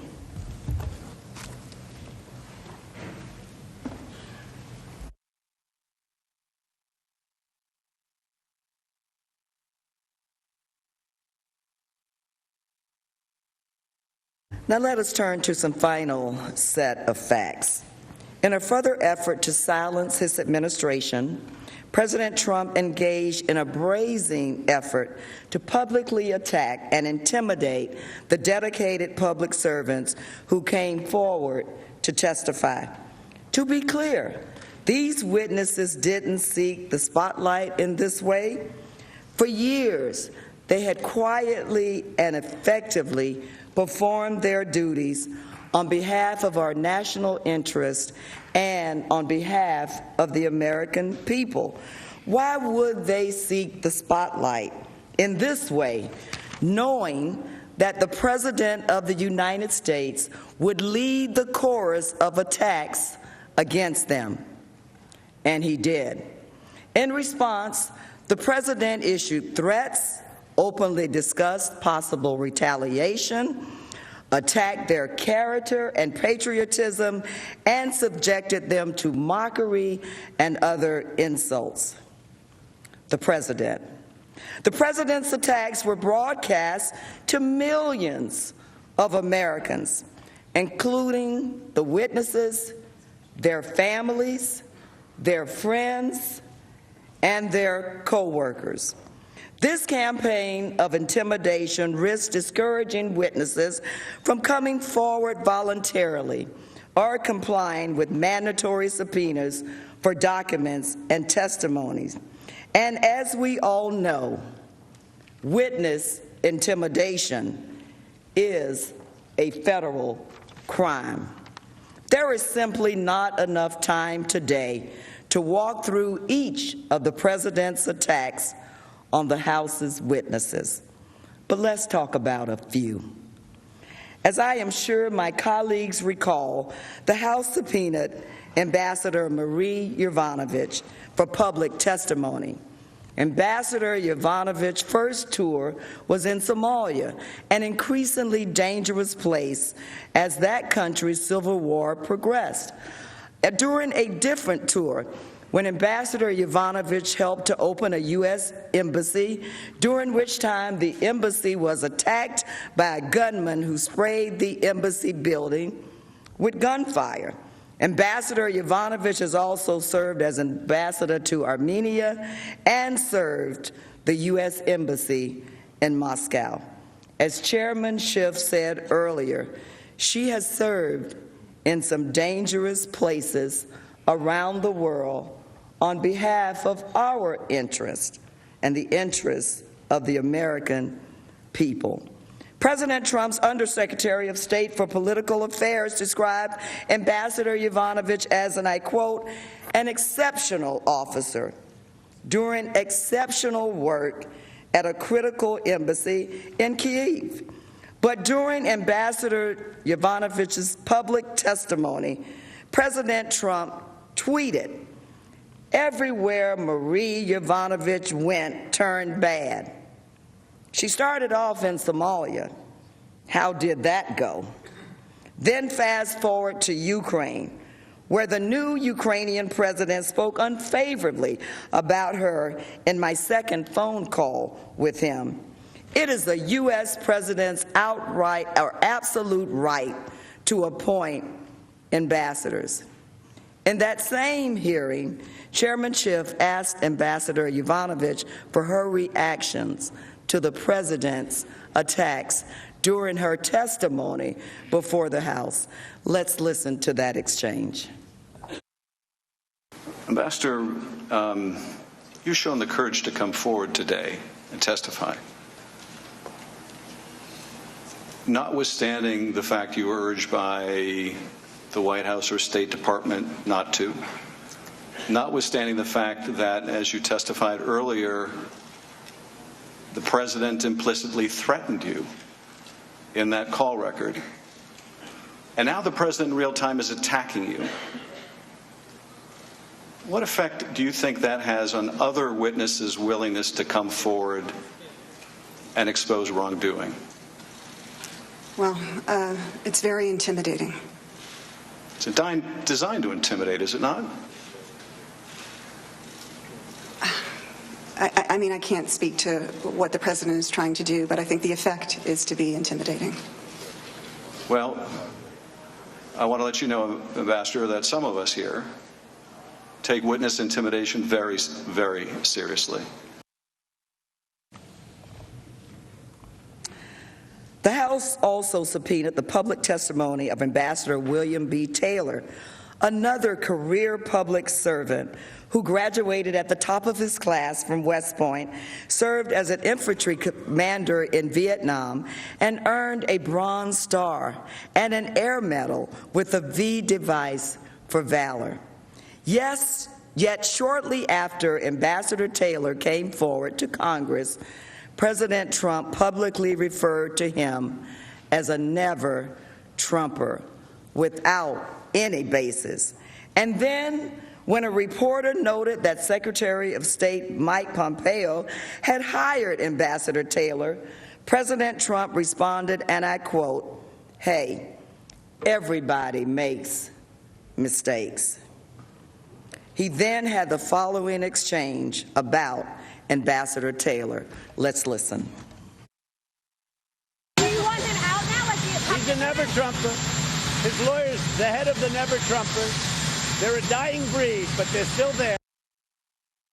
Ambassador Taylor has since stepped down from his position as our chief diplomat in Ukraine.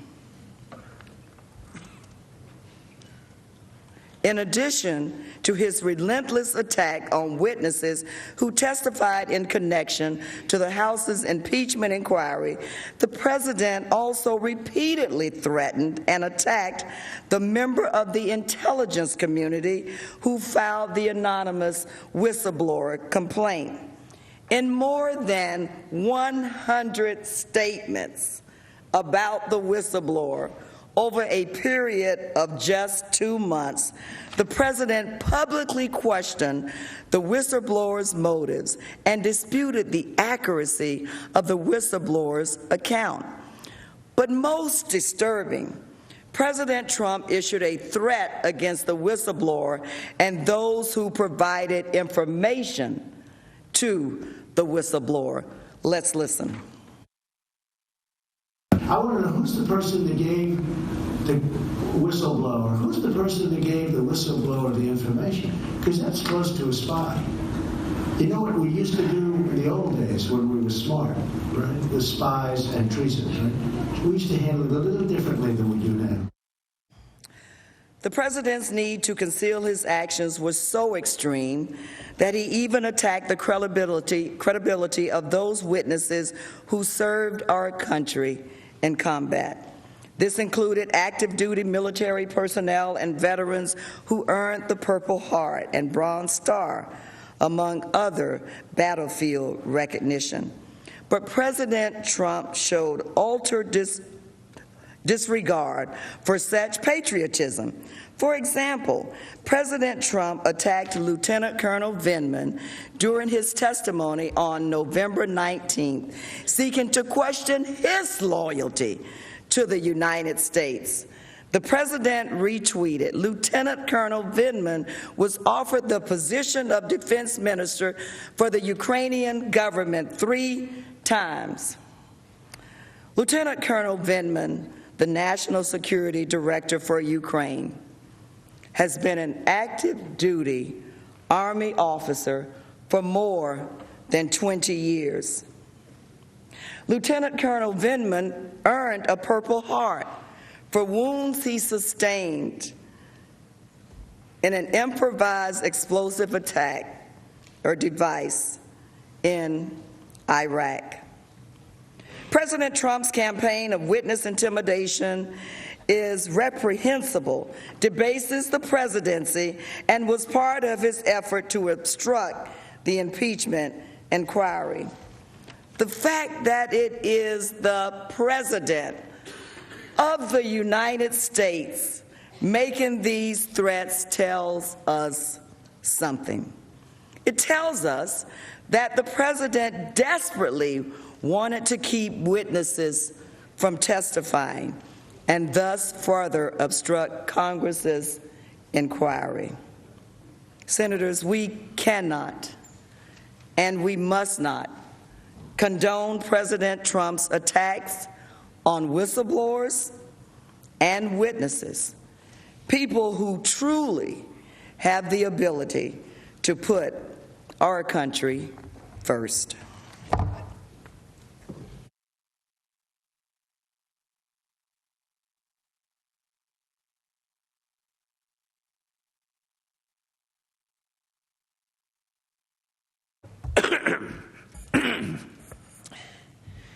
Now that we have carefully reviewed the facts and have described the President's categorical obstruction of Congress, we address questions of law. This discussion need not be abstract. The President's obstruction impacts the Senate directly. It impacts the constituents you represent. It impacts you. Because your job as a member of Congress is to hold the executive branch in check. This is true no matter who occupies the White House or which party controls the House or Senate. And the further the President, any President, departs from the law and the Constitution, the more important it is for you to do your job. I suspect that there is common ground here. We all know that in order for Congress to do its work, we must have information. What is reasonable policy? What is the administration doing? Do we support it? Should we oppose it? Should we enact legislation to correct the problem? Asking questions, gathering information, making decisions based on the answers, this is one of the fundamental functions of Congress. I suspect that we agree on this as well. Our ability to do that work depends on our gathering information. It depends on the power of the congressional subpoena. Even when you make a polite request for information from a friendly administration, that request is backed by the threat of a subpoena. And although the power of the congressional subpoena has been affirmed repeatedly by the courts, enshrined in the rules of the House and Senate, and respected by executive branch agencies for centuries, if the President chooses to ignore our subpoenas, our power as a branch of government, our ability to do our jobs, our ability to keep an administration in check, our ability to make sure that the American people are represented by a Congress and not just by a President is diminished.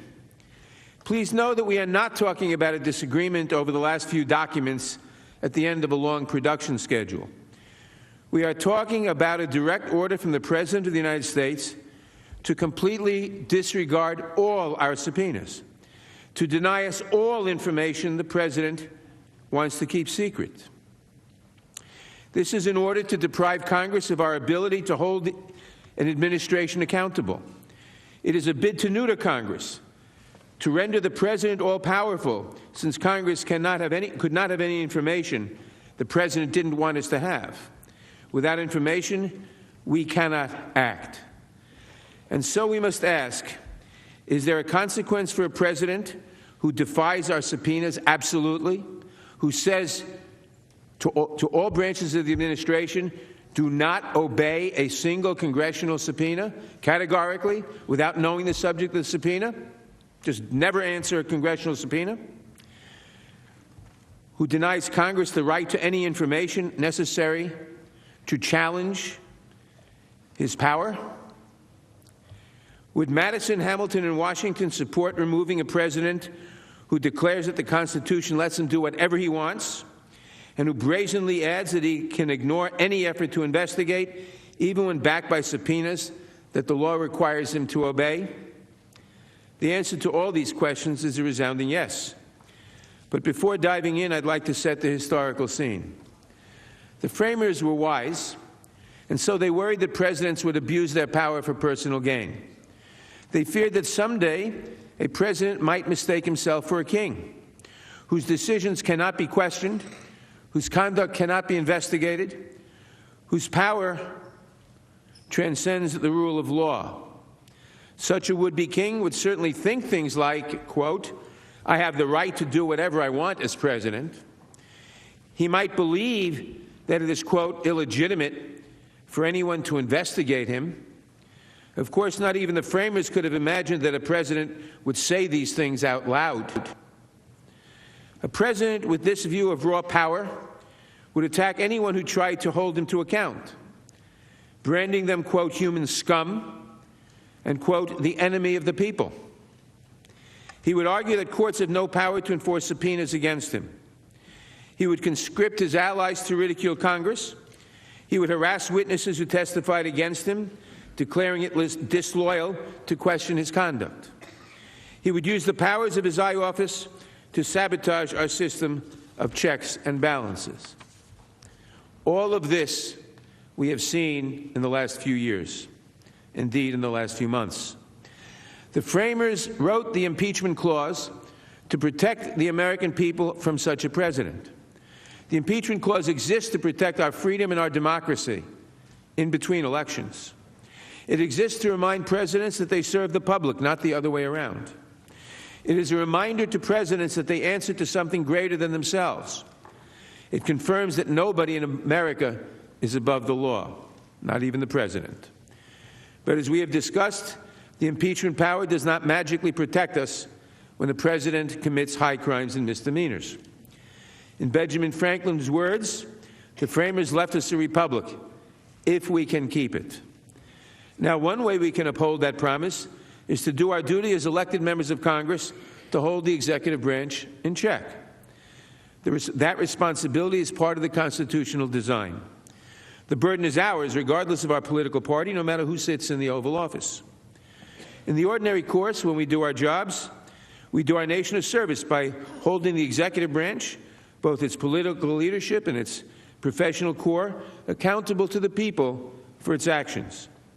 And when the president's conduct exceeds the usual constitutional safeguards, it falls on the House to investigate presidential wrongdoing and, if necessary, to approve articles of impeachment. It then falls on the Senate to judge, convict, and remove presidents who threaten the Constitution. This entire framework depends on Congress' ability to discover and then to thoroughly investigate presidential malfeasance. If presidents could abuse their power and then conceal all the evidence from Congress, the impeachment clause would be a nullity. We, the people, would lose a vital protection. That is why officials throughout history have repeatedly recognized that subpoenas served in an impeachment inquiry must be obeyed, including by the president. It is why, before President Trump, only a single official in American history has ever defied an impeachment subpoena. And that is why that official, Richard Nixon, faced an article of impeachment for doing so. As the House Judiciary Committee reasoned in its analysis of Nixon's obstruction, quote, unless the defiance of the House subpoenas is considered grounds for impeachment, it is difficult to conceive of any president acknowledging that he is obligated to supply the relevant evidence necessary for Congress to exercise its constitutional responsibility in an impeachment proceeding. Representative Robert McClory, a Republican from Illinois, explained the importance of this article of impeachment for our separation of powers. He said, if we refuse to recommend that the president should be impeached because of his defiance of the Congress with respect to the subpoenas that we have issued, the future respondents will be in the position where they can determine themselves what they are going to provide in an impeachment inquiry and what they are not going to provide. And this would be particularly so in the case of an inquiry directed toward the President of the United States.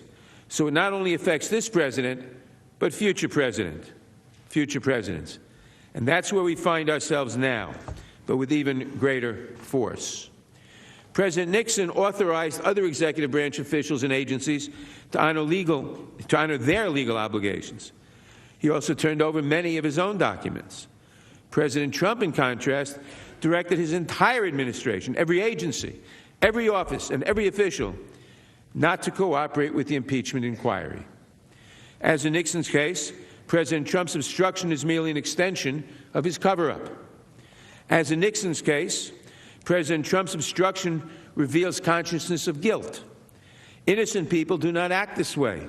They do not hide all the evidence. And like Nixon, President Trump has offered an assortment of arguments to excuse his obstruction. But as was true in Nixon's case, none of these excuses can succeed. At bottom, these arguments amount to a claim that the president can dictate the terms of his own impeachment inquiry. President Trump's lawyers may insist that his grounds for defying Congress are unique and limited, that they only apply here, just this one time, that it was the House, not the President, that broke from precedent, that he would gladly comply with subpoenas if only the House would do as he insists. That is pure fantasy. The President's arguments are not a one-ride ticket.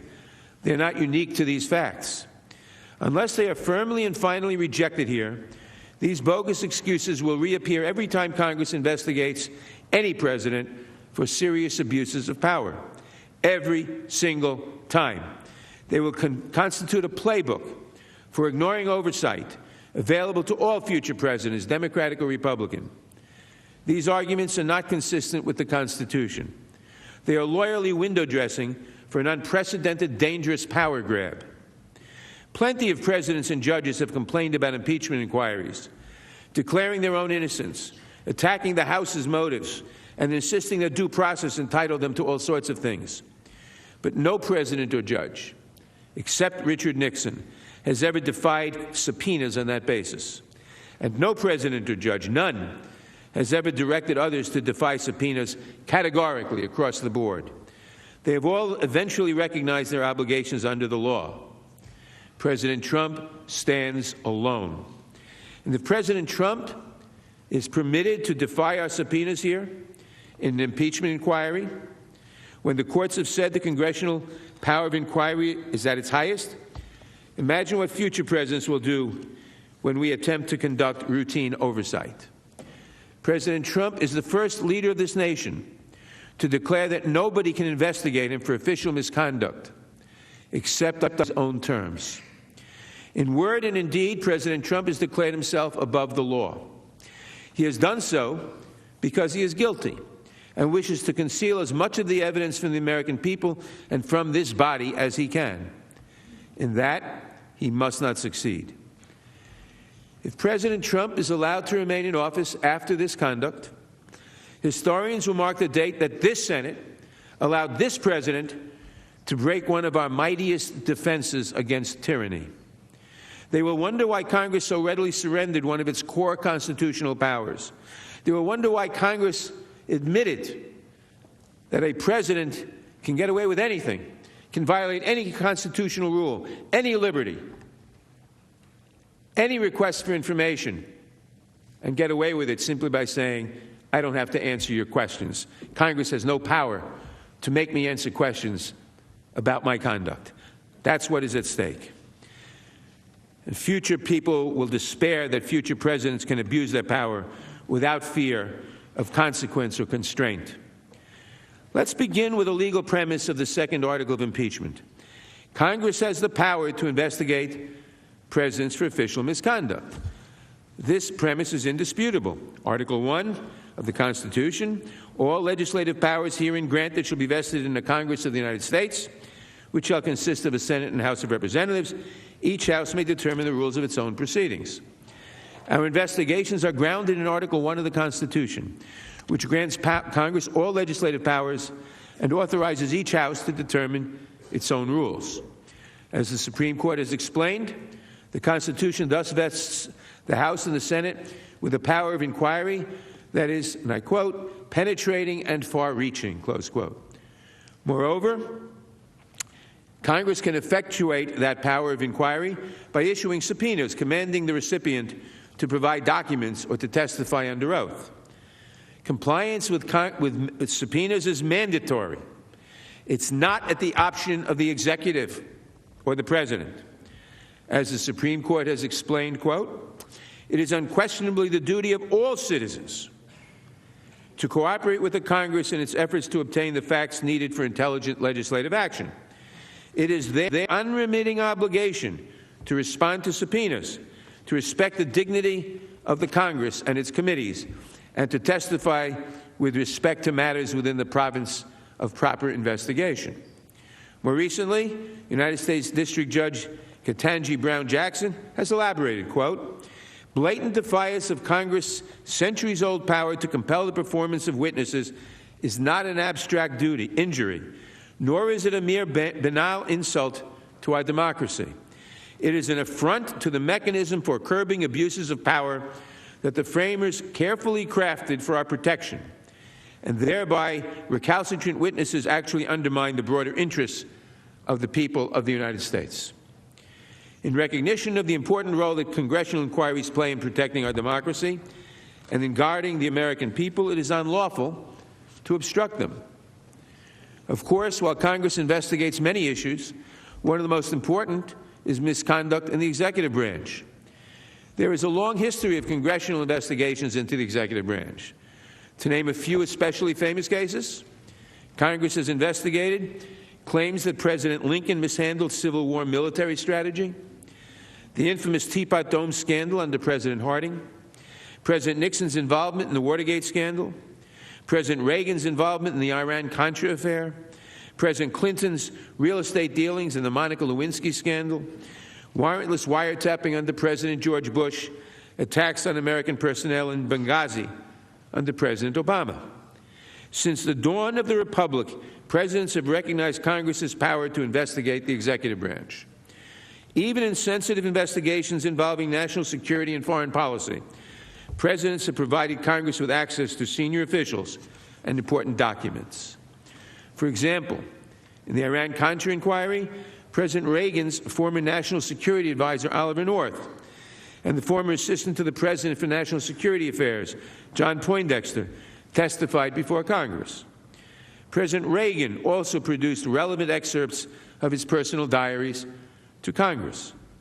During the Clinton administration, Congress obtained testimony from top advisors, including the President's Chief of Staff, Mack McLarty, his Chief of Staff, Erskine Bowles, White House counsel Bernie Nussbaum, and White House counsel Jack Quinn.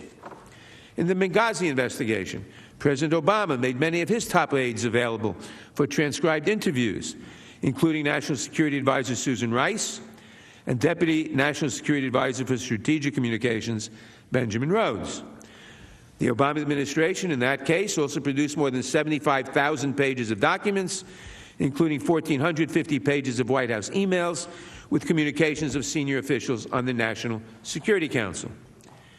To be sure, certain House Republicans complained loudly that the Obama administration's response to the Benghazi investigation was insufficient. Just imagine how they would have reacted if President Obama had ordered total defiance of all subpoenas. There would have been outrage. Why? Because Congress unquestionably has the authority to investigate presidential conduct.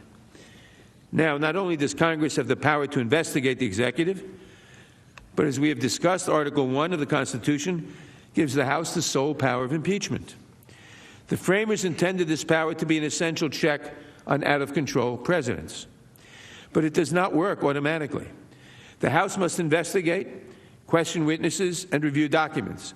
Only then can it decide whether to approve or not approve articles of impeachment.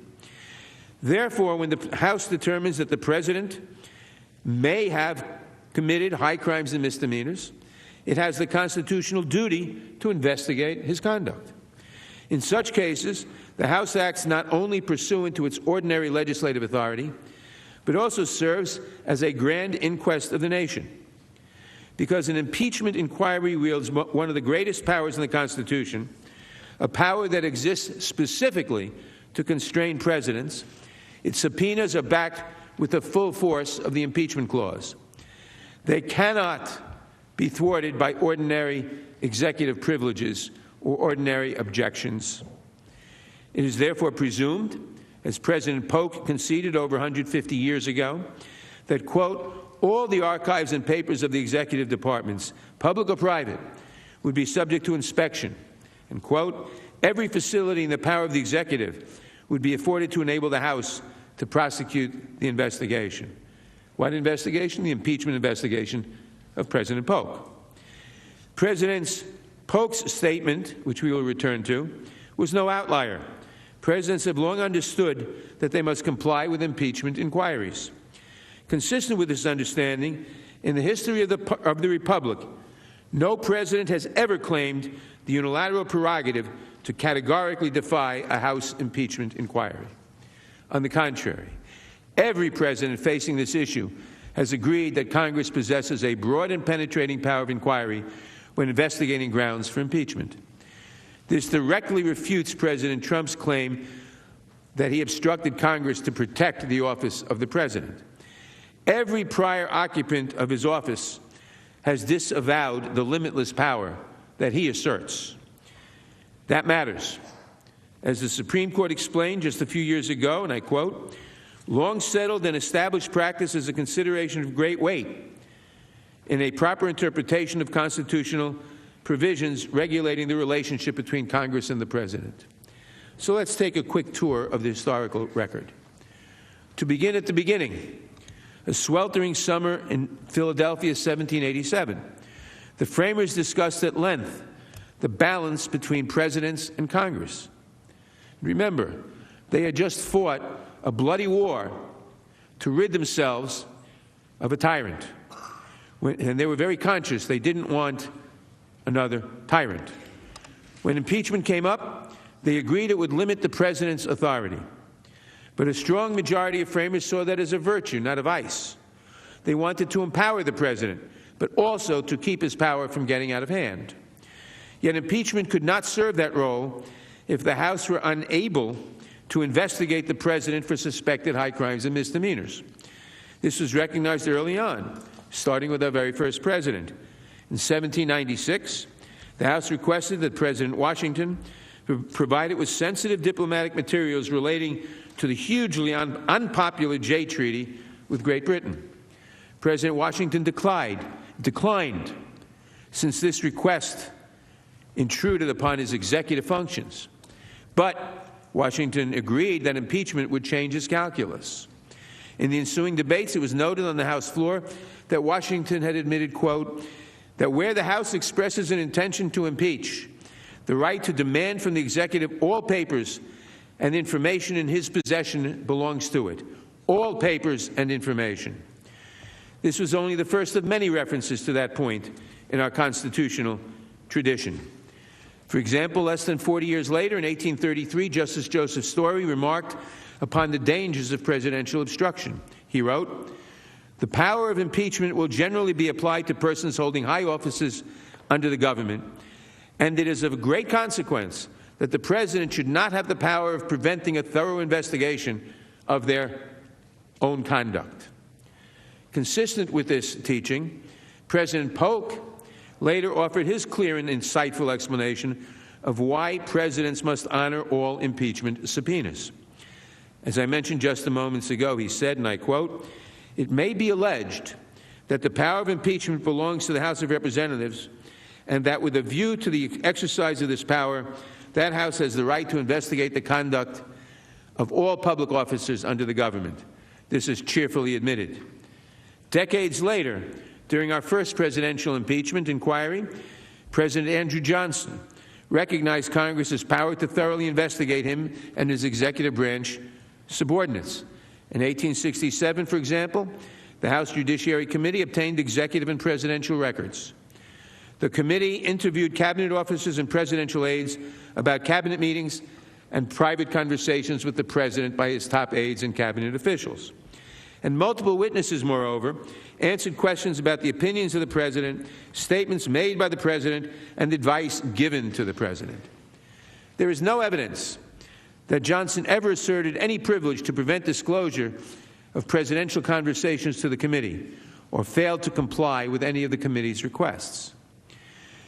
Thus, in the first 80 years of the Republic, Presidents Washington, Polk, and Johnson, along with members and committees of the House and a Supreme Court justice, all recognized that Congress is authorized by the Constitution to investigate for impeachment, and that presidents are obligated to give all information requested.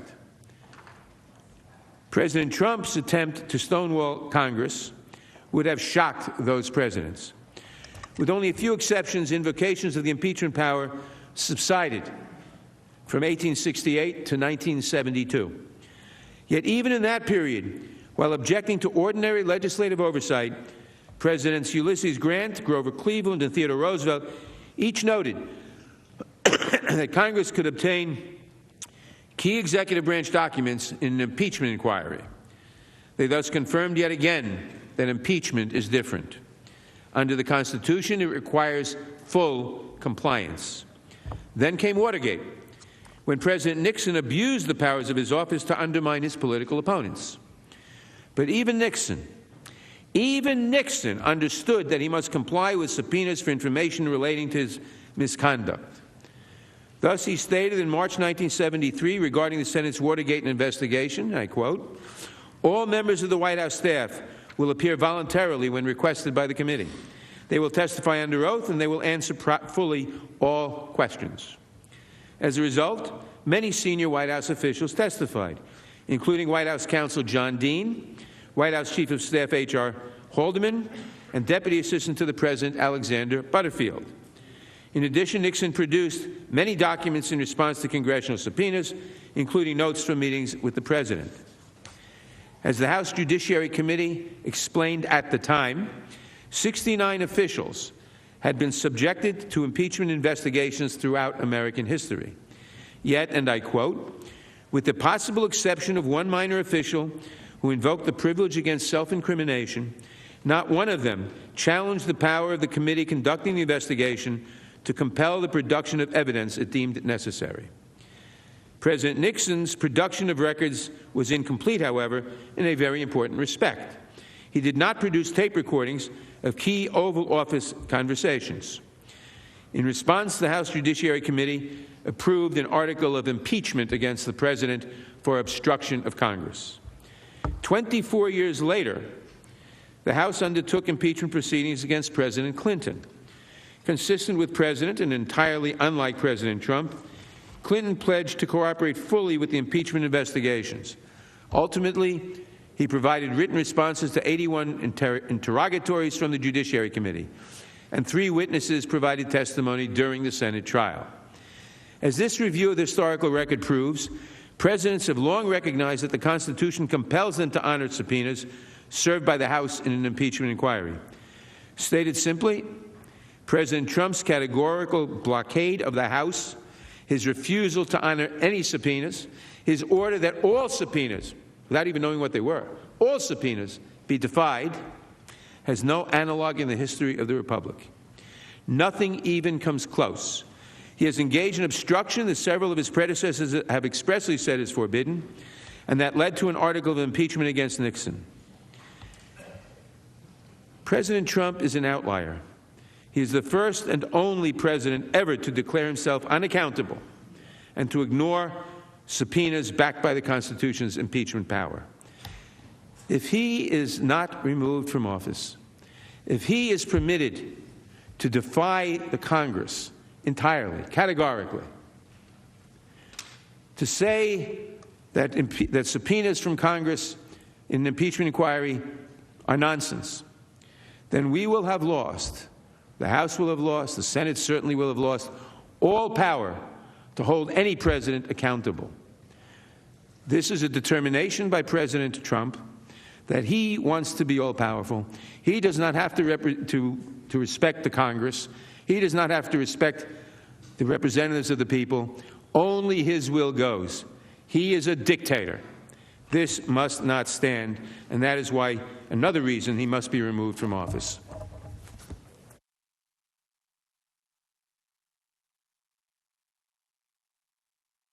Mr. Chief Justice, Senators, we've now shown how the extreme measures President Trump took to conceal evidence and block witnesses defies the Constitution and centuries of historical practice. But there's more to this story, and it only further undermines President Trump's case. The position he's taken is not only baseless as a historical matter, it's also inconsistent with the Justice Department's stated reason for refusing to indict or prosecute presidents. Now, the Department of Justice's unwillingness to indict a sitting president creates a danger that the president can't be held accountable by anyone, even for grave misconduct. To its credit, the Department of Justice recognized that risk. In its view, quote, the constitutionally specified impeachment process ensures that the immunity would not place the president above the law. This argument by the Justice Department is really important. In justifying its view that a president can't be held criminally liable while in office, DOJ relies on Congress's ability to impeach and remove a president. But the Justice Department's rationale, it falls apart if the constitutionally specified impeachment process can't function because the president himself has obstructed it. The Supreme Court correctly noted in Nixon versus Fitzgerald, and that's not Richard Nixon, it's Judge Nixon, that vigilant oversight by Congress is necessary to, quote, make credible the threat of impeachment. The president should not be treated as immune for criminal liability because he's subject to impeachment, but then be allowed to sabotage the impeachment process itself. That's what this president did. That places him dangerously above the law and beyond the separation of powers. Presidents can't be above the law. Presidents, like everyone else, must obey subpoenas served in an impeachment inquiry.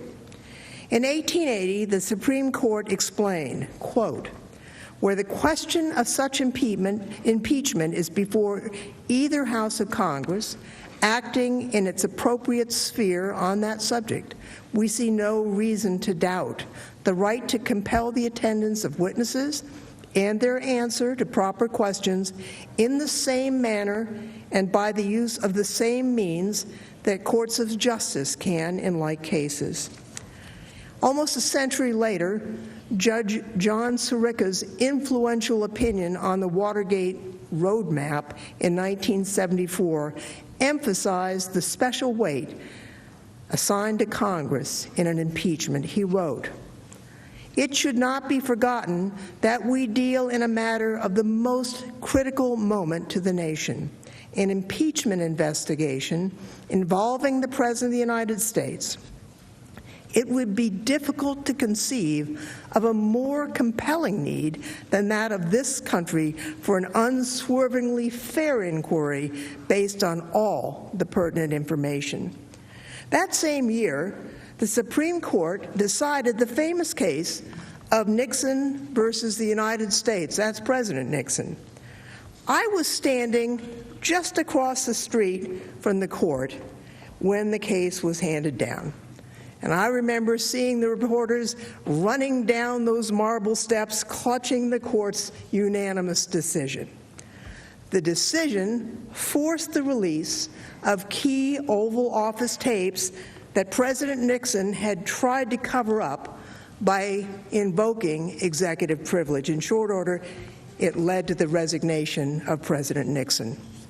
The plaintiff in that case was actually the special prosecutor, Leon Jaworski, who had been appointed to investigate the Watergate burglary and who had issued subpoenas for the Nixon tapes. The Supreme Court upheld these subpoenas against President Nixon's claim of executive privilege. It reasoned that his asserted interest in confidentiality could not overcome the constitutionally grounded interest in the fair administration of criminal justice. Now, in reaching that conclusion, the court said this, quote, "The ends of criminal justice would be defeated if judgments were to be founded on a partial or speculative presentation of the facts. The very integrity of the judicial system and public confidence in the system depend on full disclosure of all facts within the framework of the rules of evidence." That reason, which was a unanimous decision by the Supreme Court in the Nixon tapes case, applies with full force, indeed greater force, to impeachments. The House Judiciary Committee recognized that when it approved an article of impeachment against President Nixon for obstruction of Congress. It reasoned as follows, quote, "If a generalized presidential interest in confidentiality cannot prevail over, quote, the fundamental demand of due process of law in the fair administration of justice, then neither can it be permitted to prevail over the fundamental need to obtain all the relevant facts in the impeachment process. Whatever the limits of legislative power in other contexts, and whatever need may otherwise exist for preserving the confidentiality of presidential conversations, in the context of an impeachment proceeding, the balance was struck in the favor of the power of inquiry. Accordingly, President Trump's conduct is unprecedented and actually offensive to the precedents, and it is inconsistent with his duty, his oath, to faithfully execute the laws. Now, that obligation to see that the laws are faithfully executed is not just about enforcing statutes. It's a duty to be faithful to the Constitution, every part of it, as stated in the text and understood across history, and it is a duty he has violated by obstructing Congress here. I want to make one additional point regarding the judiciary. Now, presidents have an obligation to comply with the Congress's impeachment inquiry, regardless of whether a court has reviewed the request. We make this point even though I think President Trump's lawyers would be making a mistake to raise it. After all, the president's lawyers can't have it both ways. They can't argue here that we must go to court and then argue in court that our case can't be heard. Anyway, the House's sole power of impeachment wouldn't be sole or much of a power if the House could not investigate the president at all without spending years litigating before the third branch of government. It would frustrate the Constitution for the House to depend entirely on the judiciary to advance its impeachment-related investigatory powers. Consistent with this understanding, before President Trump, the House had never before filed a lawsuit to require testimony or documents in a presidential impeachment. We didn't have to. No president ever issued a blanket ban on compliance with House subpoenas or challenged the House to find a way around his unlawful order. In this strange and unprecedented situation, it's appropriate for Congress to reach its own judgment that the president is obstructing the exercise of its constitutional power. As then Representative Lindsey Graham explained in 1998 during the Clinton proceedings where we served together on the Judiciary Committee, quote, "The day Richard Nixon failed to answer that subpoena is the day he was subject to impeachment because he took the power from Congress over the impeachment process away from Congress, and he became the judge and jury." There's still another reason why it would be wrong and dangerous to insist that the House cannot take action without involving the courts, and that reason is delay. Consider just 3 lawsuits filed by House committees over the past 2 decades to enforce subpoenas against senior executive branch officials. Now, I served on the Judiciary Committee when we decided that we needed to hear from former White House counsel Harriet Miers. In Committee on the Judiciary versus Miers, the Judiciary Committee tried to enforce a subpoena that required her to give testimony about the contentious firing of 9 U.S. attorneys.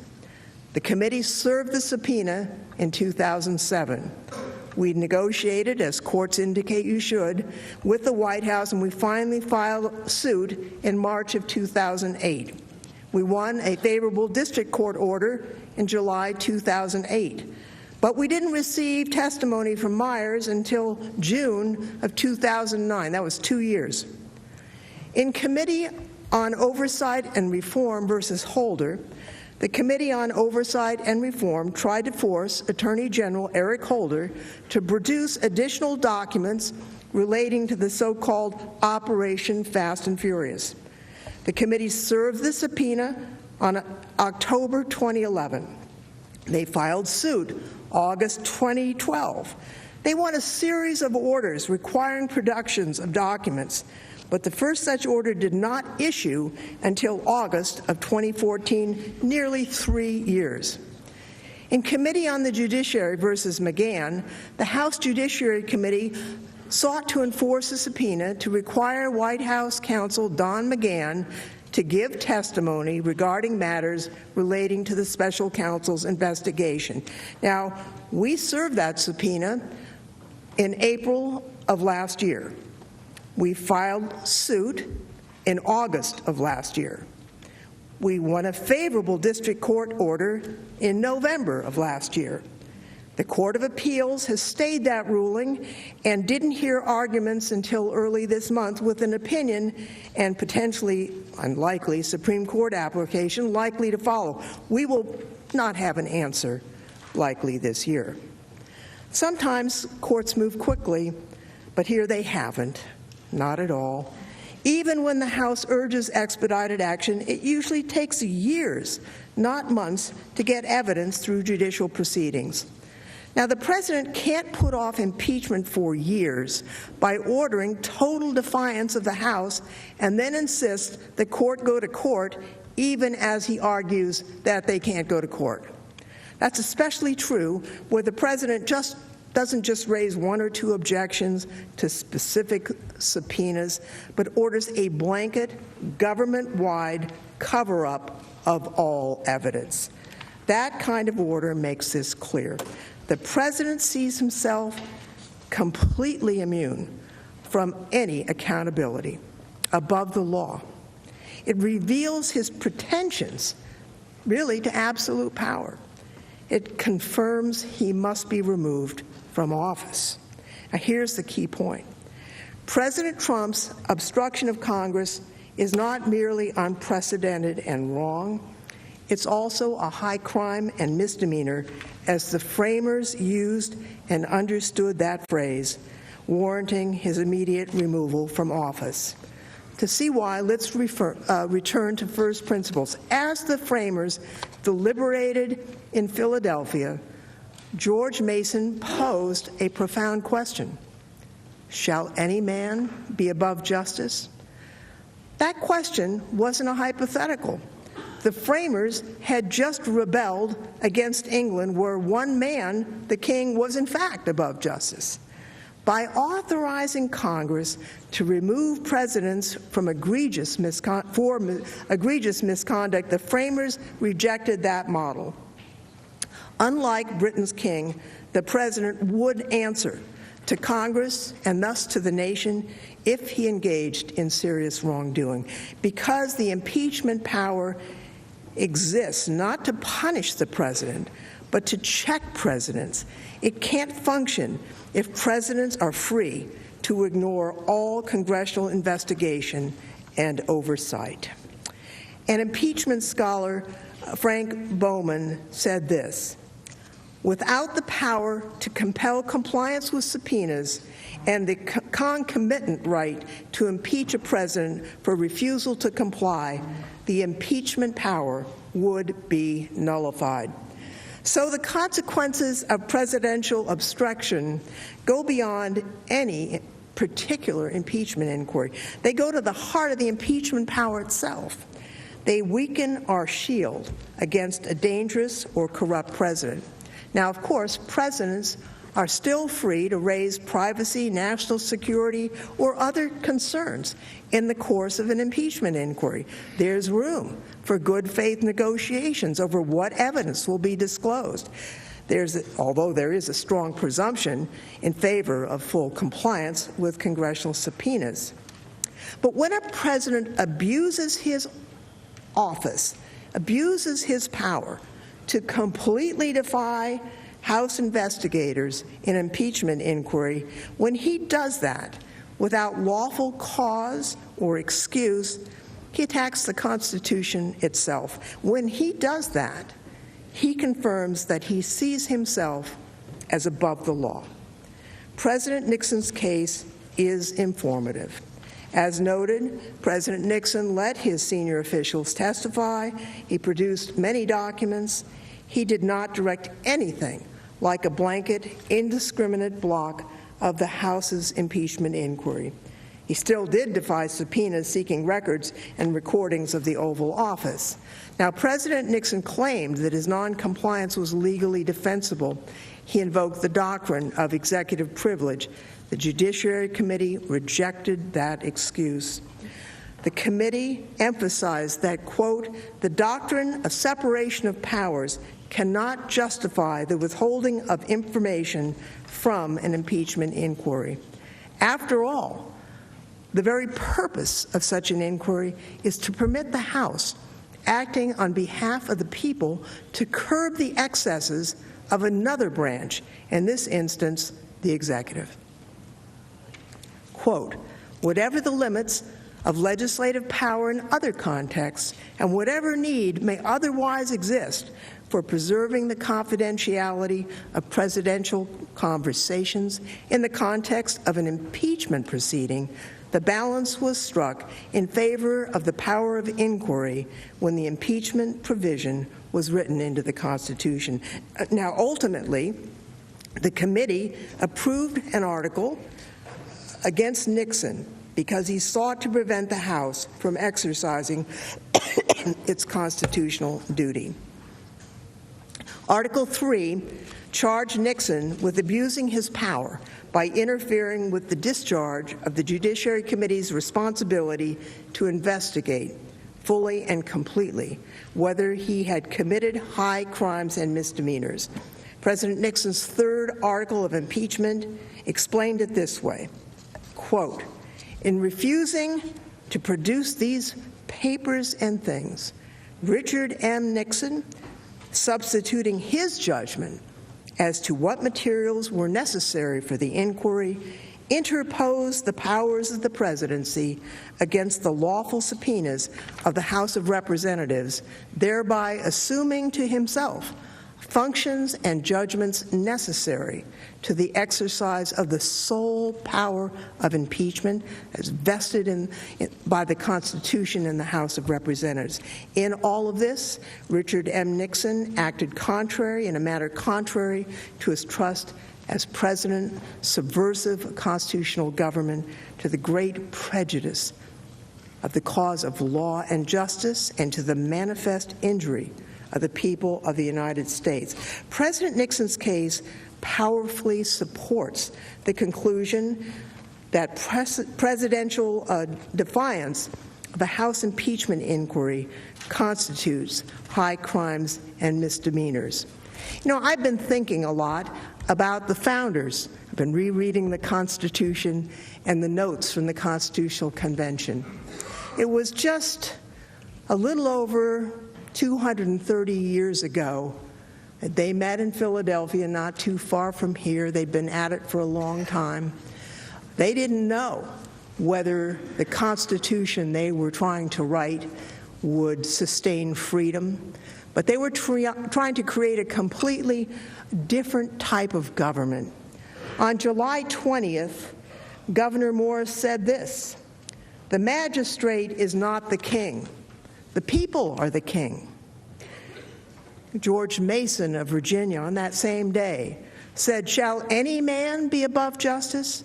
Above all, that man may be above it who can commit the most extensive injustice." And Eldridge Gerry argued that he hoped that the maxim that the chief magistrate could do no wrong would never be adopted here. Now, finally, on September 8th, they adopted the impeachment clause in the U.S. Constitution.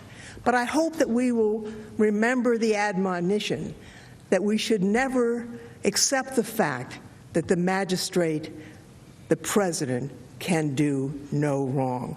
They crafted a Constitution to protect our liberty and the liberty of those who will follow us.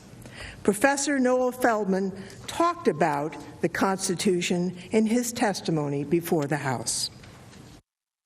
A president who says, as this president did say, I will not cooperate in any way, shape, or form with your process. Robs a coordinate branch of government. He robs the House of Representatives of its basic constitutional power of impeachment. You know, a president who does that also endangers the American people by stripping away the Constitution's final safeguard against presidents who abuse power and harm the nation. Such a president acts like a king, which the founders were fighting against. That's what they wrote out of the Constitution. A president cannot be immune from oversight, accountability, and even simple justice in the exercise of the powers entrusted to him. We can't let that stand in this case. The president must forfeit the powers that he's abused and be removed from office.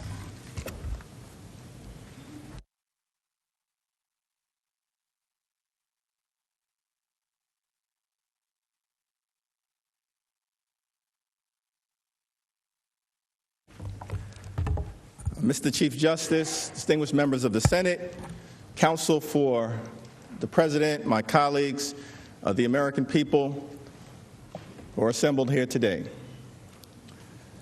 I think we have our next break scheduled for within the hour. And so I find myself in the unenviable position of being the only thing standing between you and our dinner. But be not discouraged, because I'm going to try to follow the advice of a former Sunday school teacher of mine, grew up in the Cornerstone Baptist Church in Brooklyn. She said, Jeffries, on the question of public presentations, be brief, be bright, and be gone. And so I'm going to try to do my best. Presidents are required to comply with impeachment subpoenas. This president has completely defied them. That conduct alone is a high crime and misdemeanor. The facts here are not really in dispute. President Trump's defense appears to be, I can do whatever I want to do. Only I can fix it. I am the chosen one. Then I have an Article 2 where I have the right to do whatever I want as president. Nobody knows the system better than me.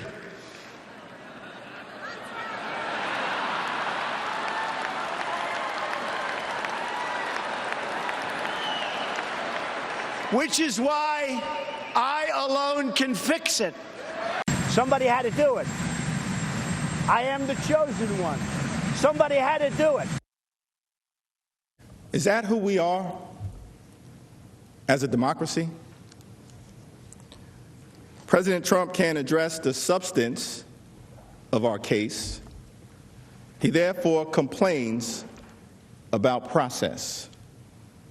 But these procedural complaints are baseless excuses, and they do not justify his attempts to hide the truth from Congress and from the American people.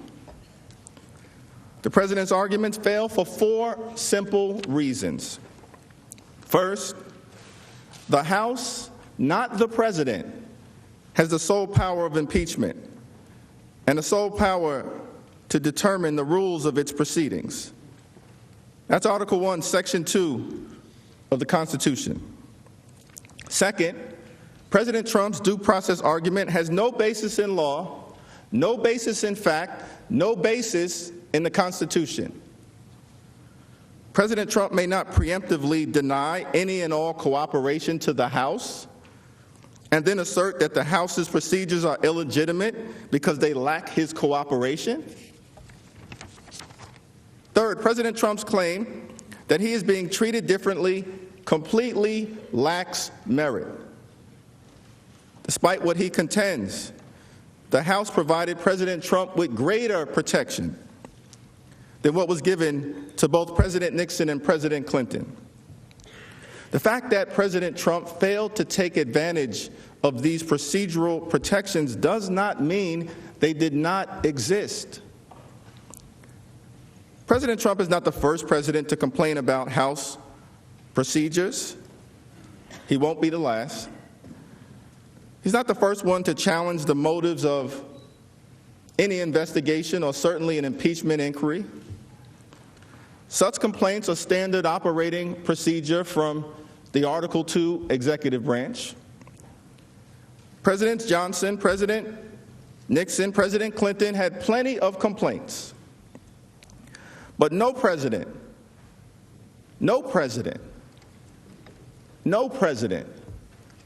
has treated such objections as a basis for withholding evidence, let alone categorically defying every single subpoena.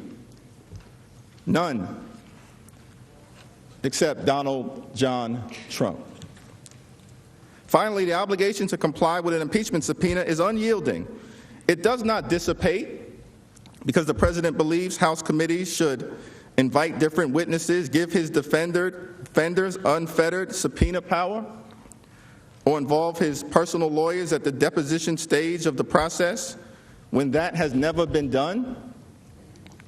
And if a president can defy Congress on such fragile grounds, then it is difficult to imagine why any future president would ever comply with an impeachment or investigative subpoena again. Now, throughout our history, impeachments have been rare, and the Supreme Court has made clear that it's wary of intruding on matters of impeachment. This, of course, leaves room for inter-branch negotiation, but it does not allow the president to engage in blanket defiance. President Trump's objections are not genuinely rooted in the law. They are not good faith legal arguments. We know that because President Trump said early on he would fight all subpoenas.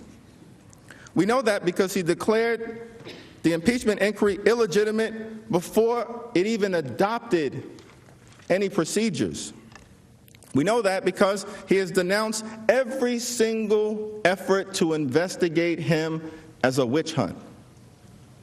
And we know that because he never even claimed executive privilege during the entire impeachment proceeding. President Trump's first excuse for obstructing Congress is his asserted belief that he did nothing wrong, that his July 25th call with President Zelensky was perfect.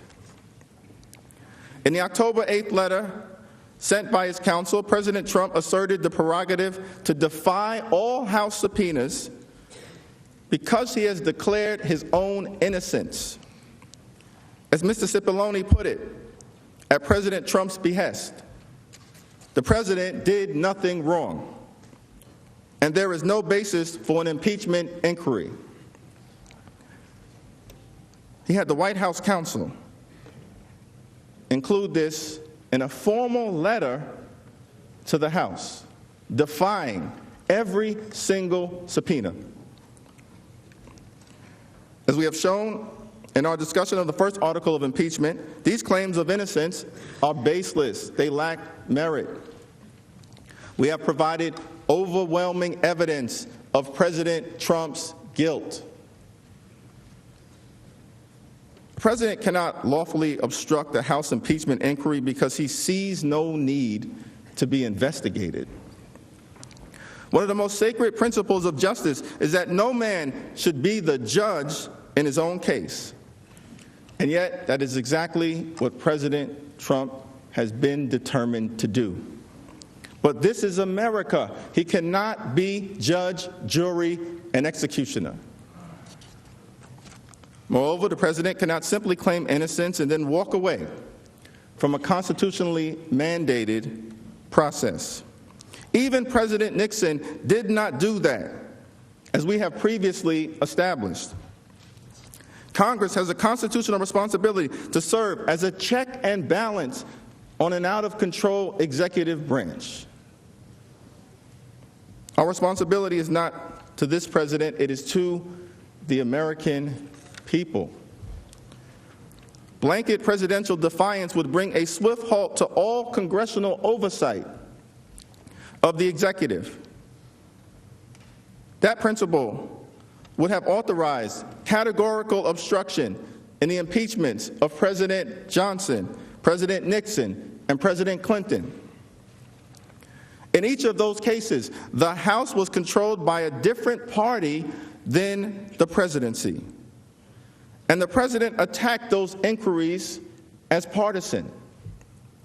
Yet those presidents did not view their concerns with excessive partisanship as a basis for defying every single subpoena.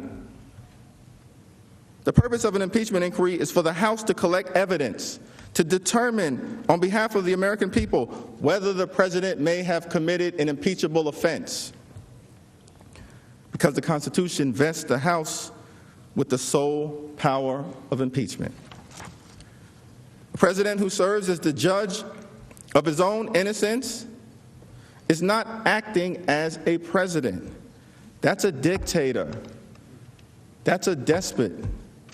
That is not democracy. The president also believes, it appears, that his blanket obstruction was justified because the House did not expressly adopt a resolution authorizing an impeachment inquiry or properly delegate such investigative powers to its committees. Now, the full House voted in January, in advance of the inquiry, to adopt rules authorizing committees to conduct investigations, issue subpoenas, gather documents, and hear testimony. Beginning in the spring and summer of 2019, evidence came to light that President Trump and his associates might have been seeking the assistance of another foreign government, Ukraine, to influence the upcoming 2020 election. On September 9th, the House investigating committees announced they were launching a joint investigation. They requested records from the White House and the Department of State. This investigation was consistent with all rules approved by the full House. At the same time, evidence emerged that the president may have attempted to cover up his actions and prevent the transmission of a whistleblower complaint to the Intelligence Committee of the Senate and the House. Given the gravity of these allegations and the immediacy of the threat to the next presidential election, the Speaker of the House, a constitutional officer, explicitly named in Article 1, announced on September 24th that the House would begin a formal impeachment inquiry. There is nothing in the Constitution, nothing in federal law, nothing in Supreme Court jurisprudence that required a formal vote at the time. The president has put forth fake arguments about process because he cannot defend the substance of these allegations. Following the announcement of the impeachment inquiry, the House investigating committees issued additional requests and then subpoenas for documents and testimony. The committees made clear that this information would be collected as part of the House's impeachment inquiry and shared among committees, as well as with the Committee on the Judiciary as appropriate.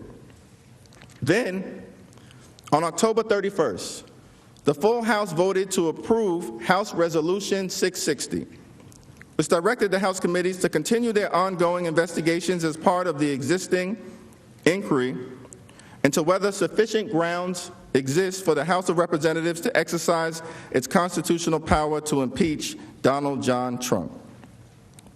In addition to affirming the ongoing House impeachment inquiry, H.Res. 660 set forth procedures for open hearings in the Intelligence Committee and for additional proceedings in the Judiciary Committee. Every step in this process was fully consistent with the Constitution, the rules of the House, and House precedent.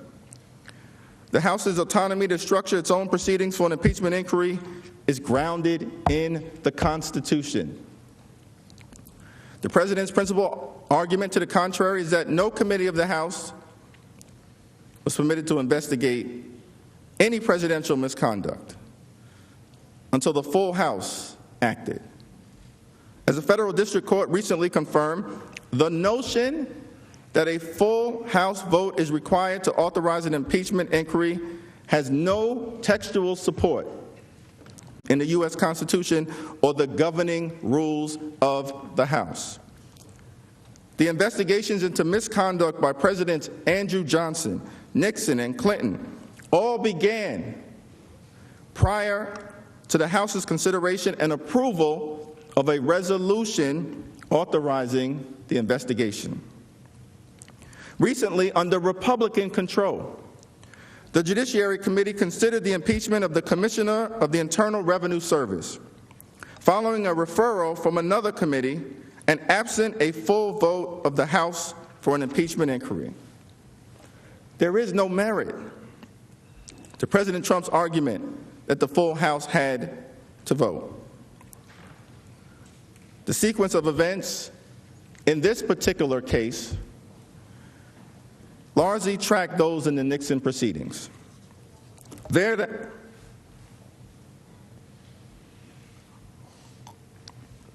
House Judiciary's proceedings began in October of 1973, when resolutions calling for President Nixon's impeachment were introduced in the House and referred to the Judiciary Committee.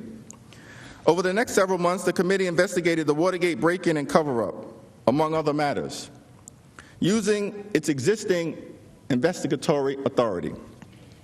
The committee also hired a special counsel and other attorneys to assist in these efforts.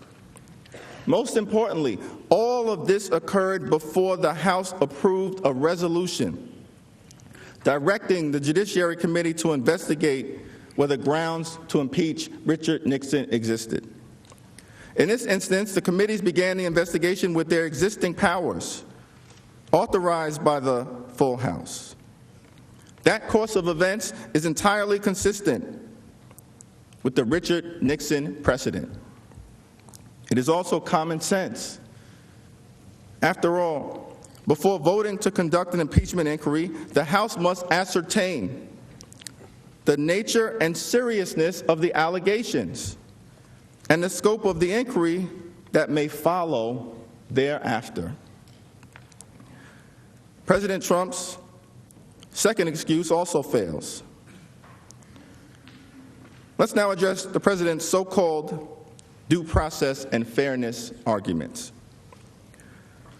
The President has phrased some of his complaints in the language of due process.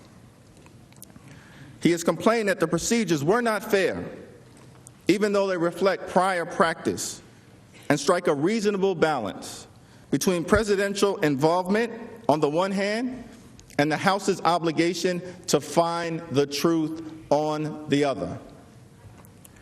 Presidents come and presidents go. They have all sharply criticized House procedures, but no president has ever treated those objections as a basis for complete defiance. No president has ever done that. In the context of a House impeachment inquiry, it's fair to say that a president is a suspect who may have committed a high crime or misdemeanor.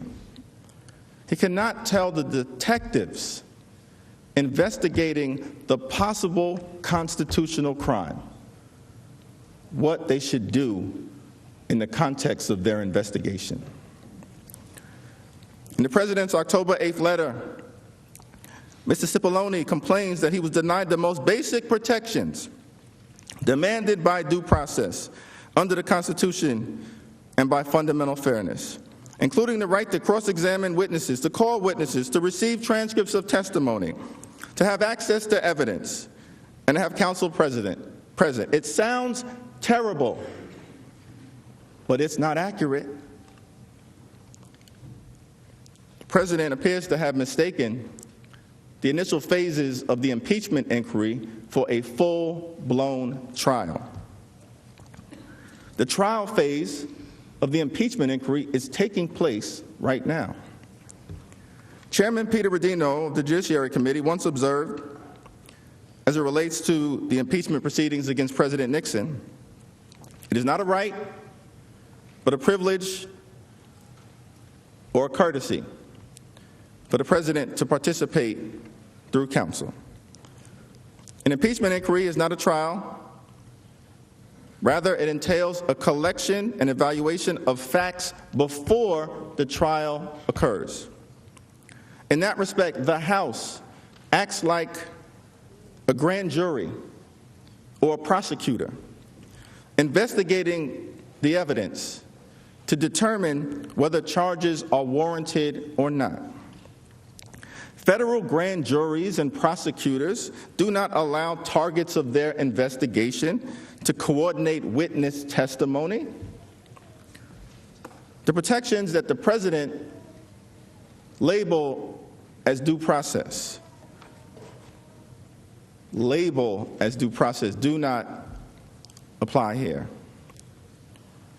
Because those entitlements that he sought, many of which were actually afforded to him, but those entitlements that he sought would not necessarily be available to any American in a grand jury investigation. Moreover, it should be clear that the House, notwithstanding this framework, has typically provided a level of transparency in impeachment inquiries, particularly as it relates to presidents. In past impeachment inquiries, this has typically meant that the principal evidence relied upon by the House Judiciary Committee is disclosed to the president and to the public, though some evidence in past proceedings has actually remained confidential. The president has typically been given an opportunity to participate in the proceedings at a stage when evidence has been fully gathered and presented to the Judiciary Committee. President Trump was given the chance to do that in this case, but he declined. Presidents have been entitled to present evidence that is relevant to the inquiry and to request that relevant witnesses be called. President Trump was given the chance to do that in the House impeachment inquiry before the Judiciary Committee, but he declined. Under House Resolution 660, President Trump received procedural protections not just equal to, but in some instances greater than that afforded to Presidents Nixon and Clinton. So let's be clear. The privileges described in the October 8th letter were in fact offered to President Trump, as they had been in prior impeachment inquiries. The president was able to review all evidence relied on by the House investigating committees, including evidence that the minority's public report identified as favorable to President Trump. During the Judiciary Committee proceedings, the president had opportunities to present evidence, call witnesses, have counsel present to raise objections, cross-examine witnesses, and respond to the evidence raised against them. As the Rules Committee report accompanying House Resolution 660 noted, these privileges are commensurate with the inquiry process followed in the cases of Nixon and Clinton. President Trump simply chose not to avail himself of what had been offered. The fact that President Trump declined to take advantage of these protections does not excuse his blanket unconstitutional obstruction. Unlike the Nixon and Clinton impeachments, in this particular instance, the argument that the president has made, the argument that he has made as it relates to the investigative process is not analogous. In this case, the House conducted a significant portion of the factual investigation itself because no independent prosecutor was appointed to investigate the allegations of wrongdoing against President Trump. Attorney General William Barr refused to authorize a criminal investigation into the serious allegations of misconduct against the president. They tried to whitewash the whole sordid affair. Left to their own devices, the House investigative committees followed standard best practices for investigations, consistent with the law enforcement investigations into Presidents Nixon and Clinton in advance of their impeachments. The committees released transcripts of all interviews and depositions conducted during the investigation. During the investigation, more than 100 members of the House participated in the so-called closed-door proceedings. More than 100 members of the House, 47 of whom were Republicans. They all had the opportunity to ask questions. They all had the opportunity to ask questions with equal time. The Intelligence Committee held public hearings where 12 of the key witnesses testified, including several requested by the House Republicans. It is important to note that the very same procedures in House Resolution 660 was supported by Acting White House Chief of Staff Mick Mulvaney when he served as a member of the Oversight Committee, and by the Secretary of State Mike Pompeo when he served as a member of the Select Committee on Benghazi. Tell you in the private interviews, there is never any of what you saw Thursday. It is 1 hour on the Republican side, 1 hour on the Democrat side, which is why you're going to see the next 24 interviews done privately, because it is, I mean, look at the other investigations that are being done right now. The Lois Lerner investigation that was just announced, was that public or private?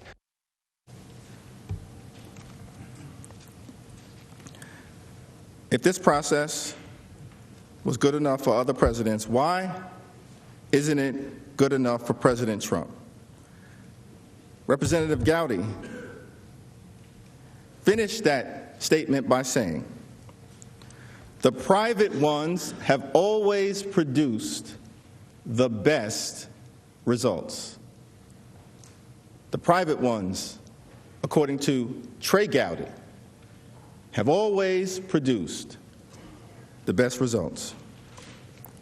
President Trump complained that his counsel was not afforded the opportunity to participate during the Intel Committee's proceedings. But neither President Nixon nor President Clinton were permitted to have counsel participate in the initial fact-gathering stages when they were investigated by special counsel, independent counsel. President Nixon certainly had no attorney present when the prosecutors and grand juries began collecting evidence about Watergate and related matters. President Nixon did not have an attorney present in this distinguished body when the Senate Select Committee on Watergate began interviewing witnesses and holding public hearings.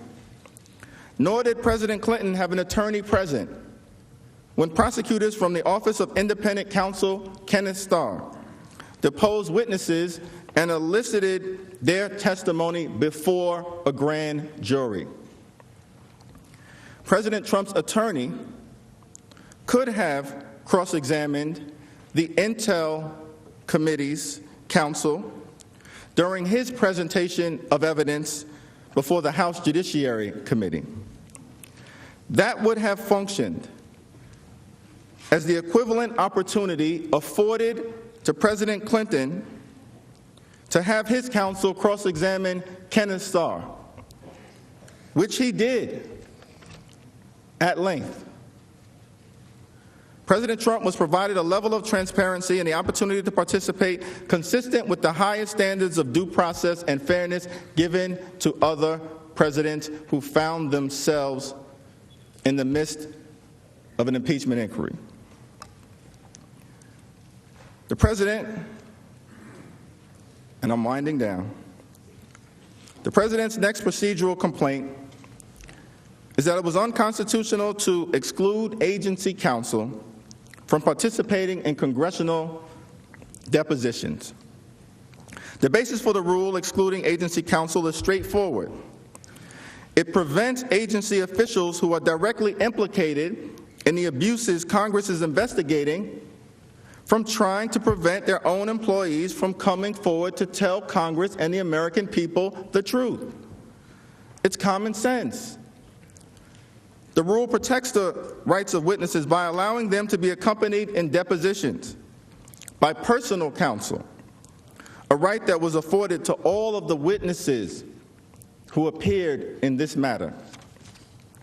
Agency attorneys have been excluded from congressional depositions of executive branch officials for decades under both Republicans and Democrats, including Republican Chairman Dan Burton, Republican Chairman Darrell Issa, Republican Chairman Jason Chaffetz, Republican Chairman Trey Gowdy, Republican Chairman Kevin Brady, and Republican Chairman Jeb Hensarling, just to name a few. Again, the Constitution provides the House with the sole power of impeachment and the sole authority to determine the rules of its proceedings, which were fair to all involved. Given the Constitution's clarity on this point, the president's argument that he can engage in blanket obstruction is just dead wrong. President Trump also objects that the House minority lacks sufficient subpoena rights. But the subpoena rules that were applied in the Trump impeachment inquiry were put into place by my good friends and colleagues on the other side of the aisle, House Republicans, when they were in the majority. We are playing by the same rules devised by our Republican colleagues. President Nixon did not engage in blanket obstruction. President Clinton did not engage in blanket obstruction. No president of the United States has ever acted this way. Lastly, we should reject President Trump's suggestion that he can conceal all evidence of misconduct based on unspecified confidentiality interests. Those are his exact words, confidentiality interests. But not once in the entire impeachment inquiry did he ever actually invoke executive privilege. Perhaps that's because executive privilege cannot be invoked to conceal evidence of wrongdoing. Perhaps that's because executive privilege does not permit blanket obstruction that includes blocking documents and witnesses from the entire executive branch. Perhaps President Trump didn't invoke executive privilege because it has never been accepted as a sufficient basis for completely and totally defying all impeachment inquiries and subpoenas. Or perhaps President Trump didn't invoke executive privilege because when President Nixon did so, he lost decisively, unanimously, clearly before the Supreme Court. Whatever the explanation, President Trump never invoked executive privilege, so it is not a credible defense to his obstruction of Congress. President Trump has lastly suggested that his obstruction is justified because his top aides are absolutely immune from being compelled to testify before Congress. Every federal court to consider the so-called doctrine of absolute immunity has rejected it. In 2008, a federal court rejected an assertion by the 43rd President of the United States that White House counsel Harriet Miers was immune from being compelled to testify, noting that the President had failed to point to a single judicial opinion to justify that claim. And on November 25th of last year, another federal judge rejected President Trump's claim of absolute immunity for former White House counsel Don McGahn.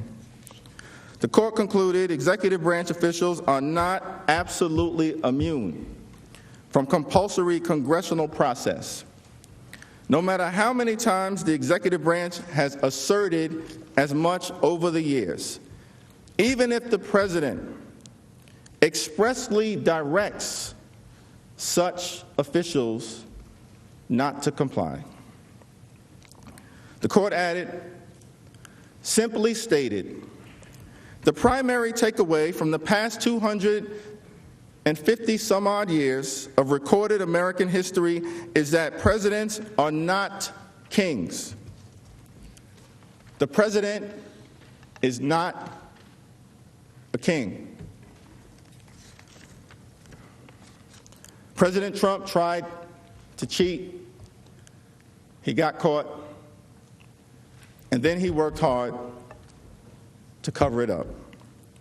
He must be held accountable for abusing his power.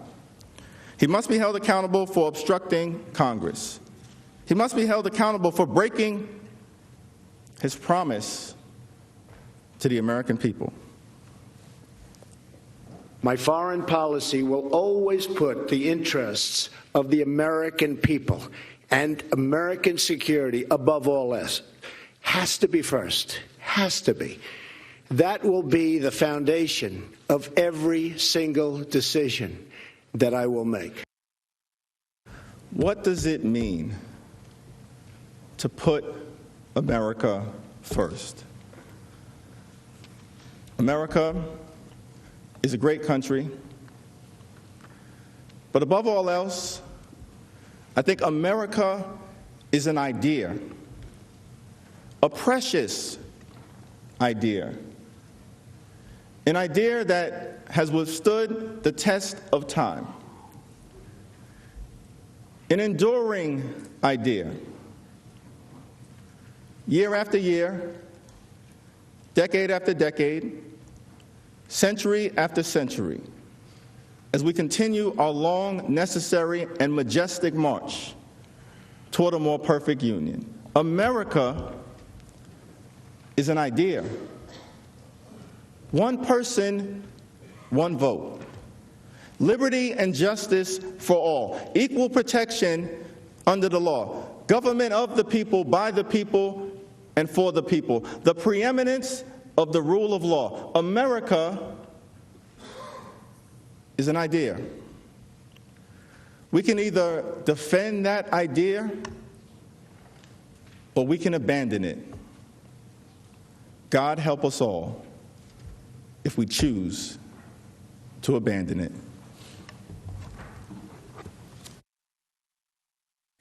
Majority Leader is recognized. Mr. Chief Justice, we'll take a 30-minute break for dinner. Without objection, so ordered. Do I do this?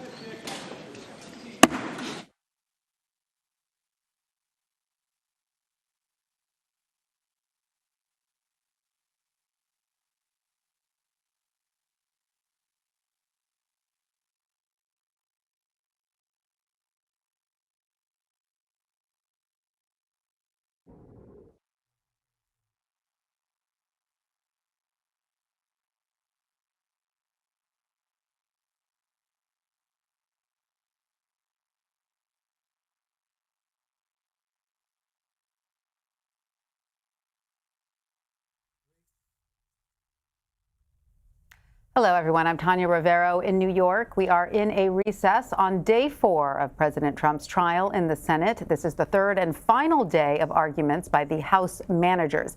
Today, Democrats are focusing on what they say is President Trump's obstruction of Congress. They say the president and his administration committed an impeachable offense by withholding aid to Ukraine as a way of pressuring that country into publicly announcing an investigation into the president's political rival, Joe Biden. And then he illegally blocked Congress's constitutionally mandated power to investigate his actions. This is all according to the Democratic managers. We have heard from all 7 impeachment managers so far today.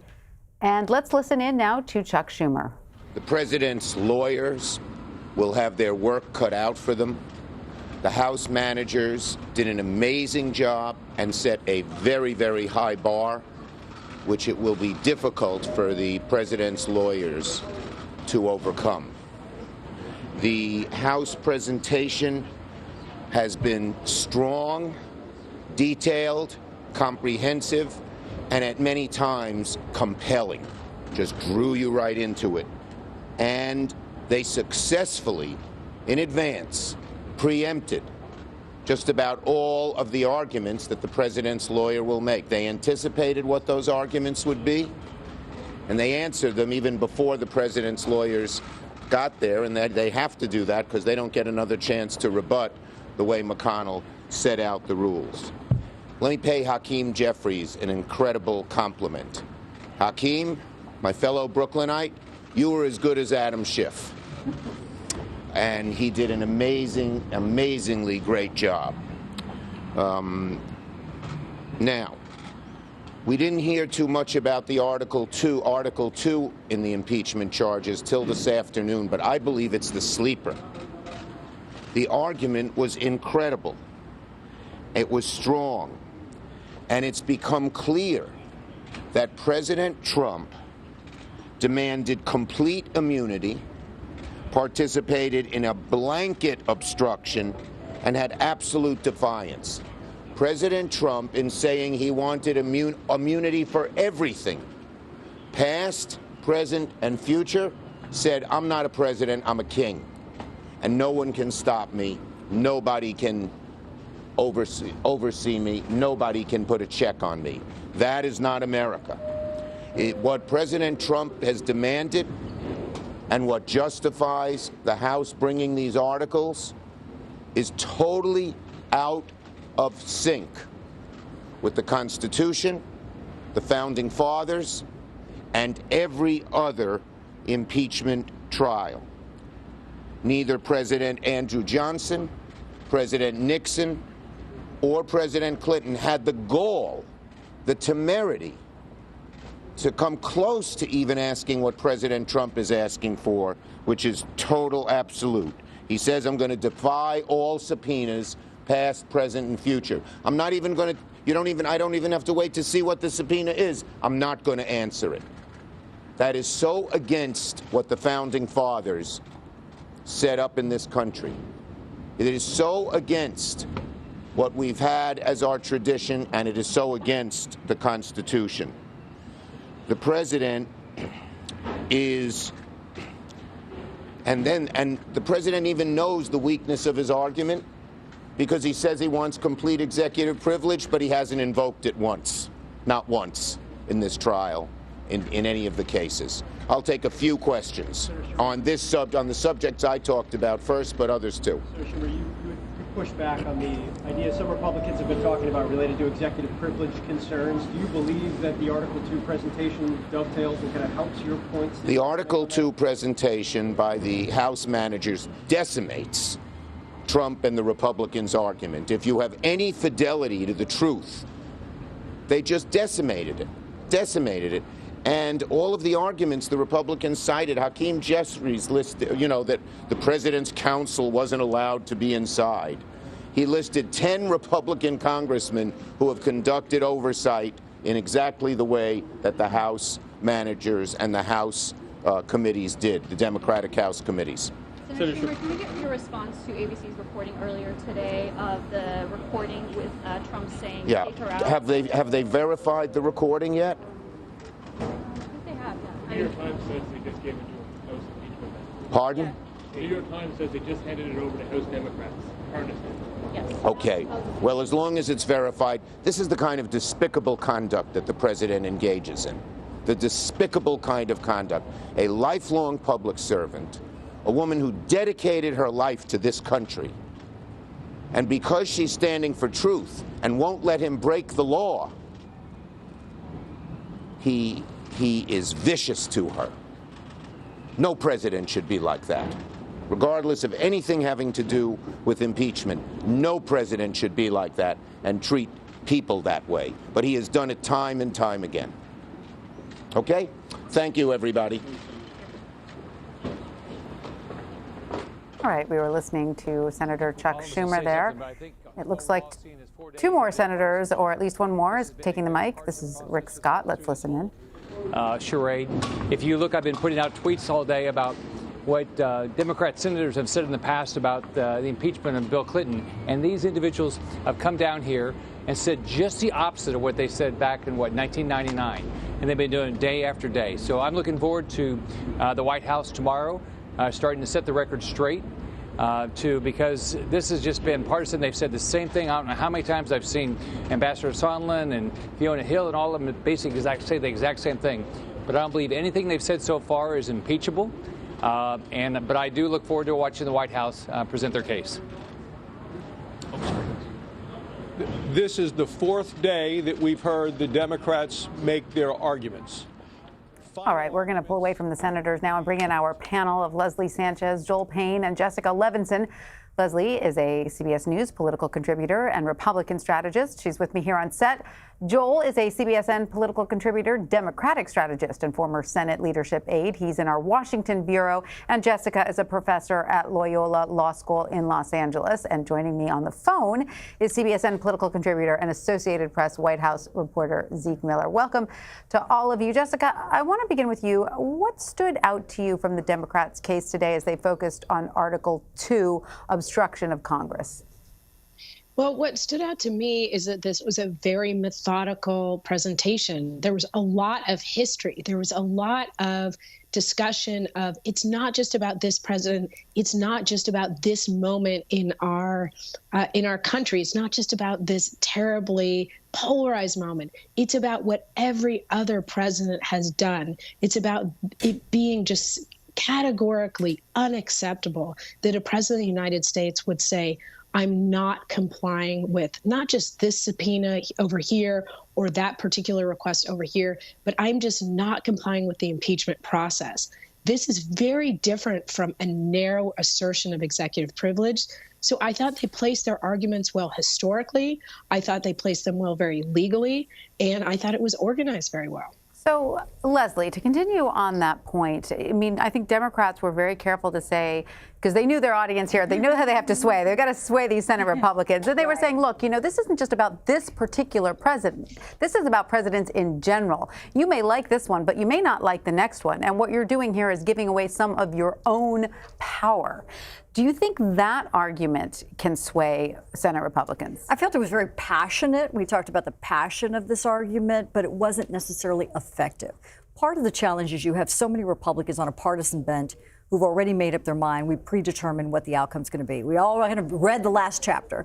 What's interesting about it, when they were talking about historical context, when they brought up Richard Nixon, when they talked about this moment in time, I think the American electorate can't be ignored here. When you talked about August of 1974, Richard Nixon, he had almost 24% approval rating. It had just tanked. Republican senators had come around and were basically like, it's time to go. Do your goodbye and you're out of here. Closing call. You don't see that with the president. Well, according to Gallup, more than half the country disapproves of the president's job, about 53%.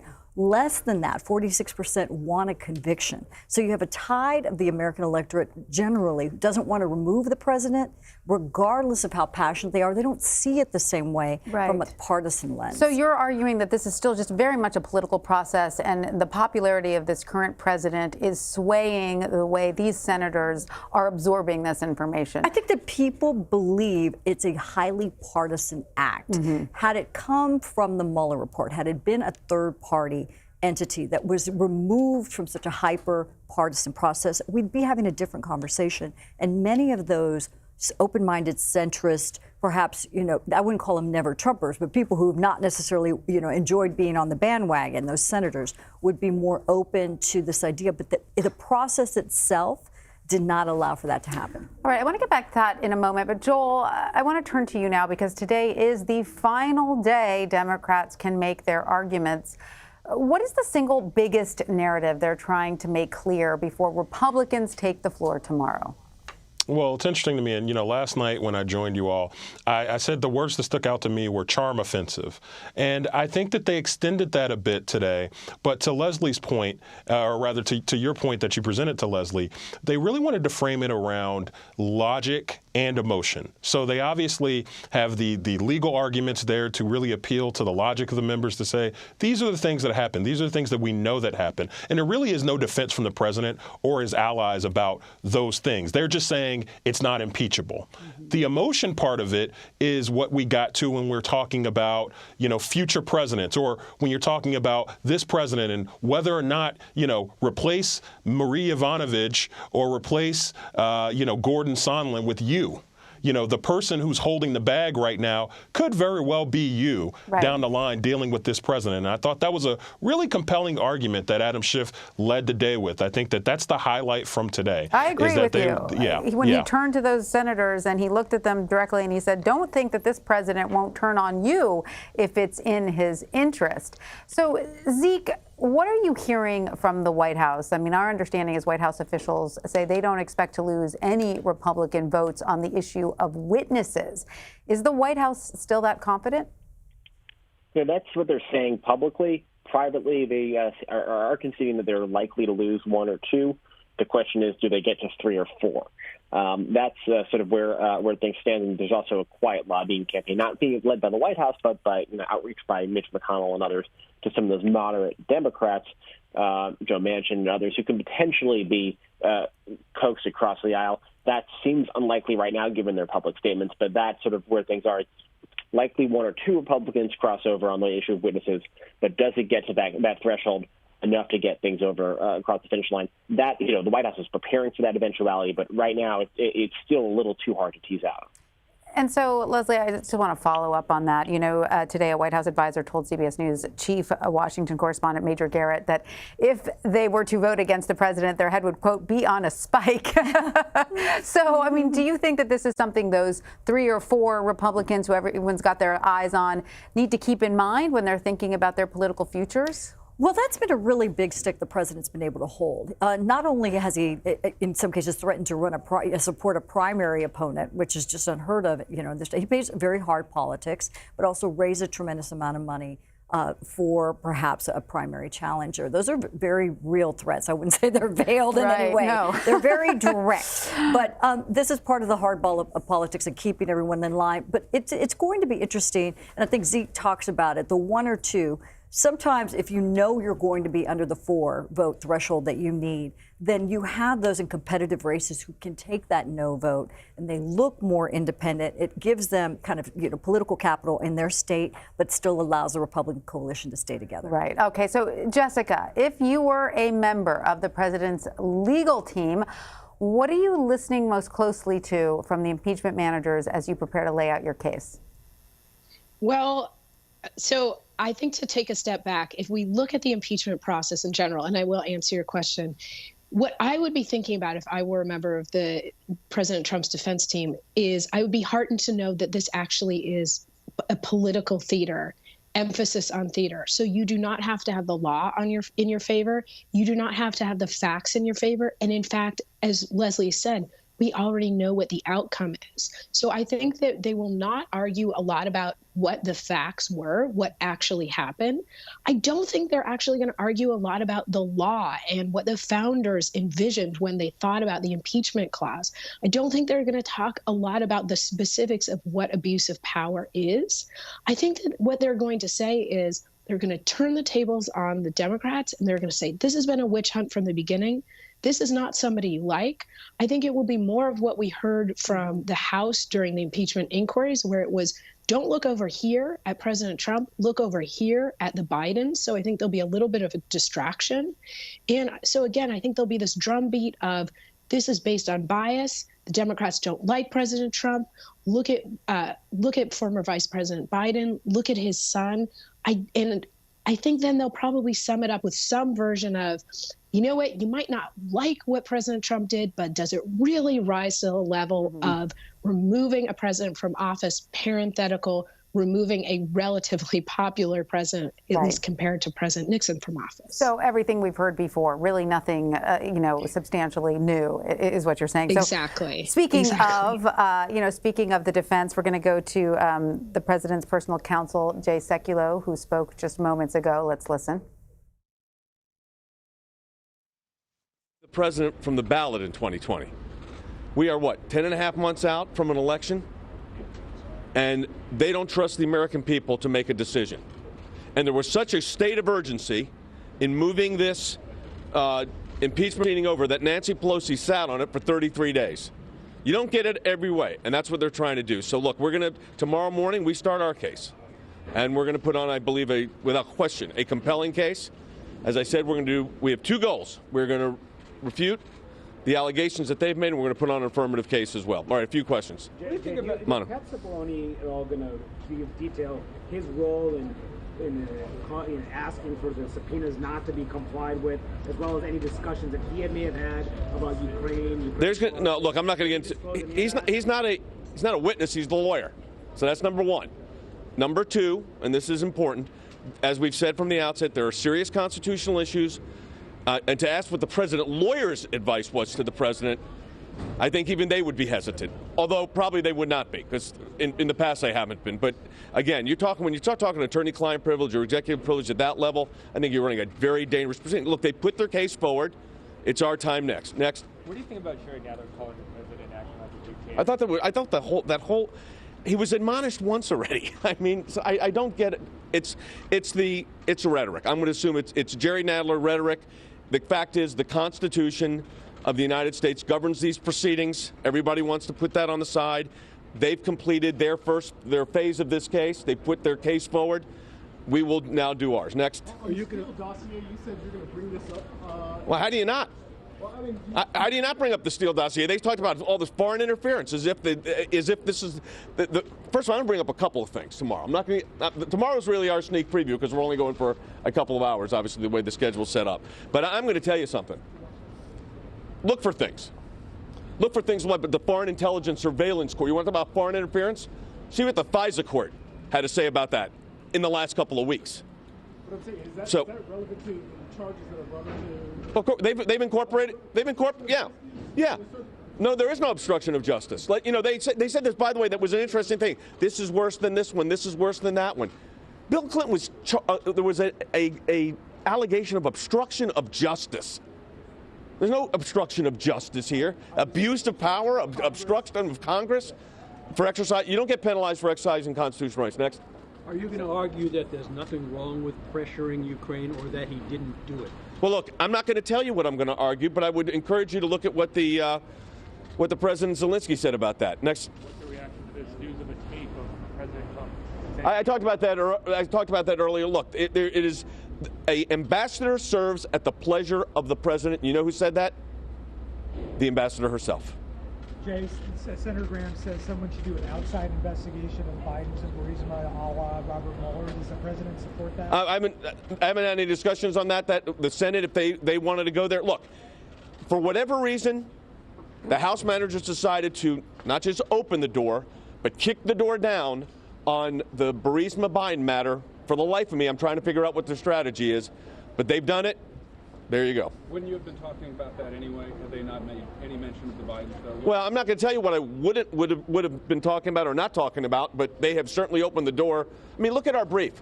It's not that we don't mention it, but I wouldn't say we dwell on it. They spent hours on it. Was Rudy Giuliani's role appropriate in Ukraine? Rudy Giuliani, I'm going to say it very clearly. Rudy Giuliani was representing a president of the United States, President Trump, who was under attack by special counsels, and to look over every possible defense is what a lawyer does. Still one more? One more. Or none. All right. Tomorrow versus Monday. So, look, the Senate asked for this accommodation. We were willing to do it, so we're going to go, I think the allocate was a 10-1 tomorrow, I think is the allocation. So will you focus on one thing tomorrow and another? No, I'm not going to tell you the exact way to focus on. It's going to obviously, with 3 hours, it's probably going to be a bit of an overview. You expect to use all 24 hours? I'm not going to make the determination on that until as our case progresses. Would that be a smart thing to do? I will.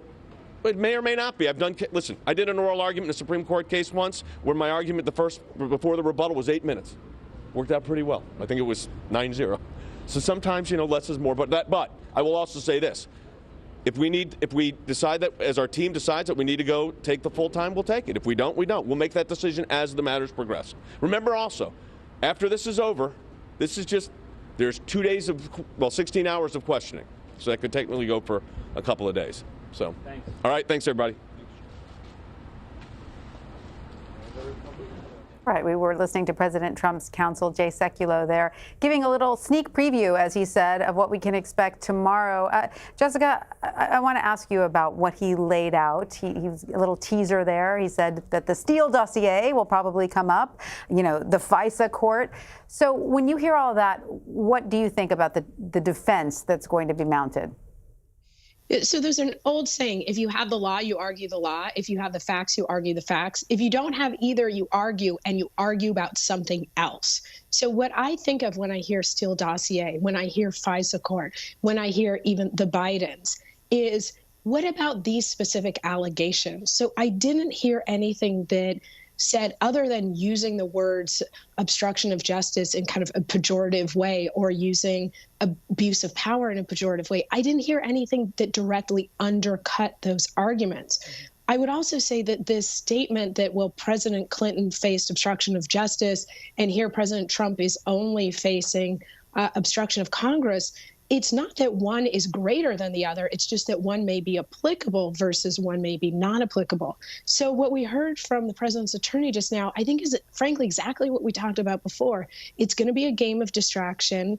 And it frankly doesn't actually even matter if it's compelling to, the average voter, if it would be compelling to the average juror. What matters is that the Republicans in the Senate are going to stick together on this. And so I think that they will put up a bunch of talking points that will be useful for senators when they go back to run for election. And I think it will be effective. I absolutely think that they will win. All right. So, Zeke, I want to turn to you now and see what more you're hearing from the White House as to the president's defense. I mean, we just heard the president's attorney there say that, they plan to refute some of what the Democrats have laid out and assert some other points of their own. Yeah, the White House officials and people close to the legal team briefed reporters on a little bit of the strategy this afternoon. One of the things that was a notable takeaway, they were asked, were they going to bring up the Bidens, Joe Biden and Hunter Biden? And they gave a telling response, which was that they seemed to think that Democrats had brought it up a whole bunch yesterday as they were laying out the case for why and they're telling the president's comments calling for an investigation of Ukraine and the Bidens was incorrect, made it a material part of their defense. So that is an indication that we're going to hear from them about that. There's certainly going to be an effort here. They're playing for multiple audiences. They're playing, for the 100 senators in the room, the millions of people are watching, but also the audience of one. And the president's been very clear in terms of his tweets, in terms of his conversations with his defense team, is that he wants his defense team on the floor to mount a full-throated defense on the substance and to take the fight to Democrats and try to cast this as all part of an effort to undo the 2016 election and impact the 2021. So it's going to be a fairly heated at points. It's sort of the indication that we're starting to get. We're certainly presenting the sort of information that many Democrats will find to be inflammatory. All right. So now I just want to take a step back, Leslie and Joel, and talk about the optics of all of this for the average American viewer who's sitting at home, catching some of it, not catching other parts. And, depending on who you talk to, we've either heard a lot of repetition from both sides throughout this process, or we've heard a meticulous laying out of the case of the Democrats so far. And starting tomorrow, we'll hear the Republicans. So what do you think viewers, voters are taking away from all of this, where we stand now? Leslie, let's start with you. Sure. They hear a lot of the same thing. It's interesting because in focus groups, you do hear people repeating a lot of Republicans. I'm going to say Republicans repeating a lot of the same lines. This is trying to undermine or take away the results of the 2016 election. This is a waste of time. They already know it's a foregone conclusion. You know, we talked a little bit about that. And they really fundamentally believe that. So half of them, in terms of the polarization, checks out. Right. You're not moving anybody. They think it's more of the same. And if anything, it's an activation tool on both sides. If you have 87%, according to Gallup, of Democrats who want the president removed and convicted and basically removed from office, and Republicans are saying, no, we don't buy it. We don't think it's there. On both sides, if you're a party activist, if you're very much engaged in selection, you are paying attention because it's just in kind of lighting that fire. It's the kindling for the kindle to get people activated and motivated, at least in the early states. I would say for Democrats, it's a positive in that sense. For Republicans, they're getting ready and mobilizing, and they're giving money. Yeah. Right. All right. So, Joel, how do you think that the average voter at home watching this, the average Democratic voter, how are they absorbing this? Is it moving anyone's, is the needle moving for anyone? Well, regardless of who you vote for, probably anything you see out of Washington feels like a waste of time, whether it's a markup committee hearing or whether it's a press conference outside the Capitol, right? I mean, that's just kind of where we are. Frankly, that's probably why Donald Trump is in the White House right now, because of that discontent. So I do think that that's important to acknowledge, both to the president's favor, but also to disprove some of the things that the president and his allies are saying. I think that this is a real disaster for the president and Republicans, and here's why. We are spending every single day, and it's not just, by the way, what's going on the floor in the well of the Senate. It's also, you look at that leaked story that was mentioned to Leader Schumer earlier, the ABC story related to what was said about Marie Yovanovitch on those leaked tapes about take her out. So you've got that going on. You see public polling that suggests that 72% of people want a fair trial. They want witnesses. They want documents. 69% of Republicans want that. And you've got the president threatening to punish and penalize members of his party who essentially follow what 7 out of 10 of their constituents are saying they want. I mean, certainly that's where Republicans are right now. Yeah. That's a bad place to be. I mean, certainly, I think we can all agree, and maybe Leslie, I'm curious about your point, that a lot of unflattering, information has come out about the president. He's certainly painted in an unflattering light in several occasions. Right. Would you agree? I really find it harder to be more unflattering than in the 2016 election, just by virtue of who the president is from a character and culture perspective. Right. If you were paying attention in 2016, you're aghast that the president would move this well as a candidate. So it's really hard. I'm saying the veneer is off. Right. We understand kind of the attitude. Many times the intention Republicans and the support behavior. him in spite of who he is, not because of who he is. Which is exactly the point, is they feel they're looking at the backdrop of strong economic numbers, 2 trade deals passed. This is what they're talking about. They delivered on the Supreme Court justices. They've delivered on religious freedom. They're delivering on the border wall. So the president's going to keep touting, I have been getting the job done, breaking kind of the infrastructure, draining the swamp, so to speak, of Washington. And this plays into that it's I've actually heard this, that, it's a system, they're dying hard. Like this old calcified system, the way Washington is broken, will not go down easily. That is the argument, the kind of the populist argument. Is there ever a moment when Republicans step back and say, look, this president has delivered on some of the things we really care about, but maybe he's too much of a liability, and hey, Mike Pence is not so bad? Oh, well, I don't think we're there yet. No? I think Mike Pence would have a really hard time. But I think if you say in this entire process, there was a moment with Fiona Hill, Dr. Hill, who was the Russian expert that worked for the, I believe, State Department, the national security expert, who came on and said, we're playing into Russia's hands. These are exactly kind of this infighting. It is exactly what the Russian propaganda wants us to do. I think that's a moment, if there was a brief pause, when people said we need to come together as Republican or Democrat and remember how we fight, one and all for this country. You don't hear a lot of that. But remember, she also chastised Republicans for perpetuating the conspiracy theory that Ukraine had anything to do with and the some 2016 Republicans came election. Well, unfortunately, some Republicans kind of continued with those talking points. But I felt there was more. That was a moment when more people took a pause and really tried to look at aside from the partisanship. And for people who really believe in the integrity of impeachment, I don't know that you can say that is here. They want to see the system work. And that's what you're seeing in this polling. They want it to work. Right. I agree with you. I do think, though, that idea of making the system work depends on the eye of the beholder, right? Because for the Democrats, making the system work would be impeaching the president. So, Jessica, 12 current or former administration officials continue to refuse to testify. How will this play into the obstruction of Congress allegation? Well, I think it absolutely feeds into that allegation. The idea that it came from the top, that it came from President Trump saying, we will not comply with this impeachment process at all. Interestingly, that edict actually wasn't completely effective in the sense that we did see some testimony before the House. But I think the fact that there are still people who refuse to testify, refuse to be part of the process, bolsters the case, even though, of course, it won't be outcome determinative, but bolsters the case for obstruction of Congress. I also think that it's important, we hear these words kind of subpoena, executive privilege, et cetera, that it is not uncommon for people to comply with a subpoena but say, I won't talk to you about this particular conversation or this area, or I'll give you these documents but not these documents. And I think that what Democrats tried to talk about today is the idea that this is just different. This is qualitatively different. The idea that you could just say, I am not complying with the process. It's not that I won't give you all of what you want, is that I won't even lend any legitimacy to it, period. And I think that that has been something that, and that's part of the reason why today felt repetitive.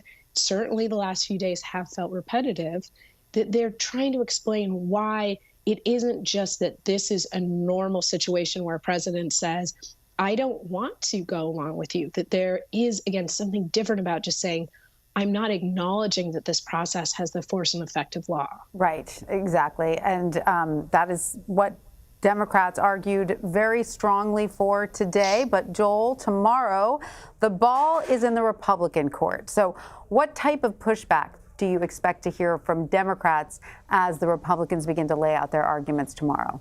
It's interesting you mentioned that. Actually, I was giving that some thought as I've seen the last 2 or 3 days that Sekulow and also some of those Republican allies of the president have been very quick to the mics to go and give the other side of the case. I'll be very interested to see whether the House impeachment managers take the same tactic, whether they let their arguments that they've made over the last 2 or 3 days stand for themselves, or whether they have one spokesperson, or whether they have multiple spokespersons come out, whether there are members of the Senate that are, members of that Senate Democratic caucus who come out and speak, against what the president's team is arguing. I'll be very curious to see that, to whether or not that the Democrats will mimic the tactics that we've seen from the president and his team to really try to mount a counter offense to the message that you're hearing on the floor of the Senate every day. And so, Jessica, do you know how that's going to work out? I mean, obviously, the Republicans have 3 days to present their defense. Will there then be sort of closing arguments, if you will, from both sides? Well, I think that the way this is set out is actually that each side has 24 hours, then there'll be 16 hours of questions. And then I believe that there will be additional votes based on basically what procedure we want to go forward. There'll be a vote we've talked about a lot on whether or not there's witnesses. I expect that vote to fail. And then I think that there'll be a determination as to how long there'll be any rebuttal. I don't think there'll be any. And then there'll be a quick closing. So, this will actually wrap up pretty quickly. And I think in a way, politically speaking, I think both sides are actually ready for this to be done. I think the calculation for Republicans to try and put off that vote on witnesses was partly the idea that everyone would frankly just be kind of exhausted into submission, that after 6 days of this, senators would basically just say, I'm done with my water, I'm done with my milk, I need my iPhone, I need to go back, for some of them, I need to go back to Iowa, New Hampshire. Please, God, put me out of my misery because I know what the vote's going to be. There must be some iPhone withdrawal going on in the Senate right now. Zeke, I want to ask you about something that Joel brought up earlier. It's news that came out today that there is a tape, reportedly a tape where President Trump can be heard, saying some rather disparaging things about former Ukrainian Ambassador Yovanovitch. What more can you tell us about that? Well, this tape is apparently from 2018, sort of a year before Ambassador Yovanovitch was actually pulled out withdrawn from Ukraine. It is interesting because it does put the president and Lev Parnas, and some of the others who he said he doesn't know, in the room and having a discussion together. The president has sort of since tried to explain away his initial dismissal, his ties to those men. The challenge in all of this, is that it's not necessarily clear that evidence and information is admitted onto the Senate floor. Obviously, we've seen some of it already being referenced, and some of the new stuff that's come out from Parnas' attorneys that have been turned over to the House, discussed by the House impeachment managers on the floor. But this came, it wasn't even brought up by Democrats today on the floor. Certainly not going to hear Republicans put it forward. But it is important in the court of public opinion in a way. But at the same time, it doesn't really tell us anything more than what we already knew from all of the other testimony and evidence that's been gathered in this investigation, that the president had something out against this ambassador. And the Republican answer to that is that the president has the absolute authority to hire and fire ambassadors as he sees fit. And in this case, it was with no standard. So that they're willing to wipe this away and dismiss this evidence, it seems. Right. All right. So I want to bring in Siobhan Hughes now. She is a congressional reporter for the Wall Street Journal. Siobhan, welcome. You've been there, following this from inside the chamber. What has the overall mood been inside the Senate?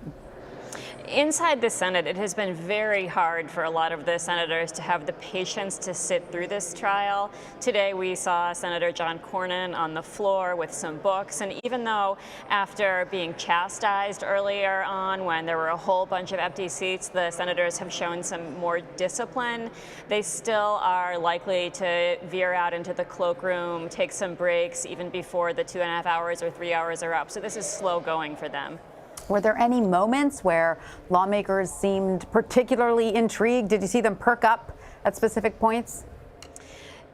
Right now, the thing that the Republicans are really fired up over is the mention of Joe Biden from yesterday. When Democrats brought up the investigation that President Trump was seeking into Joe Biden, a lot of Republicans responded saying, this makes Joe Biden fair game, and we want the White House counsel to go there. We want them to go there tomorrow when it is the White House's turn to present its arguments. And so do we know then how much the Republicans will focus on Joe Biden tomorrow? We did hear a little earlier from Jay Sekulow, the president's personal counsel, and he did suggest, we could hear about the Steele dossier, we could hear about, FISA court. So it sounds like Joe Biden and Burisma will probably come up.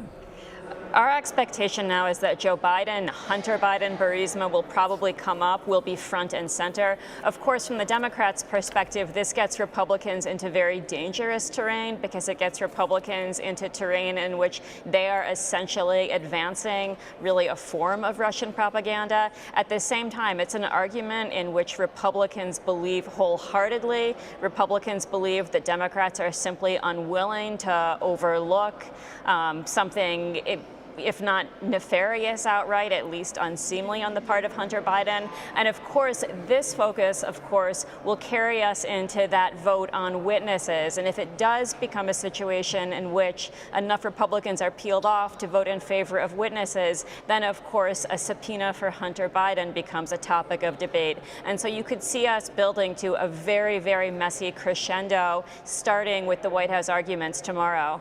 All right. Well, Siobhan Hughes, we thank you so much. As a reminder, senators are on a short break right now during this, the fourth day of the Senate impeachment trial of President Trump. Here's a quick run through of what you may have missed.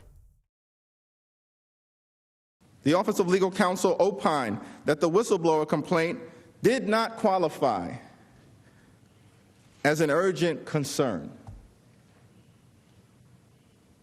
and therefore did not have to be turned over.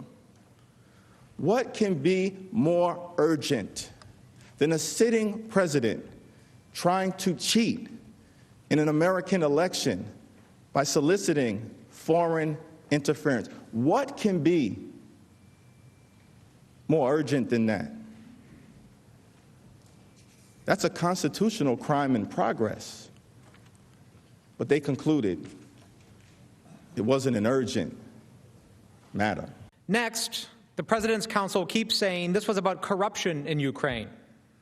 President Trump was not concerned with fighting corruption. It's difficult to even say that with a straight face. The president never mentioned corruption on either call with President Zelensky. A former mayor of New York persuaded a president of the United States to sacrifice all of that for a cheap shot at his political opponent, for a smear against his political opponent. Was it worth it? I hope it was worth it. I hope it was worth it for the president, because it certainly wasn't worth it for the United States. If we allow President Trump to escape accountability, we will inflict lasting damage on the separation of powers among our branches of government, our fundamental system of checks and balances. It would inflict irreversible damage by allowing this commander-in-chief and establishing precedents for future presidents to act corruptly or abusively and then use the vast powers of their office, the office of the presidency, to conceal their own misconduct from Congress and the American people. President Trump categorically, indiscriminately, and in unprecedented fashion obstructed Congress's impeachment inquiry. In other words, he orchestrated a cover-up.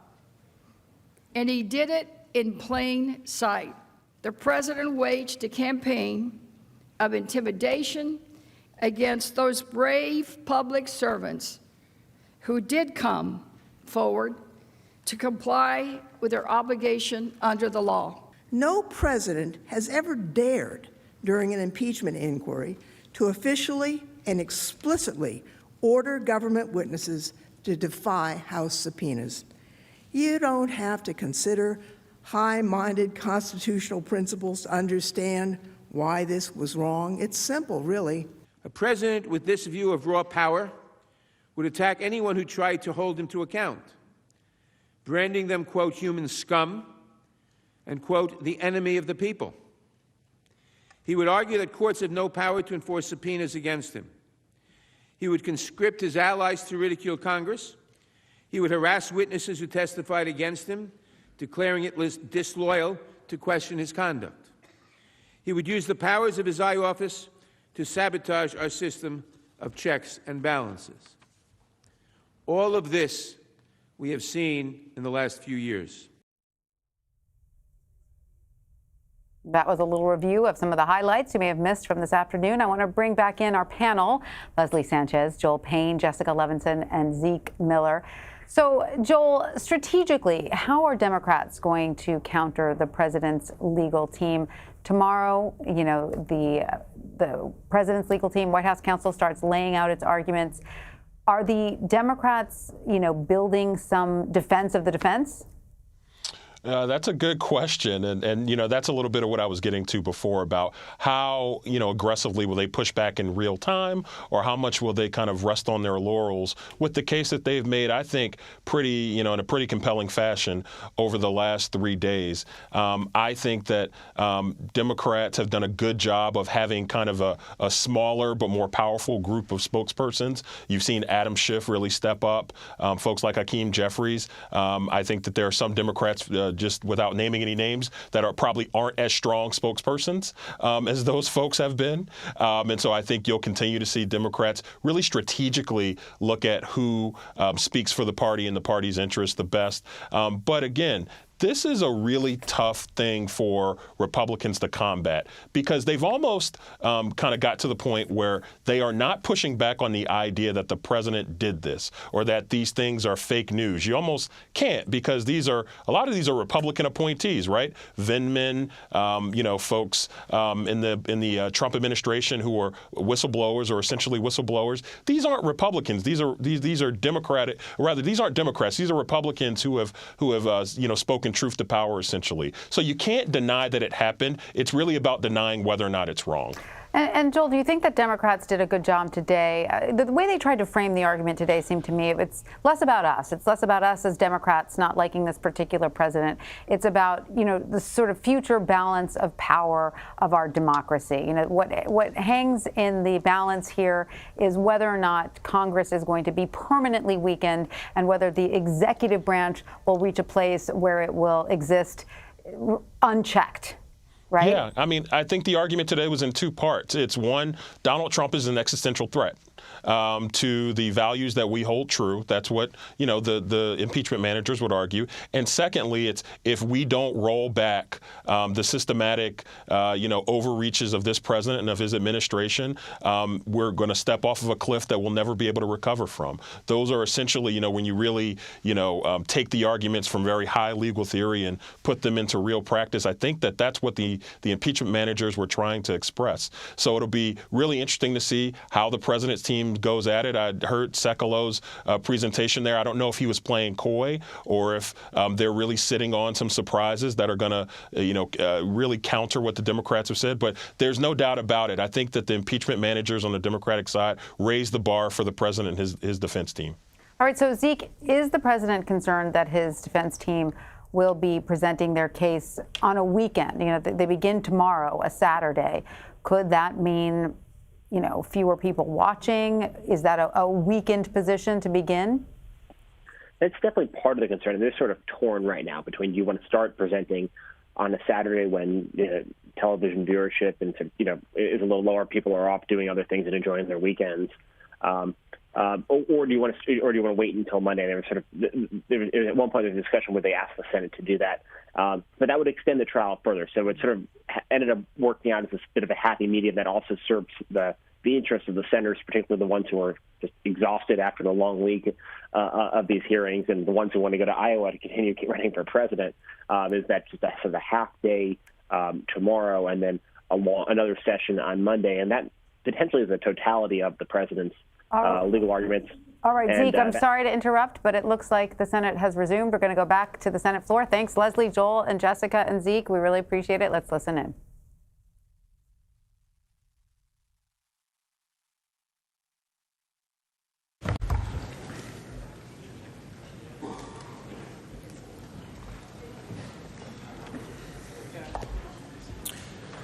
Mr. Chief Justice, members of the Senate, counsel for the president, impeachment exists not to inflict personal punishment for past wrongdoing, but rather to protect against future presidential misconduct that would endanger democracy and the rule of law. President Trump remains a threat in at least three fundamental ways. First, he continues to assert in court and elsewhere that nobody in the U.S. government can investigate him for wrongdoing, making him unaccountable. Second, his conduct here is not a one-off. It's a pattern of soliciting foreign interference in our elections to his own advantage, and then using the powers of his office to stop anyone who dares investigate. Finally, the president's obstruction is very much a constitutional crime in progress, harming Congress as it deliberates these very proceedings and the American people who deserve to know the facts. A president who believes he can get away with anything and can use his office to conceal evidence of abuse threatens us all. President Trump is the first president in U.S. history to say he is immune from any effort to examine his conduct or check his power. He claims he is completely immune from criminal indictment and prosecution while serving as president. He claims he could commit any crime, even shoot someone on Fifth Avenue, as he has joked about, with impunity. And the president's own lawyers have argued in court that he cannot even be investigated for violating the law under any circumstance. Now, no president of either party has ever made claims like this. And if an investigation somehow does uncover misconduct by the president, as this investigation has done, the president believes that he can simply quash it. He claims the right to end federal law enforcement investigations for any reason or none at all, even when there is credible evidence of his own wrongdoing. Added together, the president's positions amount to a license to do anything he wants. No court has ever accepted this view, and for good reason. Our founders created a system in which all people, even presidents, are bound by the law and accountable for their actions. In addition to claiming that he is immune from criminal process, President Trump contends that he is not accountable to either Congress or the judiciary. He has invoked bizarre legal theories to justify defying congressional investigations. He has argued that Congress is forbidden from having the courts intervene with executive branch officials, disregarding its subpoenas. He has sued to block third parties from complying with congressional subpoenas. And perhaps most remarkably, President Trump has claimed that Congress cannot investigate his misconduct outside of an impeachment inquiry, while simultaneously claiming that Congress cannot investigate his misconduct in an impeachment inquiry. Of course, President Trump considers any inquiry to be illegitimate if he thinks he did nothing wrong, doubts the motives of Congress, or decides that he would prefer a different set of rules. Let's review the president's position. He can't be investigated for crimes. He can end any federal law enforcement investigation into him. He is immune from any state law enforcement investigation. Neither he nor his aides can be subpoenaed.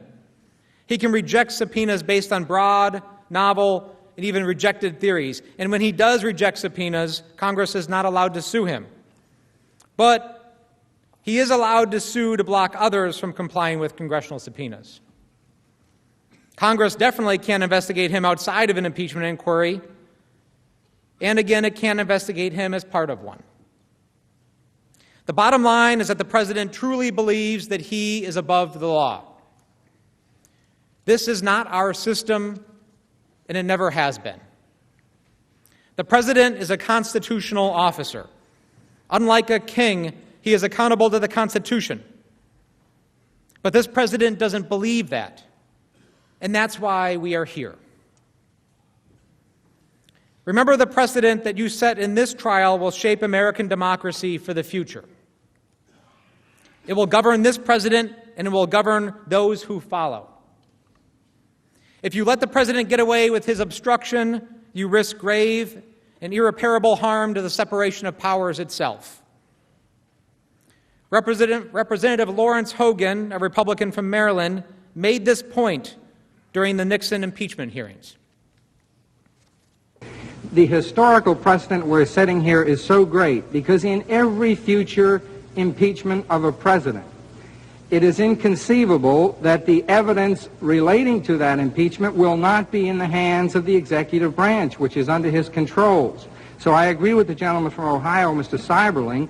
If we do not pass this article today, the whole impeachment power becomes meaningless. This leads us to a second consideration: the president's pattern of obstructing. Article 2 describes President Trump's impeachable conduct in obstructing Congress. On its own, that warrants removal from office. Yet it must be noted that the president's obstruction fits a disturbing pattern. As stated in Article 2, President Trump's obstruction is, quote, consistent with his previous efforts to undermine United States government investigations into foreign interference in United States elections.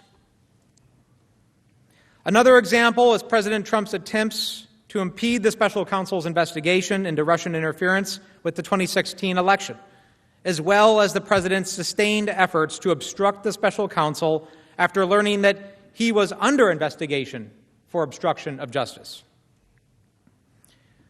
The special counsel's investigation addressed an issue of extraordinary importance to our national security and democracy: the integrity of our elections themselves.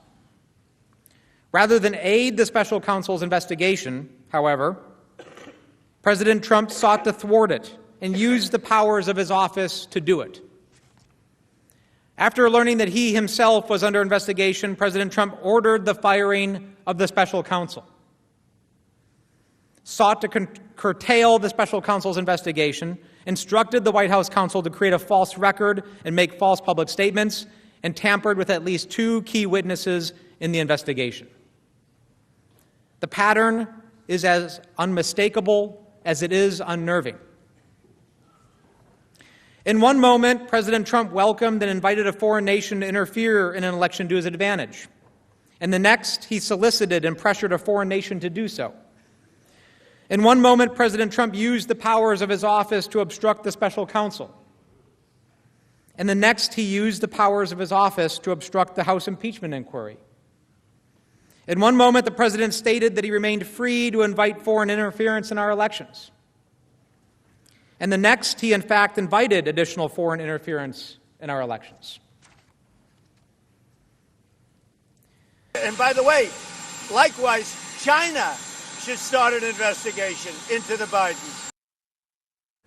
Indeed, President Trump placed his fateful July 25th call to President Zelensky just one day after the special counsel testified in Congress about his findings.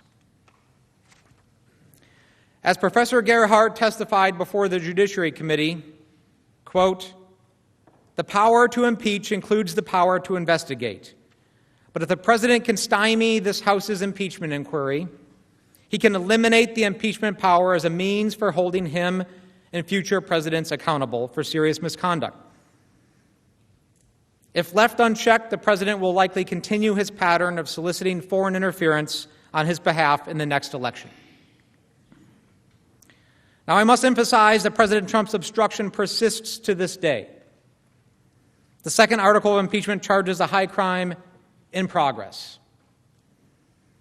As a result, the president's wrongdoing did not just harm the House as we have performed our own constitutional duty, it is also harming the Senate, which is being deprived of information you need before the votes you will soon take. And of course, the true victim is the American people, who deserve the full truth. As we've discussed, the president's claims that all the evidence he is hiding and covering up would actually prove his innocence. To borrow a phrase from the late Justice Scalia, that claim, quote, taxes the credulity of the credulous. President Trump has used all the authority of his office to block the full truth from coming to light. He has defied subpoenas and ordered others to do so. He has publicly intimidated and threatened witnesses. He has attacked the House for daring to investigate him. And he has lobbed an endless volley of personal attacks on witnesses and meritless complaints about procedure to sow confusion and distract the American people. The president's abuses are unfolding before our eyes, and they must be stopped. Now, before I conclude, I think you all deserve an explanation from me as to why I am standing here.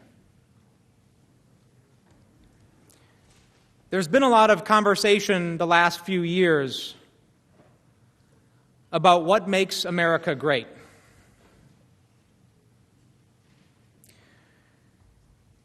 And I have some ideas about that. I happen to think that what makes America great is that generation after generation, there have been Americans that have been willing to stand up and put aside their self-interest to make great sacrifices for the public good, for our country. I know because I have seen people do that. Like some of the people in this chamber, I have seen people give everything for this country so we could sit here today. Now, this isn't politically expedient. It certainly isn't for me. It's hard. It requires sacrifice. It's uncomfortable. But that is the very definition of public service. That we are here to give of ourselves for the country, for others, at sacrifice to ourselves.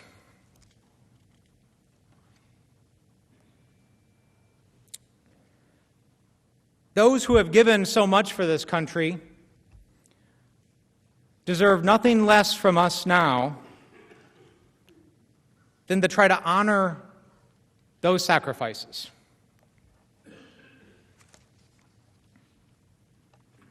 I have tried to do that the last few days. My time is done,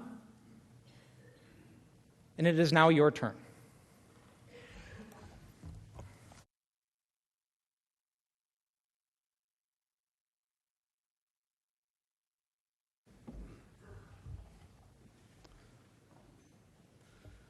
Chief Justice, Senators, learned counsel for the President, you'll be pleased to know this is the last presentation of the evening.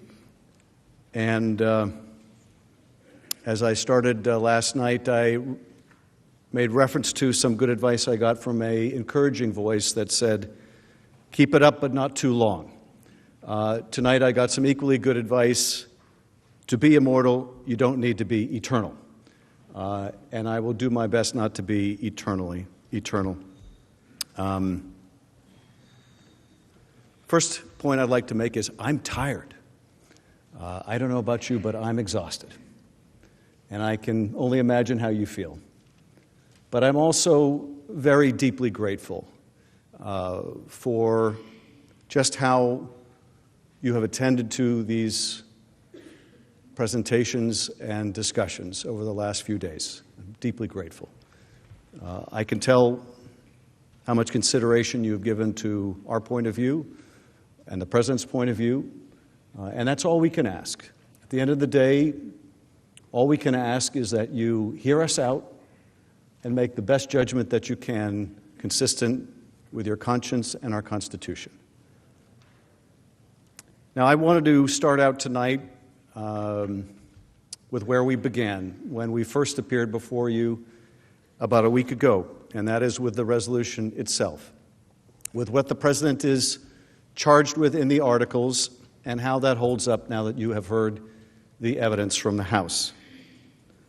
Donald Trump was impeached in Article 1 for abuse of power, and that article provides that in his conduct of the office of President of the United States and in violation of his constitutional oath faithfully to execute the office of President of the United States and to the best of his ability preserve, protect, and defend the Constitution of the United States, and is in violation of his constitutional duty to take care that the laws be faithfully executed, Donald J. Trump has abused the powers of his presidency in that, using the powers of his high office, President Trump solicited the interference of a foreign government, Ukraine, in the 2020 United States presidential election.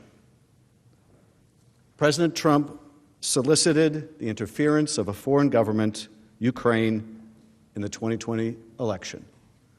That has been proved. He did so through a scheme or course of conduct that included soliciting the government of Ukraine to publicly announce investigations that would benefit his reelection, harm the election prospects of a political opponent, and influence the 2020 U.S. presidential election to his advantage. That has been proved. President Trump also sought to pressure the government of Ukraine to take these steps by conditioning official U.S. government acts of significant value to Ukraine on its public announcement of the investigations. That has been proved. President Trump engaged in this scheme or course of conduct for corrupt purposes in pursuit of personal political benefit. That has been proved. In doing so, President Trump used the power of the presidency in a manner that compromised the national security of the United States and undermined the integrity of the United States democratic process. That has been proved.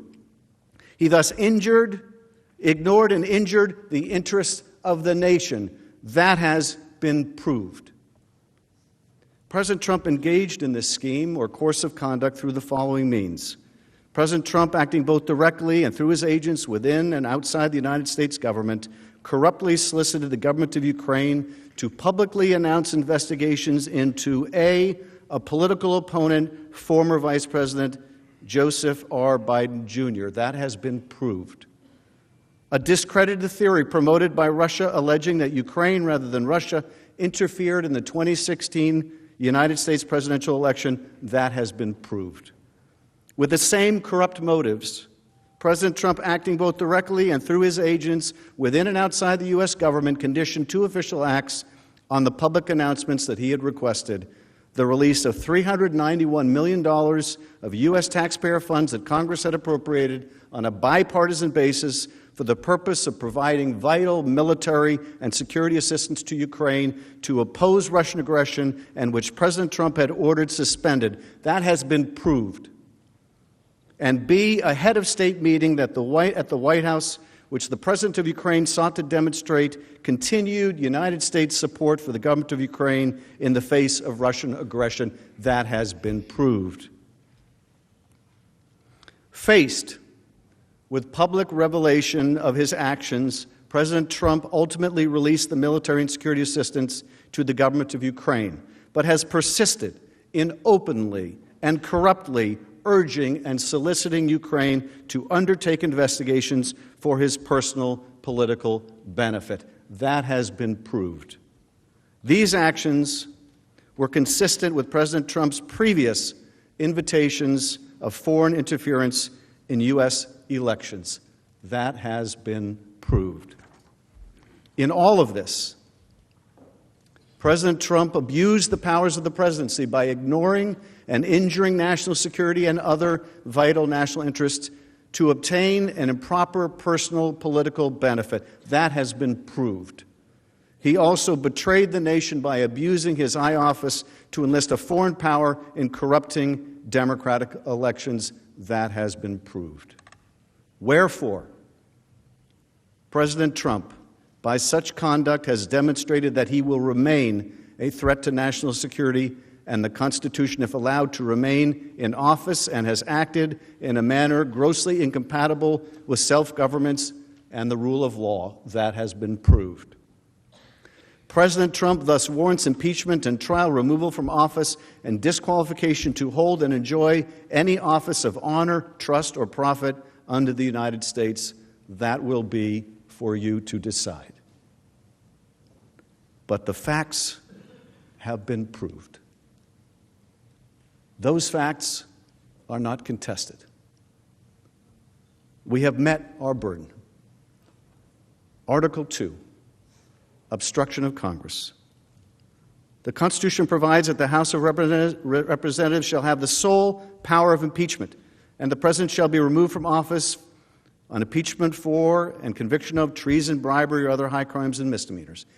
In his conduct of the office of the President, in violation of his constitutional oath, faithfully to execute the office of President of the United States, and to the best of his ability, preserve, protect, and defend the Constitution of the United States, and in violation of his constitutional duty to take care that the laws be faithfully executed, Donald J. Trump has directed the unprecedented, categorical, and indiscriminate defiance of subpoenas issued by the House of Representatives pursuant to its sole power of impeachment. That has been proved.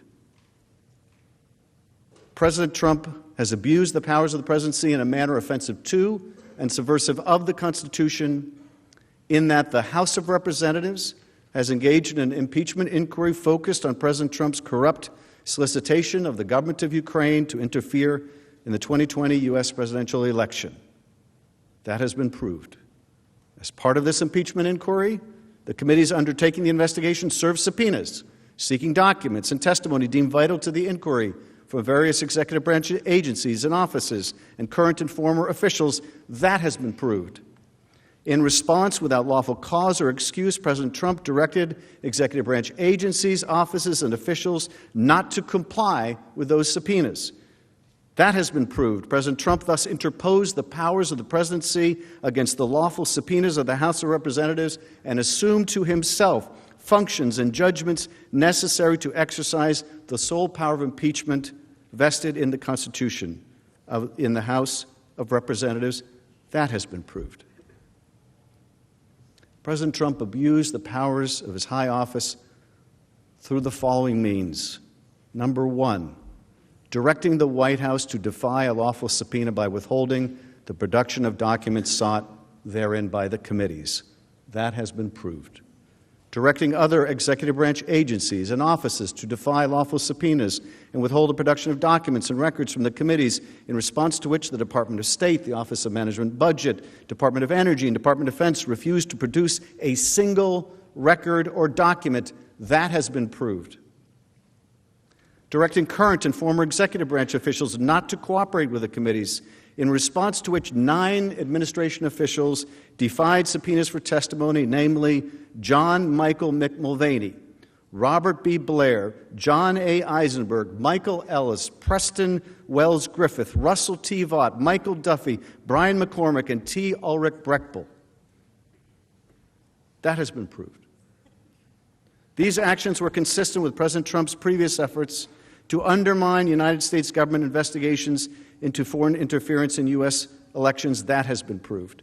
Through these actions, President Trump sought to arrogate to himself the right to determine the propriety, scope, and nature of an impeachment inquiry into his own conduct, as well as the unilateral prerogative to deny any and all information to the House of Representatives in the exercise of its sole power of impeachment. That has been proved. In the history of the Republic, no president has ever ordered the complete defiance of an impeachment inquiry or sought to obstruct and impede so comprehensively the ability of the House of Representatives to investigate high crimes and misdemeanors. That has been proved. The abuse of office served to cover up the president's own repeated misconduct and to seize and control the power of impeachment and thus to nullify a vital safeguard vested solely in the House of Representatives. That has been proved. In all of this, President Trump has acted in a manner contrary to his trust as president and subversive of constitutional government, to the great prejudice of the cause of law and justice, and to the manifest injury of the people of the United States. That has been proved. Whereas, or wherefore, President Trump, by such conduct, has demonstrated that he will remain a threat to the Constitution if allowed to remain in office, and has acted in a manner grossly incompatible with self-government and the rule of law. That has been proved. President Trump thus warrants impeachment and trial, removal from office, and disqualification to hold and enjoy any office of honor, trust, or profit under the United States. That will be for you to determine. Let me say something about this second article. The facts of the president's defiance of Congress are very simple, because they were so uniform, because they were so categorical, because they are so uncontested. But do not mistake for a moment the fact that it was simple and quick to present that course of conduct compared with a sophisticated campaign to coerce Ukraine into thinking that that second article is any less significant than the first. Do not believe that for a moment. If there is no Article 2, let me tell you something. There will never be an Article 1. If there's no Article 2, there will never, of any kind or shape or form, be an Article 1. And why is that? Because if you and we lack the power to investigate a president, there will never be an Article 1. Whether that Article 1 is abuse of power, or that Article 1 is treason, or that Article 1 is bribery. There will never be an Article 1 if the Congress can't investigate an impeachable offense. If the Congress cannot, because the President prevents it, investigate the President's own wrongdoing, there will never be an Article 1. Because there will be no more impeachment power. It will be gone. It will be gone. As I said before, our relationship with Ukraine will survive. God willing, our relationship with Ukraine will survive, and Ukraine will prosper, and we will get beyond this ugly chapter of our history. But if we are to decide here that a President of the United States can simply say, under Article 2, I can do whatever I want, and I don't have to treat a co-equal branch of government like it exists. I don't have to give it any more than the back of my hand. That will be an unending injury to this country. Ukraine will survive, and so will we, but that will be an unending injury to this country, because the balance of power that our founders set out will never be the same. Will never be the same. If a president can simply say, I'm going to fight all subpoenas. And I'll tell you something else. Truism in the courts is just as true here in the Senate, where they say justice delayed is justice denied. You give this president or any other the unilateral power to delay as long as he or she likes, to litigate matters for years and years in the courts, and do not fool yourself into thinking it is anything less. In April, it'll be a year since we subpoenaed Don McGahn, and there is no sign of an end to that case. And I'll tell you, when it gets to the Supreme Court, you might think that's the end, and that's just the end of the first chapter. Because Don McGahn is in court saying, I'm absolutely immune from testimony. Now, that's been rejected by every court that's looked at it. But we'll see what the Court of Appeals says, and then we'll see if it goes to an en banc Court of Appeals, and then we'll see what the Supreme Court says. And when we prevail in the Supreme Court, you know what happens? That's not the end of the matter. It comes back to the trial court, and then, well, they can't claim absolute immunity anymore. They can't claim that we don't even have to bother showing up. So now we're going to turn to Plan B, executive privilege. We're going to say we can't and won't answer any of the questions that are really pertinent to your impeachment inquiry, and let's start out in district court, and then go to the Court of Appeals, and then go en banc, and then go to the Supreme Court. You can game the system for years. Justice delayed is justice denied, and so is true about presidential accountability. So, when you suggest, or I suggest, or anyone suggests, or the White House suggests, why doesn't the Congress, why didn't the House just exhaust their remedies?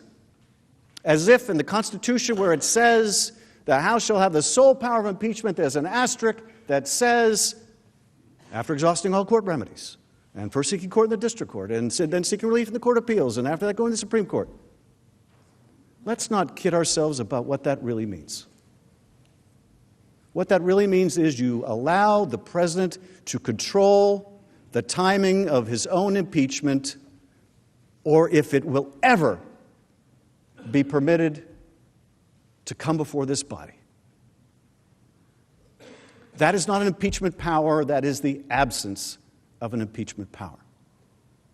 Article 2 is every bit as important as Article 1. Without Article 2, there is no Article 1 ever again, no matter how egregious this president's conduct or any other. It is fundamental to the separation of powers.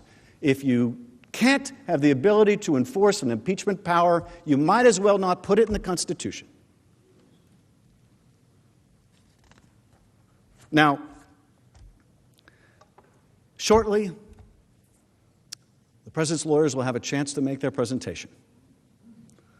And as we will not have the ability to respond to what they say, I want to give you a little preview of what I think they're going to have in store for you, so that when you do hear it, you can put it into some perspective. I expect that they will attack the process. I don't think that's any mystery. But I want to tell you both what I expect they will share with you and what it really means. When you cut through all the chaff, what does it really mean that they're saying? So here's what I expect that they will tell you. The process was so unfair. It was the most unfair in the history of the world. Because in the House, they took depositions. How dare they take depositions? How dare they listen to Trey Gowdy? How dare they follow the Republican procedures that preceded their investigation? How dare they? And they were so secret in the bunker in the basement, as if whether it's on the ground floor or the basement or the first floor makes any difference. Those super secret depositions in which only 100 members of Congress, equivalent to the entire Senate, could participate. That's how secret they were. That's how exclusive they were. Every Democrat, every Republican on 3 committees could participate. Of course, that wasn't enough, so you had even more storm the skiff, right?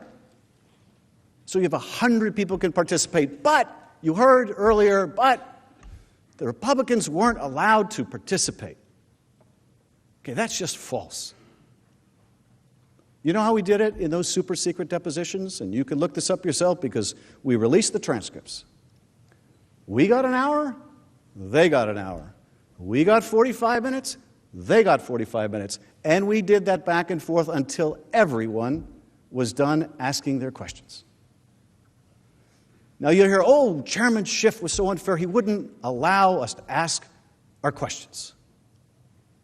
Well, there were certain questions I didn't allow. Questions like, who's the whistleblower? Because we want to punish that whistleblower. Because yes, some of us in this House and in this House believe we ought to protect whistleblowers. So yes, I did not allow the outing of the whistleblower. So when they say the chairman wouldn't allow certain questions, that's what they mean. It means that we protect people who have the courage to come forward and blow the whistle. That we don't think, though the president might, that they're traitors and spies. To believe that someone who blows the whistle on misconduct of the serious nature that you now know took place is a traitor or spy, there is only one way you can come to that conclusion. And that is if you believe you are the state, and that anything that contradicts you is treason. That is the only way that you can conceive of someone who exposes wrongdoing is a traitor or a spy. But that is exactly how this president views those who expose his wrongdoing, because he is the state. Like any good monarch, he is the state.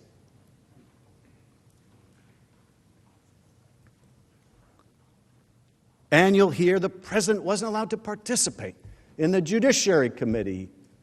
Well, that's false too, as you've heard. The president had the same rights in our proceedings as President Nixon and President Clinton. But nonetheless, you'll hear it was so unfair. And one other thing that was really unfair is all the subpoenas were invalid because the House didn't pass a resolution announcing its impeachment inquiry. Never mind that we actually did. The problem was, they said, well, we hadn't, and then we did, and then the problem was, well, you did. Now, of course, as you know, the Constitution says the House will have the sole power of impeachment. If we want to do it by House resolution, we can do it by House resolution. If we want to do it by committee, we can do it by committee. It is not the president's place to tell us how to conduct an impeachment proceeding any more than it is the president's place to tell you how you should try it. So when you see that 8-page diatribe from the White House counsel saying, we should have been able to have a resolution in the House, or we should have been able to have this, what you should hear, what they really mean is Donald Trump had the right to control his own impeachment proceeding. And it's an outrage that Donald Trump didn't get to write the rules of his own impeachment proceeding in the House. You give a president that right, there is no impeachment power. But when you hear them say that, when you hear them complain about depositions that were the same as the Republicans, or the right to participate that was the same in Clinton and Nixon, and by the way, they weren't allowed to call witnesses, they said. Well, 3 of the 12 witnesses that we heard at our open hearings were the minority witness requests. So you'll hear those arguments, the most unfair in history. The fact is, we had the same process. In those other impeachments, the majority did not surrender its subpoena power to the minority. You know what it did? It said, you can subpoena witnesses, and if the majority doesn't agree, you can force a vote. That is the same process we had here. The majority does not surrender its subpoena power. Didn't in the prior impeachments, didn't in this one. When they say the process was unfair, what they really mean is, don't look at what the president did. For God's sake, don't look at what the president did. Now, you'll also hear, I think the second thing you'll hear from the president's team is attack the managers. Those managers are just awful. They're terrible people, especially that Schiff guy. He's the worst. He's the worst. And Exhibit A, he mocked the president. He mocked the president. He mocked the president as if he was shaking down the leader of another country, like he was an organized crime figure. He mocked the president. He said, it was like the president said, listen, Zelensky, because I'm only going to say this 7 times. Well, I discovered something very significant by mocking the president. And that is, for a man who loves to mock others, he does not like to be mocked. So it turns out he's got a pretty thin skin. Who would have thought it? Never mind that I said I wasn't using his words before I said it, and I wasn't using his words after I said it, and I said I was making a parody of his words. It's an outrage. He mocked the president. That Schiff. Terrible. Now, they will attack my other colleagues, too, for things said in the heat of debate here on the floor as we were reaching the wee hours of the morning. And they'll attack some of my colleagues who aren't even in this chamber. Maybe they'll attack the squad. That's a perennial favorite with the president. If they attack the squad, you should ask, what does that have to do with the price of beans? But you can expect attacks on all kinds of members of the House that have nothing to do with the issues before you. And when you hear those attacks, you should ask yourself, away from what do they want to distract my attention? Because 9 times out of 10, it will be the president's misconduct. But look for it. Attacks on the managers, attacks on other House members, attacks on the Speaker, attacks on who knows what. It's all of the same ilk. Whatever you do, just don't consider the president's misconduct. You'll also hear attacks on the Constitution.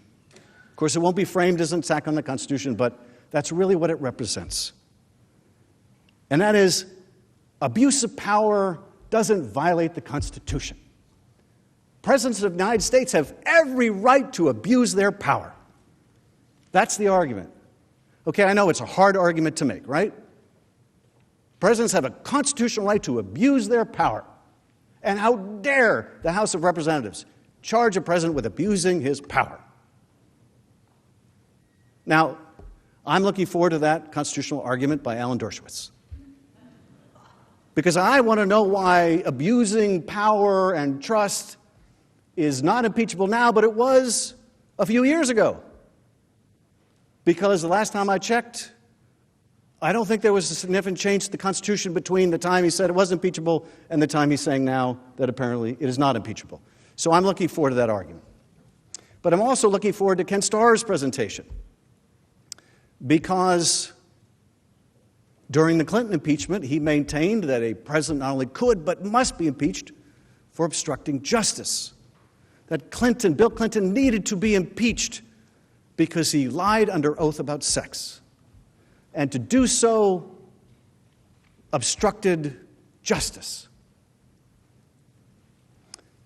You can be impeached for obstructing justice, but you cannot be impeached for obstructing Congress. Now, I have to confess, I don't know exactly how that's supposed to work, because the logical conclusion from that is Ken Starr saying that Bill Clinton's mistake was in showing up under subpoena. That Bill Clinton's mistake was in not saying, I'm going to fight all subpoenas. That Bill Clinton's mistake was in not taking the position that under Article 2 he could do whatever he wanted. Does that really make any sense? You can be impeached for obstructing your own branch of government, but you cannot be impeached for obstructing a co-equal branch of government. That would make no sense to the framers. I have to think, over the centuries as they've watched us, they would be astonished that anyone would take that argument seriously, or could so misapprehend how this balance of power is supposed to work. So I look forward to that argument. And maybe when they make that argument, they can explain to us why their position on abuse of power isn't even supported by their own Attorney General. So I hope they will answer why even their own Attorney General doesn't agree with them. Not to mention, by the way, the constitutional law expert called by the Republicans in the House, who also testified as to abuse of power, that it is impeachable, that you don't need a crime that's impeachable. Now, when you hear them make these arguments, cannot be impeached for abusing your power, this is what it really means. We cannot defend his conduct. And so we want to make it go all the way without even having to think about that. You don't even need to think about what the president did, because the House charged it wrong. And so don't even consider what the president did.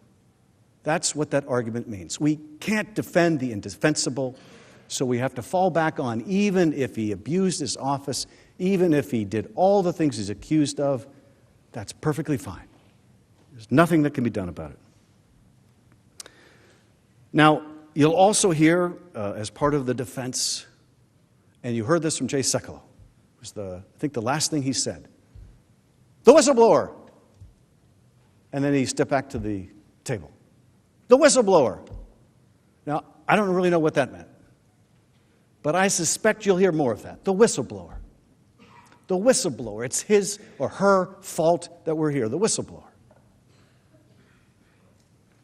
You know, I would encourage you to read the whistleblower complaint again. When you read that complaint again, you will see just how remarkably accurate it is. It's astonishingly accurate. You know, for all the times the president is out there saying that the complaint was all wrong, you read it. Now that you have heard the evidence, you read it, and you will see how remarkably right the whistleblower got it. Now, when that complaint was filed, it was obviously before we had our depositions and had our hearings, all of which obviated the need for the whistleblower. In the beginning, we wanted the whistleblower to come and testify, because all we knew about was the complaint. But then we were able to hear from firsthand witnesses about what happened.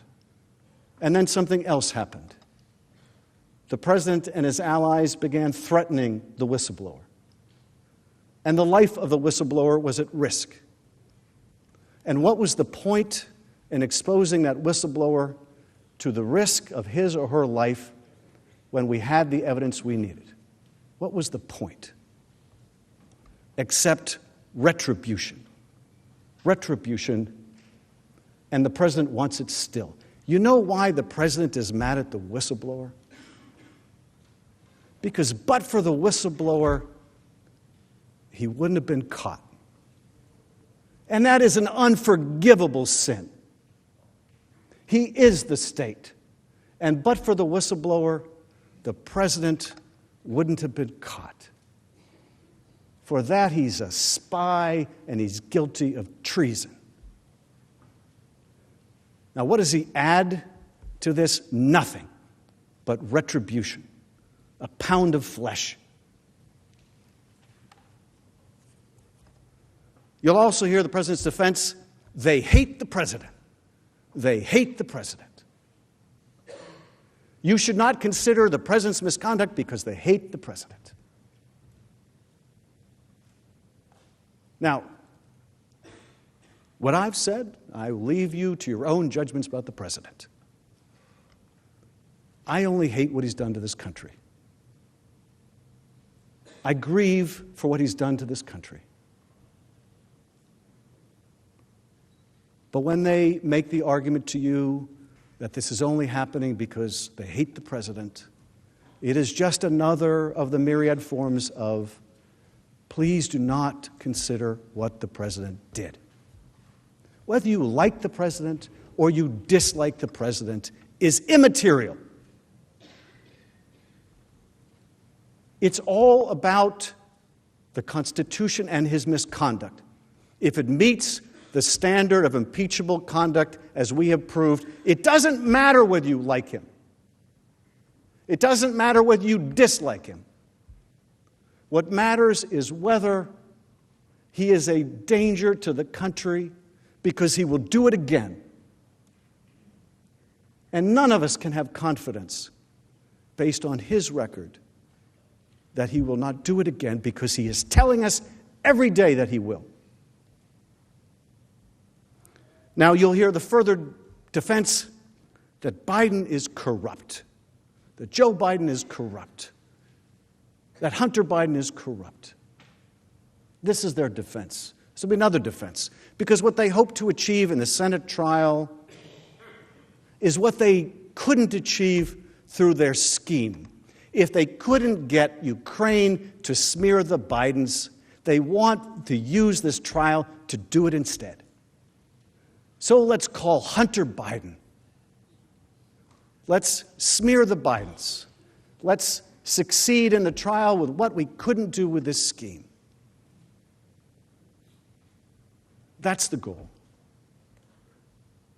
Now, I don't know whether Rudy Giuliani, who said he was going to present his report to some of the senators, has presented his report. Maybe he has. Maybe you'll get to see what's in Rudy Giuliani's report. Maybe you'll get to see some documents smearing the Bidens produced by who knows. Maybe the same Russian corrupt former prosecutors. But make no mistake about what that's about.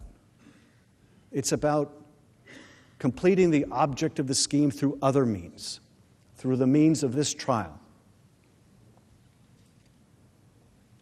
You may hear the argument that what the president is doing when he is obstructing Congress is protecting the office for future presidents. Because there is nothing more important to Donald Trump than protecting the office of the presidency for future presidents. And I suppose when he withheld military aid from Ukraine, he was trying to protect future presidents. And when he sought to coerce a foreign power to intervene in our election, he was doing it on behalf of future presidents, because future presidents might likewise wish to cheat in a further election. I don't think that argument goes very far. But I expect you'll hear it. I expect you'll hear it. You may hear an argument that the president was really concerned about corruption, and he was concerned about burden sharing. I won't spend much time on that because you've heard the evidence on that. There is no indication that this had anything to do with corruption, and every bit of evidence that it had nothing to do with fighting corruption or burden sharing. Indeed, nothing about the burden changed between the time he froze the aid and the time he released the aid. There was no new effort to get others to contribute more, and Europe contributes a great deal as it is. This is an after-the-fact rationalization. You probably saw the public reporting that there was an exhaustive effort after the fact to come up with a post hoc rationalization for this scheme. I would like to show you the product of that investigation, but I'll need your help because it is among the documents they refuse to turn over. They will show you just what an after-the-fact invention this argument is. Now, I expect you'll hear the argument, Obama did it. Obama did it. Now, that may take several different forms, but the form of Obama did it that I'm referring to is Obama also withheld aid. Honestly, I think that argument is an insult to our intelligence. Because the argument is Obama withheld aid from Egypt, and he made a condition with it. Obama withheld aid from Egypt after they had a revolution. And circumstances changed. And you know something? He didn't hide it from Congress. In fact, Congress supported it. And yes, there are times when we withhold aid for a good policy reason, not a corrupt effort to get help in your election. The American people know the difference between right and wrong. They can recognize the difference between aid that is withheld for a malicious purpose and aid that is held in the best interests of our national security. But you'll hear the Obama did it argument. You will hear the call was perfect. You'll hear the call was perfect. Now, I suspect the reason they will make the argument the call was perfect is because the president insists that they do. I don't think they really want to have to make that argument. You wouldn't either. But they have a client to represent, and so they will make the argument the call was perfect.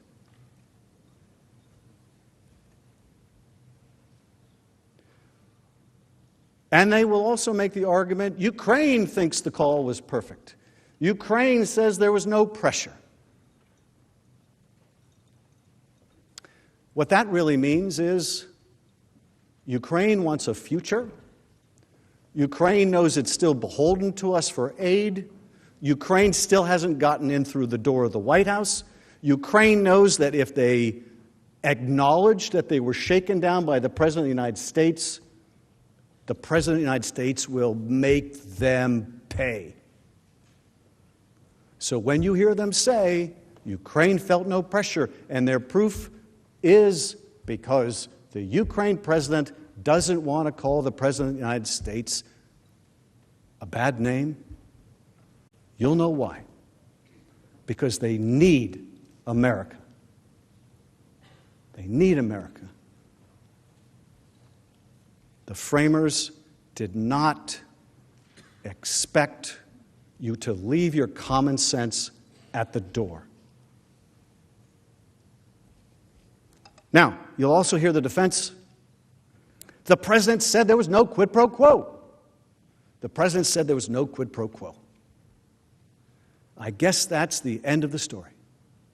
This is a well-known principle of criminal law that if the defendant says he didn't do it, he couldn't have done it. If the defendant learns that he's been caught and he says he didn't do it, he couldn't have done it. That doesn't hold up in any court in the land. It shouldn't hold up here. You also hear a variation of the argument, no harm, no foul. They got the money. They got the money. And they got the meeting even though they didn't. They got the meeting on the sideline of the UN. It's kind of a drive-by, but they got a meeting. No harm, no foul, right?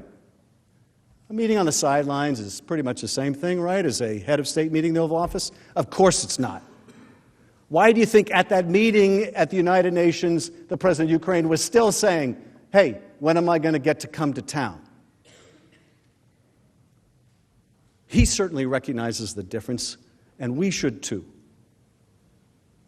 What's more, there's every bit of harm and every bit of foul in withholding aid from an ally at war and releasing it only when you're caught. Russia knows now about the wedge in our relations with Ukraine. The moment Russia found out about this, and I have to imagine, given how good their intel services are, they did not have to wait for Politico to break the story any more than Ukraine did. In fact, there's so deep a penetration of Ukraine, I would have to expect the Russians would have found out at least as early as the Ukrainians did, if not earlier.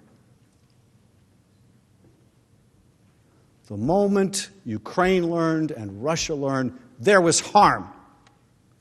Because Ukraine knew they couldn't trust us. Russia knew they could take advantage of us. There was immediate harm. And because someone is caught, because a scheme is thwarted, doesn't make that scheme any less criminal and corrupt. You get no pass when you get caught. Now, I expect one of the defenses you'll see is they will play you certain testimony from the House, where my colleagues on the other side of the aisle ask questions like, did the president ever say he was bribing Ukraine? Did you ever see him actually bribe Ukraine? Did you hear him say that he was going to bribe Ukraine? Did you personally see this yourself? And if you didn't see it, if he didn't lay it out for you, then it couldn't have happened. 2 + 2 does not equal 4. You are not allowed to consider anything except for a televised confession by the president. And even then, don't consider it. So I imagine you'll hear some of that testimony where witnesses are asked, they work for the Defense Department. Well, did the president ever tell you that he was conditioning the aid? Never mind that these are people who don't necessarily even talk to the president. But I expect you'll see some of that.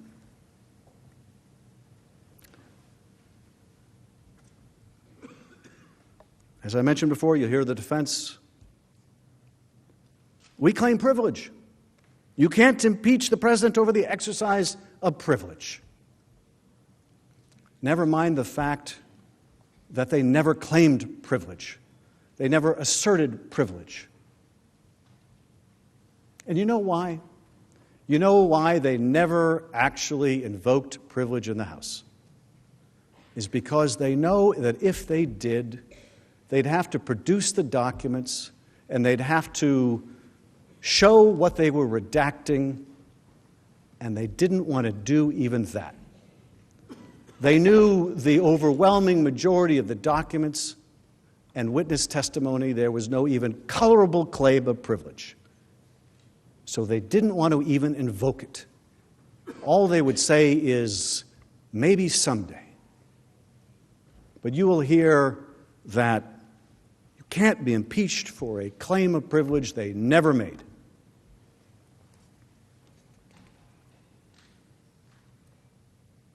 So what do all these defenses mean? What do they mean? What do they mean collectively when you add them all up? What they mean is, under Article 2, the president can do whatever he wants. That's really it. You know, that's really it, stripped of all the detail and all the histrionics. What they want us to believe is the president can do whatever he wants under Article 2, and there is nothing that you or the House can do about it. Robert Kennedy once said, "Moral courage is a rarer commodity than bravery in battle or great intelligence. Yet it is the one essential, vital quality for those who seek to change the world which yields most painfully to change." Moral courage is a rarer commodity than bravery in battle. I have to say, when I first read that, I wasn't sure I agreed. Moral courage is a rarer quality than courage in battle? That just doesn't seem right. I wasn't sure I really agreed, and for a Democrat not to agree with a Kennedy is kind of a heresy. I'm sure some of my GOP colleagues feel the same way about the Kennedys from Louisiana. After all, what could be more brave than courage in battle? What could be more rare than courage in battle? But then I got to visit, as I know all of you have, our service members around the world, and see just how blessed we are with an abundance of heroes by the millions who have joined the service of this country. Service members who every day demonstrate the most incredible bravery. I just have the greatest respect for them, for people like Jason Crow and John McCain and Daniel Inouye and so many others who've served in this body and the other, or who have never served in office, by the millions all around the country and all around the world. It's the most incredible respect. It's an amazing thing how common is their uncommon bravery. My father's 92. He's probably watching. He's part of the greatest generation. Left high school early to join the service. He tried to enlist in the Marine Corps, and he failed the physical. So at the end of World War II, failed the physical. Bad eyesight and flat feet, which was apparently enough to fail the physical. So 2 weeks later, he went to try to enlist in the Army, thinking that maybe it's a different physical standard, and even if it isn't, maybe I'll get a different examining physician. Turns out, same standard, same physician. And he recognized my father. And he said, "Weren't you here 2 weeks ago?" And my father said, "Yeah." And he said, "You really want to get in that bad?" My father said, "Yeah." And he was in the Army. Now, the war was over, and so he never left the United States. And when he left the service, he went to the University of Alabama.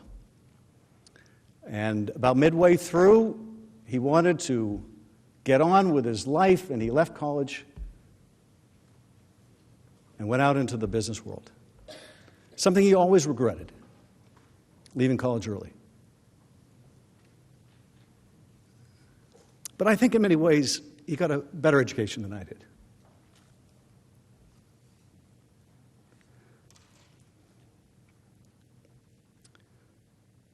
I think that I was lucky to get a good education. But I think those like Jason and others who served in the military and also went to school got the best education. Because I think there's some things you can only learn by being in the military. Certainly, you can't really learn, I think, about war without going to war. And maybe there are things you just can't learn about life without going to war. So those of you that have served have the most complete education I think there is. But even so,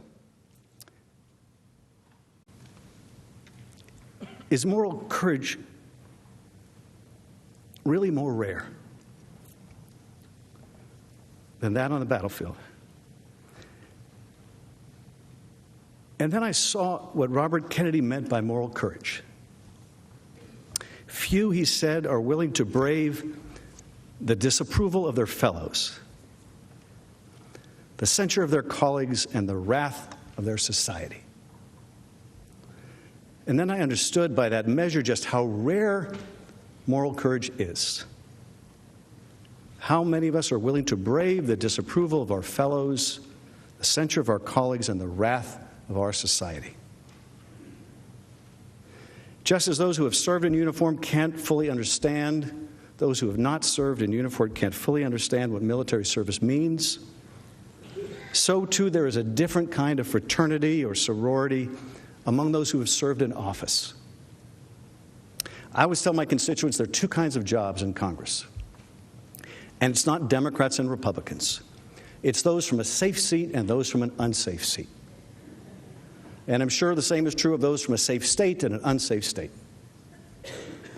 It's why I think there's a certain chemistry between members who represent those swing districts and states, because they can step into each other's shoes. And one of the things that we in this fellowship of office holders understand that most people don't is that real political courage doesn't come from disagreeing with our opponents, but from disagreeing with our friends and with our own party. Because it means having to stare down accusations of disloyalty and betrayal. He's a Democrat in name only, or she's a Republican in name only. What I said last night, if it resonated with anyone in this chamber, didn't require courage. My views, as heartfelt as they are, reflect the views of my constituents. But what happens when our heartfelt views of right and wrong are in conflict with the popular opinion of our constituents? What happens when our devotion to our oaths, to our values, to our love of country, depart from the momentary passion of a large number of people back home? Those are the times that try our souls. CBS News reported last night that a Trump confidant said that GOP senators were warned, vote against your president, vote against the president, and your head will be on a pike. Now, I don't know if that's true. Vote against the president and your head will be on a pike. I have to say, when I read that, and again, I don't know if that's true, but when I read that, I was struck by the irony. By the irony. I hope it's not true. I hope it's not true. But I was struck by the irony of the idea when we're talking about a president who would make himself a monarch, that whoever that was would use the terminology of a penalty that was imposed by a monarch, a head on a pike. Just this week, America lost a hero, Thomas Railsback. He passed away on Monday, the day before this trial began. Some of you may have known or even served with Congressman Thomas Railsback. He was a Republican from Illinois, and the second-ranking member on the House Judiciary Committee when that committee was conducting its impeachment inquiry into President Nixon.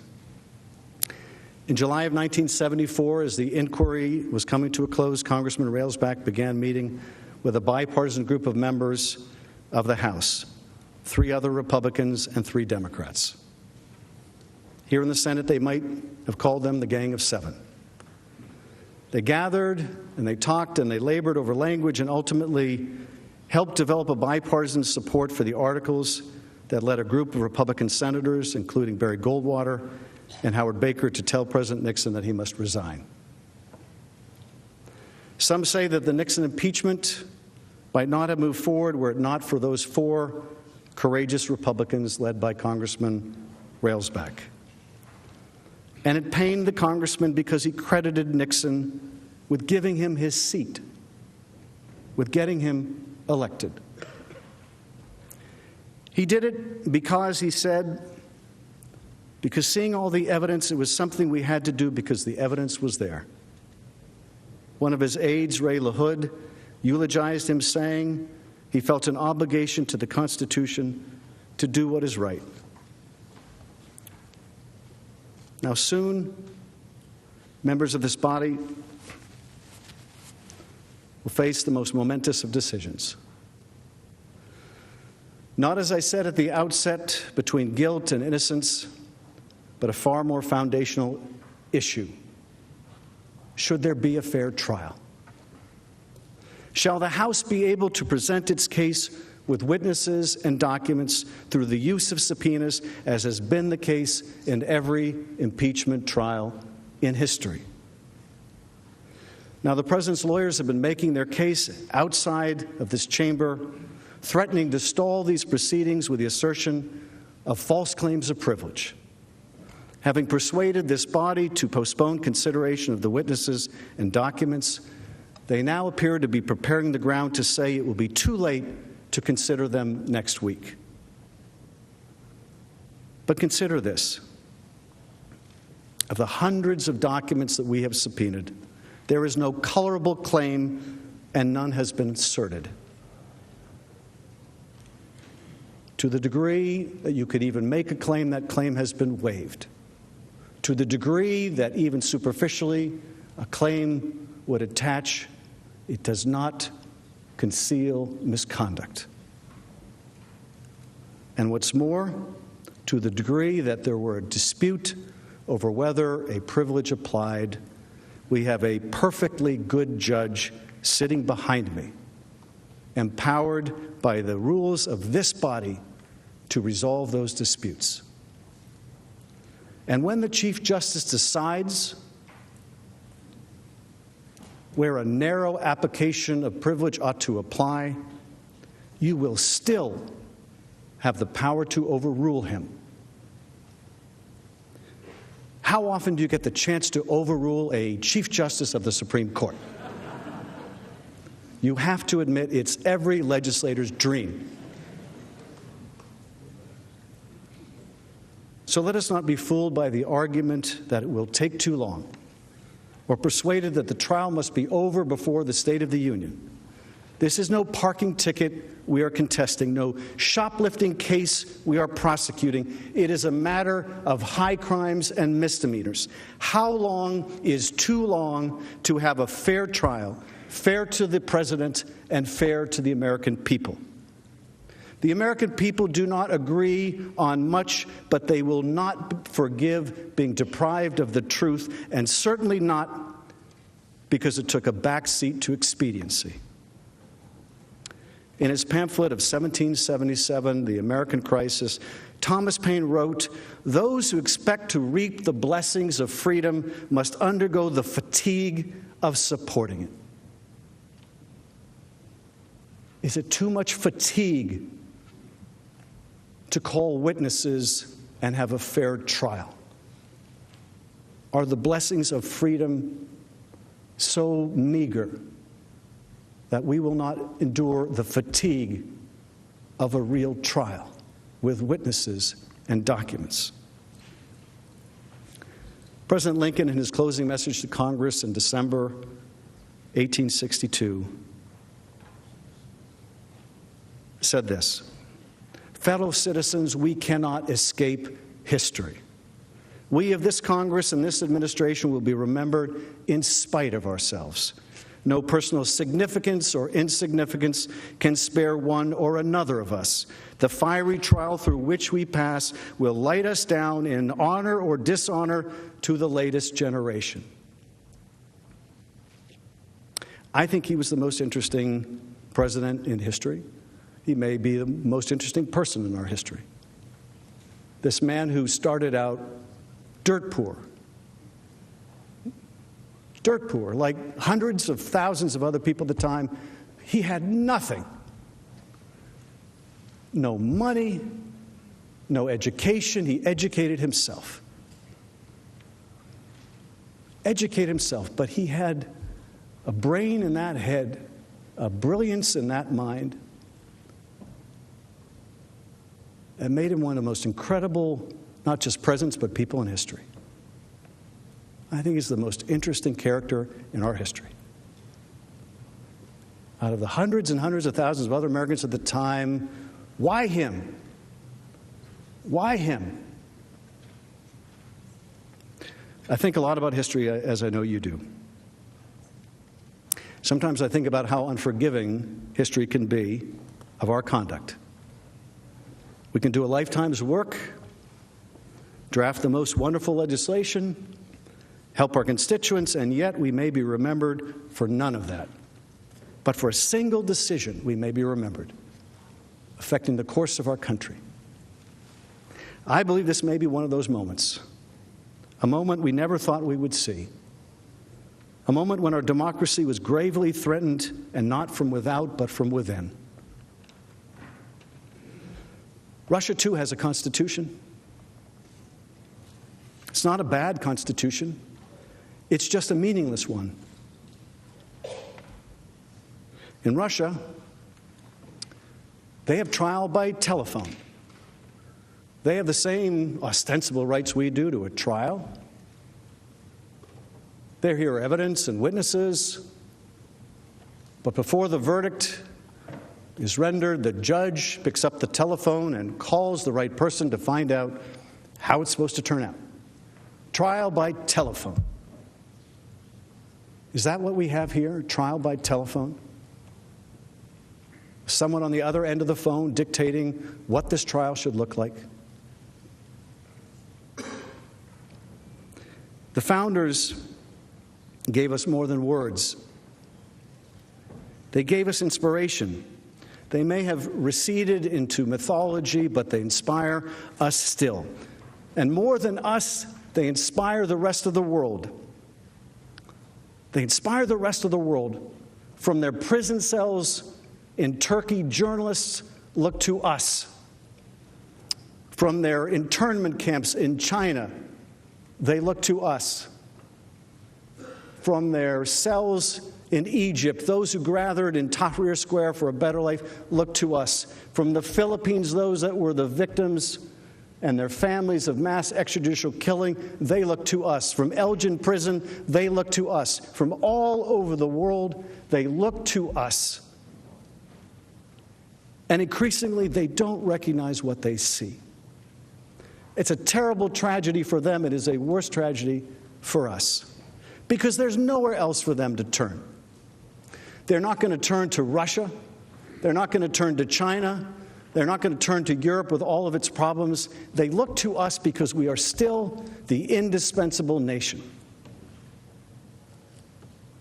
They look to us because we have a rule of law. They look to us because no one is above that law. And one of the things that separates us from those people in Elgin Prison is the right to a trial. It's a right to a trial. Americans get a fair trial. And so I ask you, I implore you, give America a fair trial. Give America a fair trial. She's worth it. Thank you.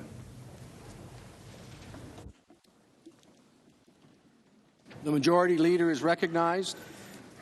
Mr. Chief Justice, I ask unanimous consent the trial adjourn until 10 a.m. Saturday, January 25th, and this order also constitute the adjournment of the Senate. Without objection, so ordered. The Senate is adjourned.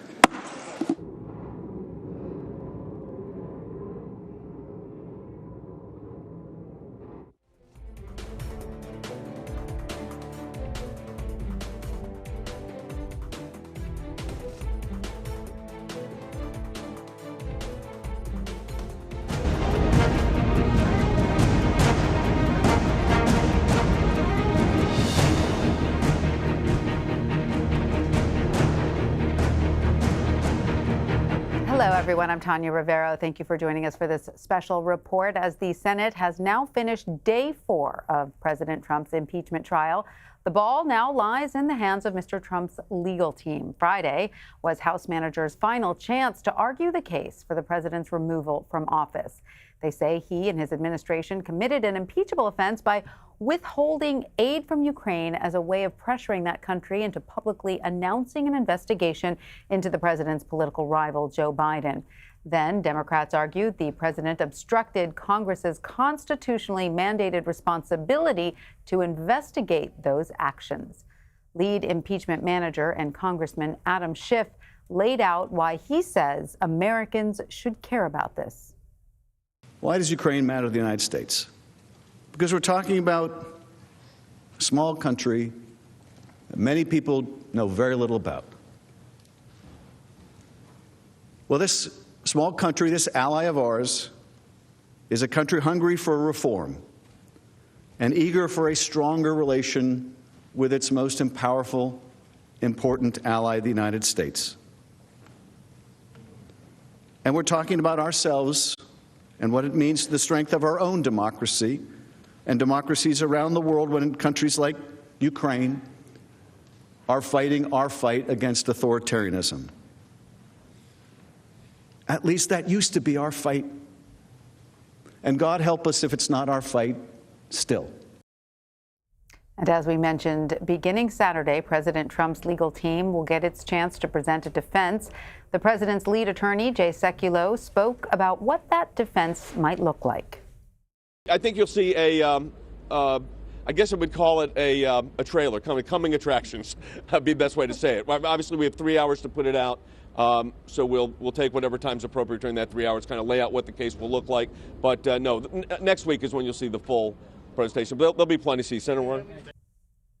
And let's bring in Molly Hooper, Leslie Sanchez, Joel Payne, and Jessica Levinson. Leslie is a CBS News contributor and Republican strategist. Molly is a CBSN political contributor and veteran Capitol Hill reporter. Joel is a CBSN political contributor, Democratic strategist, and former Senate leadership aide. He is in our Washington bureau. And Jessica is a professor at Loyola Law School in Los Angeles. Joining us on the phone is also CBSN political contributor and Associated Press White House reporter Zeke Miller. All right. Welcome to all of you. Now, before we look ahead to tomorrow, I want to get everyone's takeaways from the last 3 days. Molly, let's start with you. Did Democrats do a good job of laying out their case? They made a case, and they kept making the case, and then they made it some more. And again, it depends on who the jury is. And if the jury, if you're of the opinion that the jury is the American people and ultimately the voters who are going to come out for those senators sitting in the seats in November, then, you know, it'll be a matter of how Democrats are able to condense what we heard into small bite-sized packages. Because I'm not sure how many individuals were tuned in like we were, watching the ins and outs of every day. There was a lot of information. But Adam Schiff did really seem to score some points, rhetorical points. And in his closing remarks, I have a feeling Democrats are going to be applauding the remarks. But again, in terms of whether he was actually able to make that case and make it understandable so that it's not as confusing and disjointed as it had been, that's unclear. So, Joel, what about you? What do you think? Do you think Democrats made the best possible case they could, given, you know, the constraints both of time and of the evidence they had available and of the, you know, venue? I'm someone who's unafraid to question when Democrats don't do well or where there's something to question. I got to say, this was a pretty remarkable display by Adam Schiff and by those impeachment managers. And I just say that as somebody, not as a Democrat again, but as somebody who's, you know, thought about this evidence and really never had it actually laid out to myself. I'm putting myself in the position of those senators who are now jurists. And there was such a thorough case that was laid forward here. Any open-minded member of that body had to be compelled by the information that was being shared with them over the last number of days. And I think Schiff really brought it home tonight. He put it in historical context for these senators, talking about the Congressman Railsback, who recently passed away, and his place in history because of how he reacted in the moment during the Nixon impeachment, situation, and almost laying out a challenge to these members of this body today. How history is going to look at them. Are they going to be viewed and hailed like someone like Congressman Railsback, or is history going to frown upon them? I thought that was a really remarkable argument, and I think Democrats could not be more happy. And one other thing I'd add here here. I was speaking with someone in Senate leadership, and I think one of the things they're happiest with, caucus unity. We've talked a lot about whether or not Republicans would lose votes here, whether they lose people like Romney or Collins or Murkowski. Democrats had the potential to lose some votes here as well. You really haven't heard as much talk about that, right? You haven't heard about the Doug Jones of the world and the Joe Manchins and the Kristen Sinemas. On the final vote, I'm sure that will come up, but Democrats have been lockstep behind Chuck Schumer and the strategy that's been laid forward here by the Democratic leadership and by the House impeachment manager. So Democrats feel really good going into the president's defense this weekend. All right, so Leslie, I want to ask you now, just heard Joel say that, any open-minded member of that body would be sort of swayed or open to these arguments that the Democrats were making because they were so strong. Do you agree? And do you think that Republicans have in any way changed their minds the way they came into this trial 3 days ago? Has there been any movement 3 days later? I would respectfully disagree with my esteemed colleague on the left. I think, if anything, they have entrenched themselves even deeper into this partisan fight. If there was any movement that happened, it happened on the House side with Democrats moving over and crossing the aisle to join Republicans and not supporting these articles of impeachment. The Senate is basically, the Republican Senate, you're hearing already Senator Ted Cruz, and you could say he's not somebody who came in open-minded, but he's someone who's consistently said this is part of undoing 2016. It's a sham impeachment. Those messages are going to be echoed even louder tomorrow because there's this conversation now that's happening where a lot of them are saying that the Democrats feel they have the ultimate authority to tell the flyover states what they did in 2016 is not right, that this is all about undoing 2016 and removing a sitting president, and they're not going to stand for that. So it could not be more divided than I think what we're going to, and we're really going to hear it. The heat, I think, is coming tomorrow. So you're saying they have a high bar to jump over, though, at the same time. I mean, the Democratic case that was laid out, aside from those moments from, say, Jerry Nadler, when Jerry Nadler explicitly called the president a dictator. Adam Schiff hinted at that in his closing remarks, but in Jerry Nadler's first day, I mean, the Republicans are going to have a high bar to jump over. Right. That's what I'm. So, Jessica, what stood out to you from the Democrats' case today as they focused on Article 2? We heard them yesterday focusing on Article 1. Today, they focused on obstruction of Congress. Did they have a strong case? I mean, I thought, to me, the strongest arguments they made were ones looking forward beyond this administration, beyond this president, to the ultimate effects that this could have, the chilling effects, as they put